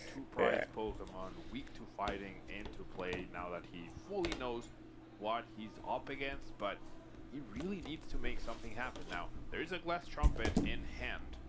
There are two earthen vessels as well, so we can definitely power up the Terrapagos to take a knockout. But can we get a reasonable or an impactful KO rather, right? Because committing your Terrapagos to knock out this Petron, not gonna be very cost effective if all of a sudden this Timber becomes a Conkelder and takes down your 4 Terrapagos here. Yeah, and that's why the more I'm thinking about it, I'm liking Cody's decision to go with the Toxic Subjugation last turn, pushing the Petrons, right? Because now Josh, if that hadn't happened, right, Josh could just simply take a knockout and not worry about moving this Timber out of the active spot.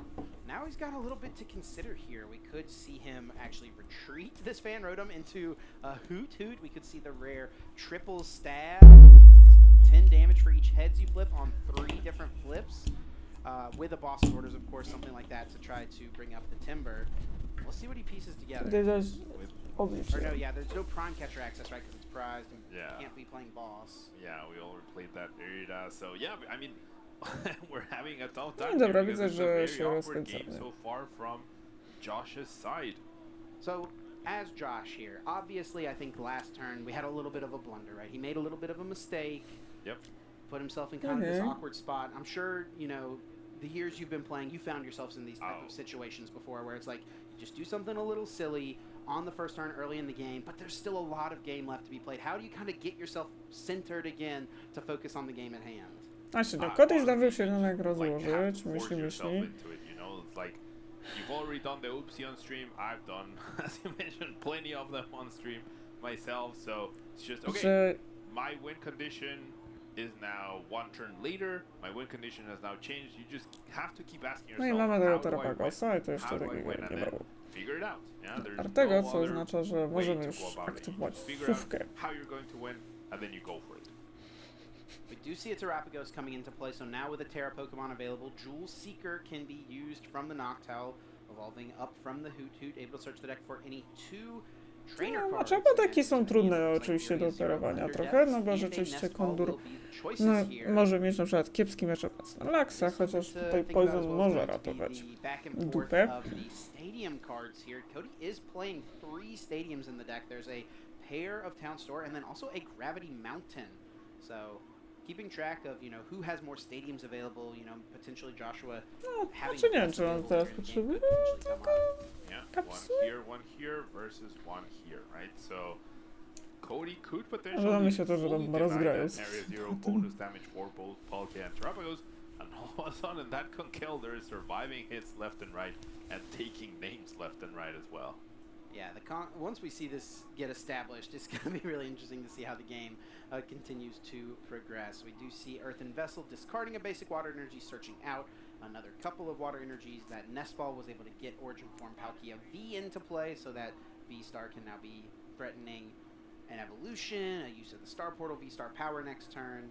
Radiant Greninja is being established as well, having that being put into play. And does Josh want to retreat? Does Josh want to attack with the Terrapagos here? That feels a little risky. No fear in the Conkelder, Chip. Don't play with fear right here. No, to może być trochę nie najlepszy pomysł. Josh retreat into this Terrapagos, Unified Beatdown, dealing 30 damage for each benched Pokemon on Josh. Też tak wystarczy, More than no, enough to deal with to już this leci. Pecharunt. And he's just putting it on to Cody, saying, hey, we'll see if you've got all the pieces, but Cody doesn't need much. He's got Quick Search. All he needs is Rare Candy and Conkelder, and he's got everything else set up. Czyli widzę, że tu jest Tilbur, tak, kolejny Tilbur jest już przygotowany. There is a Conkelder, there it is. Yeah, so we just need to Quick Search, you're right, yeah. Looking pretty good, 2-for-1 price trade. Can't complain, we have the backup Timber as well. Trujemy. You can kind of see it, like, once this deck gets set up, right, once you get the established board of the Quick Search Pidgeot and that Brute Bonnet on the bench, tak, i do tego. You don't need that much. You just need a replacement Timber every turn, a Rare Candy into Conkelder.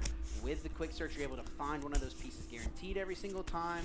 So it sounds like a lot, but when you actually sit down and play the game, it's really No not tak, bo that tak, much. no tak, Cody się tutaj już rozłożył bardzo ładnie. the energy No to i jego actually deck have a będzie lot of działał. ways to just find those Znaczy tutaj i pieces. tak Now, jedzie one shot na... Josh's hand is very underwhelming at this point. This reading Greninja has got to be the hero next turn because there's no help from Josh. He does have that Silene, but it is your commitment to support her. Ooh, interesting. Okay. Not gonna be able to see Radiant Greninja if there's no A, chyba się też Form jeszcze Palkia przygotował. V-Star coming into play. No i wchodzi oczywiście Swing Konder. 250 damage, enough to KO the origin form Palkia V, and Josh is gonna have a moment to think about this. How does he want to proceed? Looks like Tak, the i Palkia oczywiście will be trudno. promoted. No i I mean, I oczywiście have to imagine Josh zdewa has never palkę, played no against bo Conkeldurr if he doskonale has been wie, on the że... ladder maybe 1 or 2 times, right, on TCG Live. Yeah, on Pikachu rank. Yeah. Probably. Now he's got to think about what does he do in this spot. Optics Iono though, and has enough firepower with that Terrapagos to take a knockout, so not too bad there. And with 4 cards, it's going to be a little bit harder Oho, to pick up devolucja. another Kelder for Cody, especially with that Serendipity still being A to the right ciekawe. card. Or, yeah, that works too. That's actually really good. Technical Machine Devolution. Tego się nie spodziewałam. Dewolucja. Conkeldurr and the Pidgeot W back up palki? into Cody's hand, so it takes away the draw power. No tego się And then the nikt nie Conkeldurr will spodziewał. become the Timber. Conkeldurr has 80 damage on it right now because of the poison from last turn, so the Timber is gonna get KO'd. It's very clever. Technical Machine Evolution, not a very common card, right? It used to be super common when Charizard was this huge dominant force in the metagame. It still is a very good deck.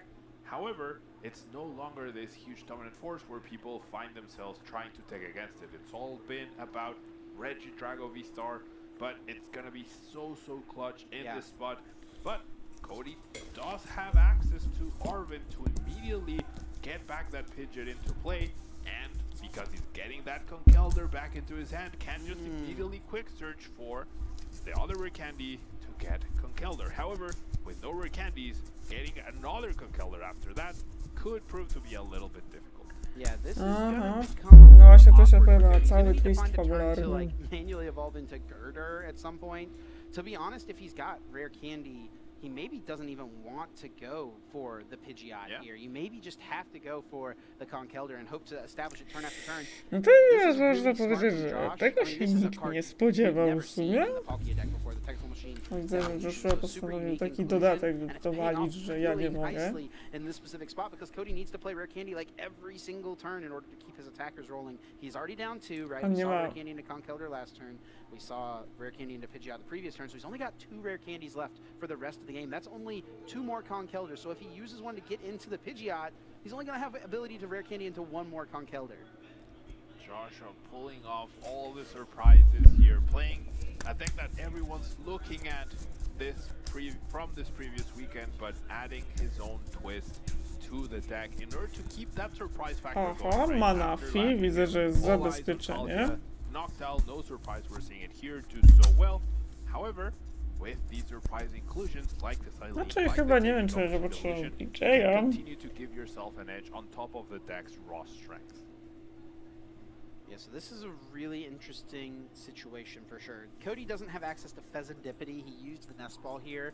It would have been a really great time to get Fezandipity. It is prized this game. He used Hisuian Heavy Ball turn 1 and got out the Pidgey, left the Fezandipity behind. So it's not available. He's not going to be able to flip the script. That's a way you can get around the fact that you've lost your Quick Search Pidgeot to piece together your combo pieces. Gra kolejnego kaczera? I don't think that Cody can afford to KO this Noctowl. He needs to get 2 more Conkeldurrs established. He needs to knock out 2 prize Pokemon, more than likely to close out the game. If he uses one of his Conkeldurrs to knock out this Noctowl, he's going to have a really hard time closing out the game. He needs to attack No cóż, multiple more times. It looks like he's going for it. He really needs to bench another Girder or a Timber here as well, and he doesn't even have that. No czy zostanie w końcu wpędzony?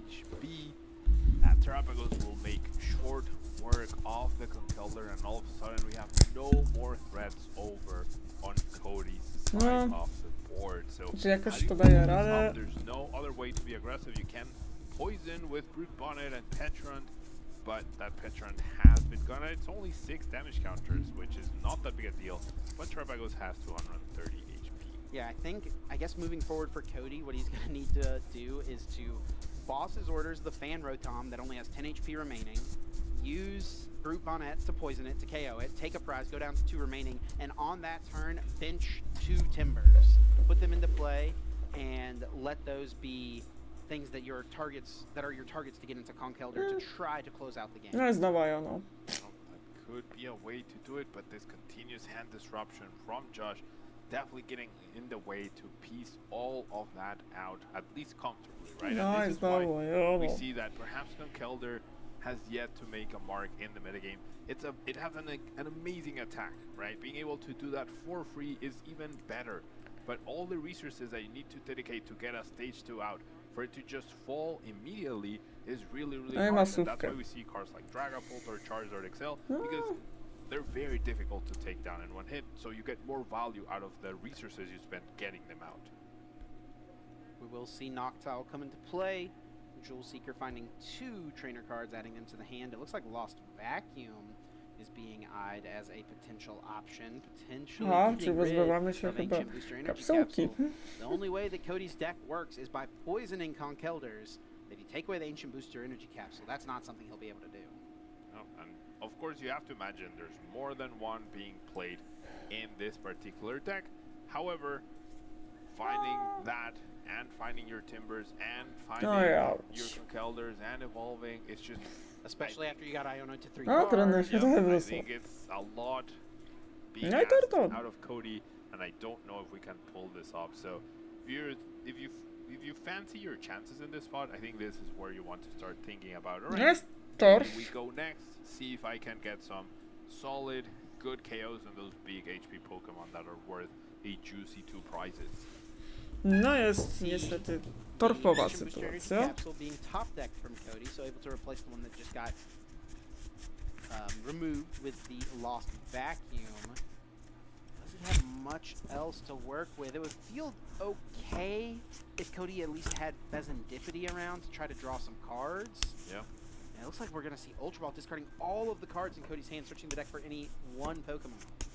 We go for Iono, for Luminion into Iono here. Do we just establish a Timber? Jest trochę smutno. Instant charge with Rotom. I mean, if that was the case, we could have just Night Stretchered back the Timber, but I think, yep, we're gonna go into the next match. Aha, widzę, że Cody się poddaje, więc Joshua wygrywa pierwszą. Despite the shaky start by Joshua, he ends up taking this game 1 in pretty commanding fashion, I would say. Tak, bo ja się szczerze też nie spodziewałem, że tutaj Joshua użyje Devo. Huge difference in this matchup. It feels like putting that extra pressure on Cody's rare candies, taking away the powerful Pidgeot EX, and forcing Cody to make a decision. Does he want to make an attacker that turn, or does he want to make a Pidgeot? Yeah, this is actually going to be a really tak, pierwszy wygrywa Joshua, który... Technical Machine Devolution, this feels like a matchup that's pretty decent for Cody. Yeah. Też proszę przyznać, że nie. Znaczy, że drugie miejsce takich rzeczy szmerów bajerów nie używało. Technical Machine Devolution happened after this first knockout on Trebos. We were thinking, well, it's probably not a good trade for Josh. Could be in a little bit of trouble. And did see the response onto that Palkia to deny tutaj się trudno wylosowało. Eventually, and also a much higher HP Pokemon. However, that Noctowl using Technical Machine Devolution basically demolished Cody's board. Cody does choose to rare candy into Conkeldurr to take a single prize KO. I think that's maybe a turn where if Cody had just played it a little slower, got a couple of Timbers, used instant charge, he could have tried to navigate the board from that position moving forward. But instead, he takes that KO, and then he just doesn't have enough resources to close out the game. And do you think if Cody decides to do that, Josh would have actually committed to just attacking with Noctowl, just making sure he was just 70 damage, doing damage with Noctowl, single prize attacker, force Cody to commit to a Conkeldurr in order to take that down, and then you go in with a 2-prize Pokemon once again. Yeah, that could have been the move. That would have maybe been the best play for Joshua there.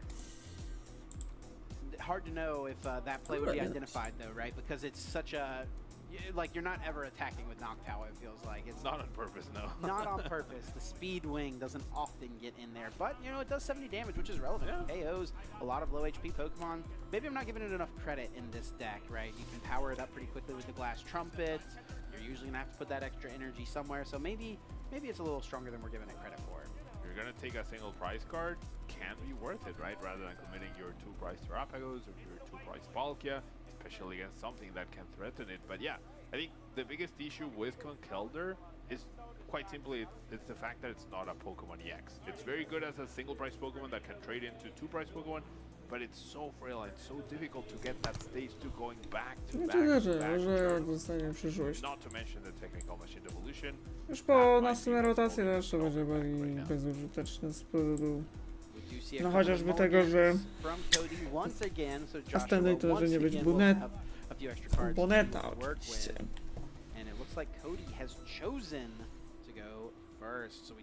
No to klasyk.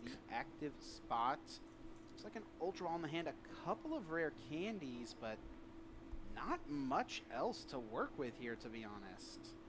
Not much, but we're about to see a lot chip. There's no prized Precious Trolley this time around, so we can easily Ultra Ball for Rotom, Town Store for the Forest Seal Stone, get our Precious Trolley, and instant charge into hopefully a Pidgeot to combine with our double rare candy. So initially not looking great, but I think we're gonna be fine here. Yeah, deceptively strong opening hand here from Cody.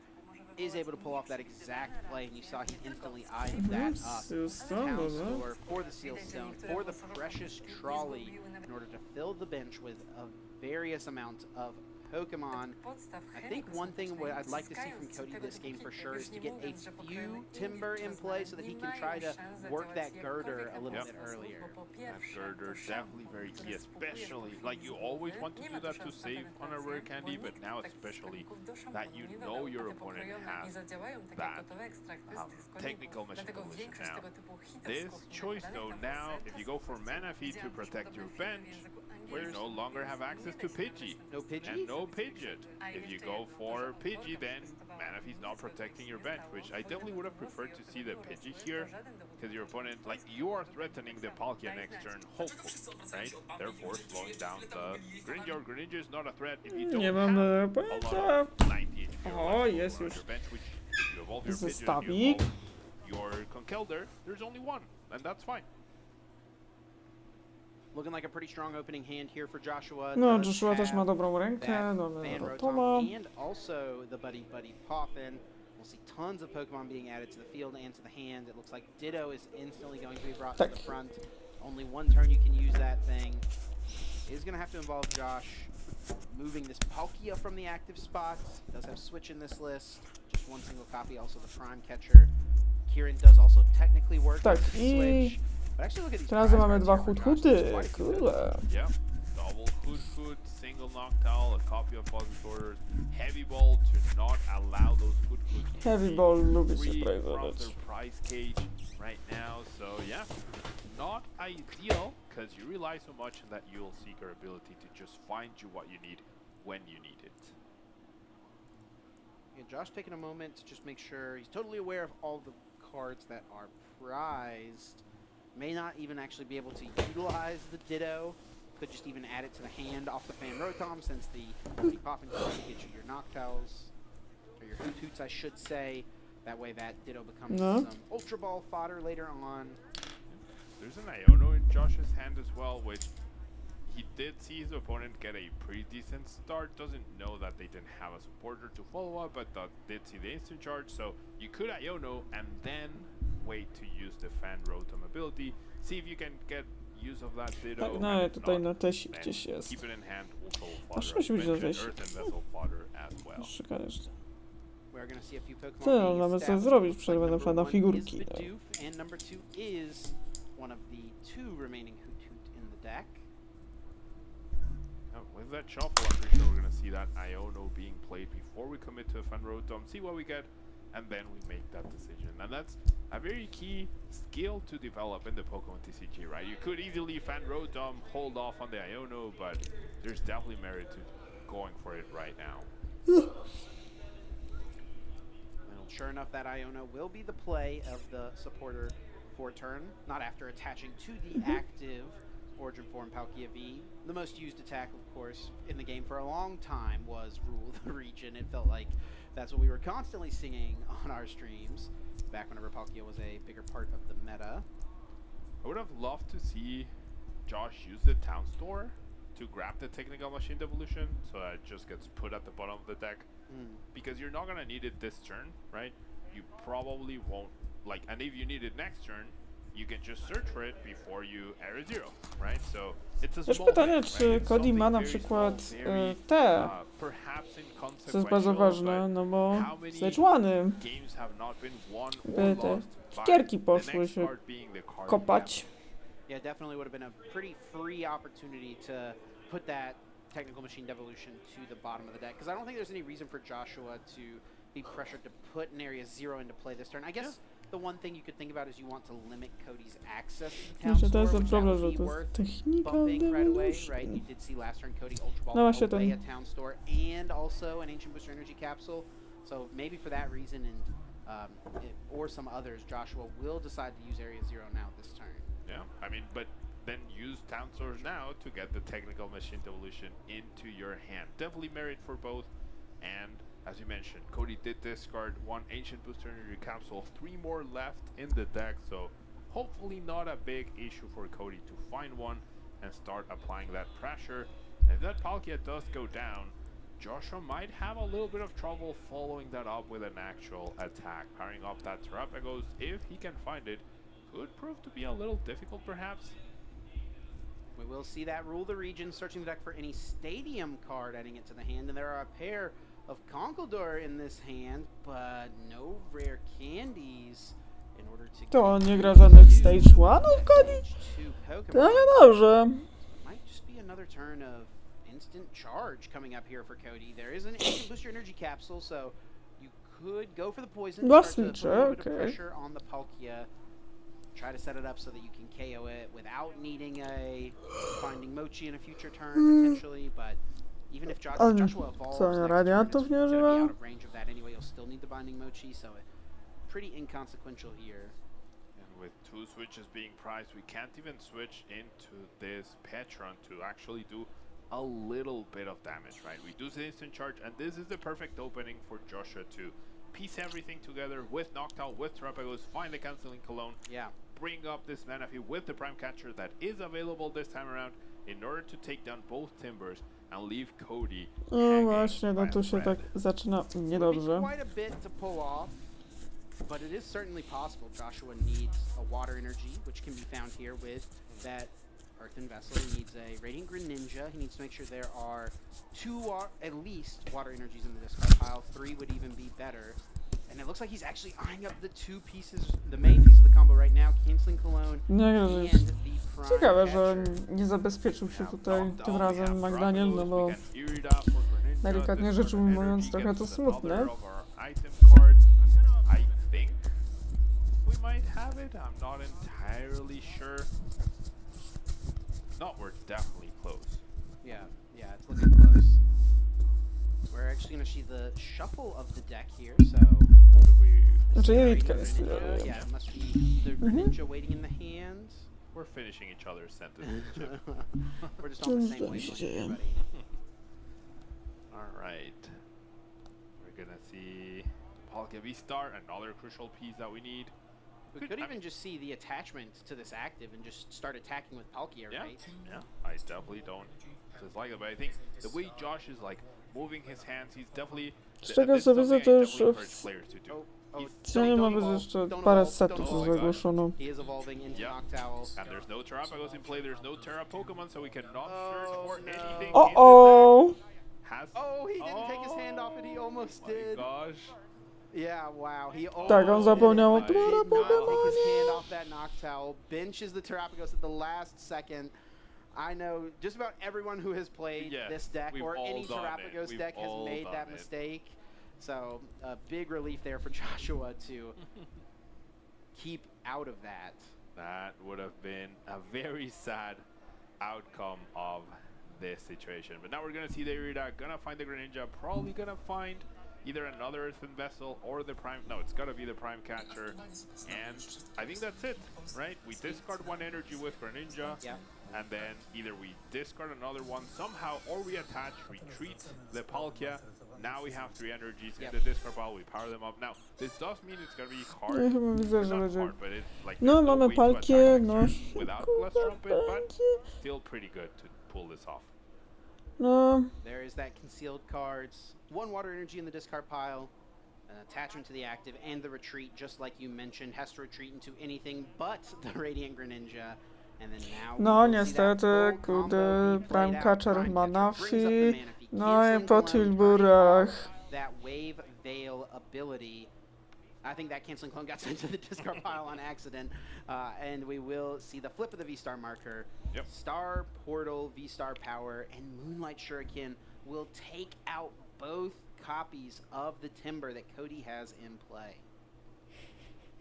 Now, obviously this is not looking No i great niestety, at all for Cody, bum, right? But no Joshua niestety już po doesn't have any Tilburach. inputs on the bench. Therefore, having a follow-up to this particular situation is not going to be necessarily easy. And if Cody is able to Iono this turn, No niestety Konbur nie zawsze się chce tak fajnie rozkręcać, to raz, a dwa. have a lot of awkward turns because there's no Bibarel established either.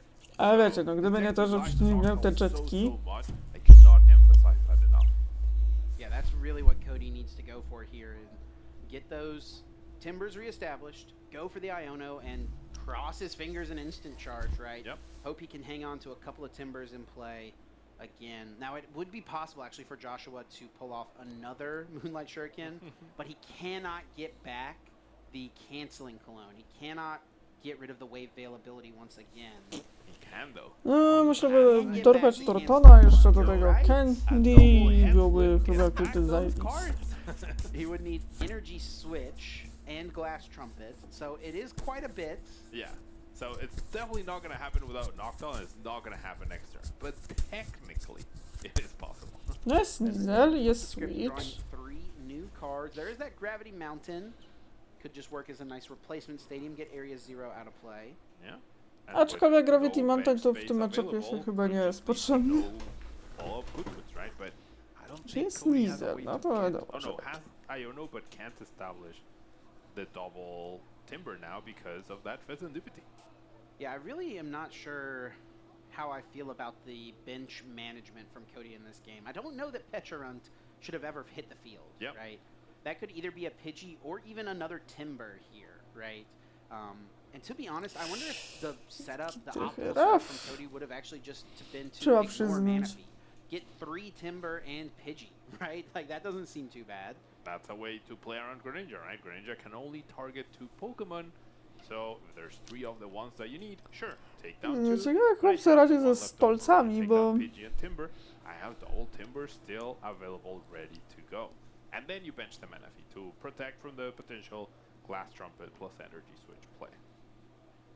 We will see a Timber come down, and probably the Iono now from Cody, so that will limit Josh, who's got a pretty big hand and does not have a Hoot Hoot in play. And Cody's going to cross the fingers here and hope that Josh is unable to establish attacker. It will be kind of difficult, actually, for Joshua to get an attacker up and running next turn. He needs, like, Glass Trumpet plus an attachment, something along those lines. No fakt, że nie gram. He's only going to have 4 cards to do it. Cody does have a switch in hand, so he can promote that Petra and get some use out of that Toxic Subjugation ability, but the other 2 switching cards are prized. And with no energy in the deck, that Petrant is now going to live in the active until either it gets knocked out, or... Well, only until it gets knocked out. Yeah, it's actually kind of funny that nothing can get stuck in this deck because you can always poison and KO it yourself, right? Other than Brute Bonnet. Other than Brute Bonnet, yes. Co, będzie kolejny Disrupt? The instant charge, we now have Rare Candy and Pidgeot, but we don't have Pidgey. And another Kurde, to jest takie rough do po stronie Koniego. No sam fakt, że wleciała Greninja i wszystko zepsuła. In a pretty decent position as well, and they'd find that Ultra Wall in order to get that Beaver, although I'm not too sure about that Glass Trumpet discard. Yeah, Glass Trumpet seems like a really strong card right here, so I have to imagine the other pieces that Josh has in the hand are pretty good as well. Yeah. The Silene is actually there, so Glass Trumpet, Silene into Bibarel into Energy Switch. Yeah, I don't think he has to go for the for sure. Greninja play here. It could even just be as simple as getting back the Prime Catcher, Yeah. right? That would be good enough. Get the Prime Catcher, just take out the single Timber and play. Silent. O, znaczy widzę, że on gra Silent. Really hard time. He's got the other card he's thinking about not discarding his Iono, and I think it would be totally fine to just discard the Iono here. Yeah, especially if you're getting Bibarel, right? Yeah, I don't know. Unless he wants to play the Iono right now, and hang Czy out on the chce Silent Bobra? later, which I guess is possible. I mean, I also wouldn't mind discarding the Silene, you know? It's like, you're so far ahead, just, you need to keep attacking, right? Sure. And Glass Trumpet is exactly the card that facilitates that, because you've already exhausted your V-Star, so Greninja is not live. Palkia is also not live. The only thing that's live is this Terrapagos, thanks to Glass Trumpet. Yes. Yeah, I'm on the same page here. Totally agree. I feel like No, just chyba, że- attacking, ensuring you can attack is... Znaczy to jest taki wybór getting rid między... of either the Silene or Iono would have been pretty strong. Now, we could just see a double heads on the Silene before Bibarel to get back all the pieces, but we actually will just see 3 cards being drawn. There is that energy switch, but not really a great energy to move around. You could move the energy off the active Greninja, but then it can't retreat. Ciekawe, grać Silent w Might just palki. have to be Iono here. Yeah, I don't know, see what I get, and then go from there. Could also be a pass. Yeah, this would be a big turn here for Cody. If Joshua does not find an attack here, it's an opening for Cody to get reestablished and get back in the game. The problem with Cody's board, though, is he's never going to be able to get a backup Timber into play, right? That could lead to why Joshua is fine playing it cool. You know, like, if Joshua doesn't take a knockout himself, there's only Błagam, niech chłop ma może. Cody's bench log of a single Conkeldurr. Cody does Although, play a Thornton. Not something I was really anticipating. He does have a Thornton hanging around, so that would be the one way he could try to make something happen. Thornton is in hand right now. It was drawn off of that Iono. No energy found though, so we're not gonna see that Assault landing this turn. So playing it slow could prove beneficial for Joshua. As we mentioned, the time is dwindling and Cody is not applying too much pressure just yet. The draw for turn from Cody is that Arven. So we could see the Thornton. No, znowu tak po stronie Cody'ego mocny torf. Does he have rare? He has Ultra Ball to get Conkeldurr, but he doesn't have rare candy. Yeah. Once again, it feels like Cody. I mean, this is the story of this game. One piece short. One piece short, and Cat Thornton Yeah. and Arven in the same. Wiecznie czegoś Cody nie ma. turn. No swoop teleporter Wiecznie. for us, Chip.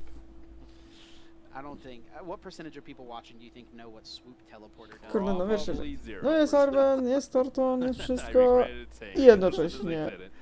Old W sumie jest school card wszystko for the i uninformed jednocześnie. here, back from the 2004 era, came out in EX Team Rocket Returns. I'm sure there's some old Nic. heads out there that recognize the card. We are going to see Arven being played now from Cody McDaniel, searching the deck for an item card and a tool card. Can get the rare candy and has Ultra Ball, so we could see a Conkeldurr come into play, but it would just be on the bench. It wouldn't be able to attack. You could also wait a turn and then instant charge and then Thornton Pidgey to play and then rare candy into pitch it and then maybe make something happen. But Eyeing yeah, up the counter catcher here. What do you think of that? Maybe just going for No, a bit of a tutaj stall będzie option, ciężko. keep Bibarel active maybe? yeah, possibly poison that and then it takes 60 and then it goes down. No, it gets knocked trudno out się during usuwało. Pokemon checkup coming into your turn maybe, and then you get another essentially free poison. Yeah. But I mean, this is a Conkeldurr deck, and we're seeing Toxic Subjugation put in way more work than Conkeldurr at this point in time in this game. This Ultra Ball is going to discard 2 cards to search for any Pokemon. Maybe we'll see good old Girder get established here. Timber evolve into the Girder potentially. Yeah. Going to discard the Binding Mochi and the No. Night Stretcher. There's the Girder, finally seeing, getting closer to that Conkeldurr. Now Girder does have 100 HP, so no worry about that thing getting KO'd by a Radiant Greninja like we were talking about with thinking that Timber could have had 100 HP. Is going to evolve, and we're probably just going to see that lineup of Counter Catcher Bibarel, Yep.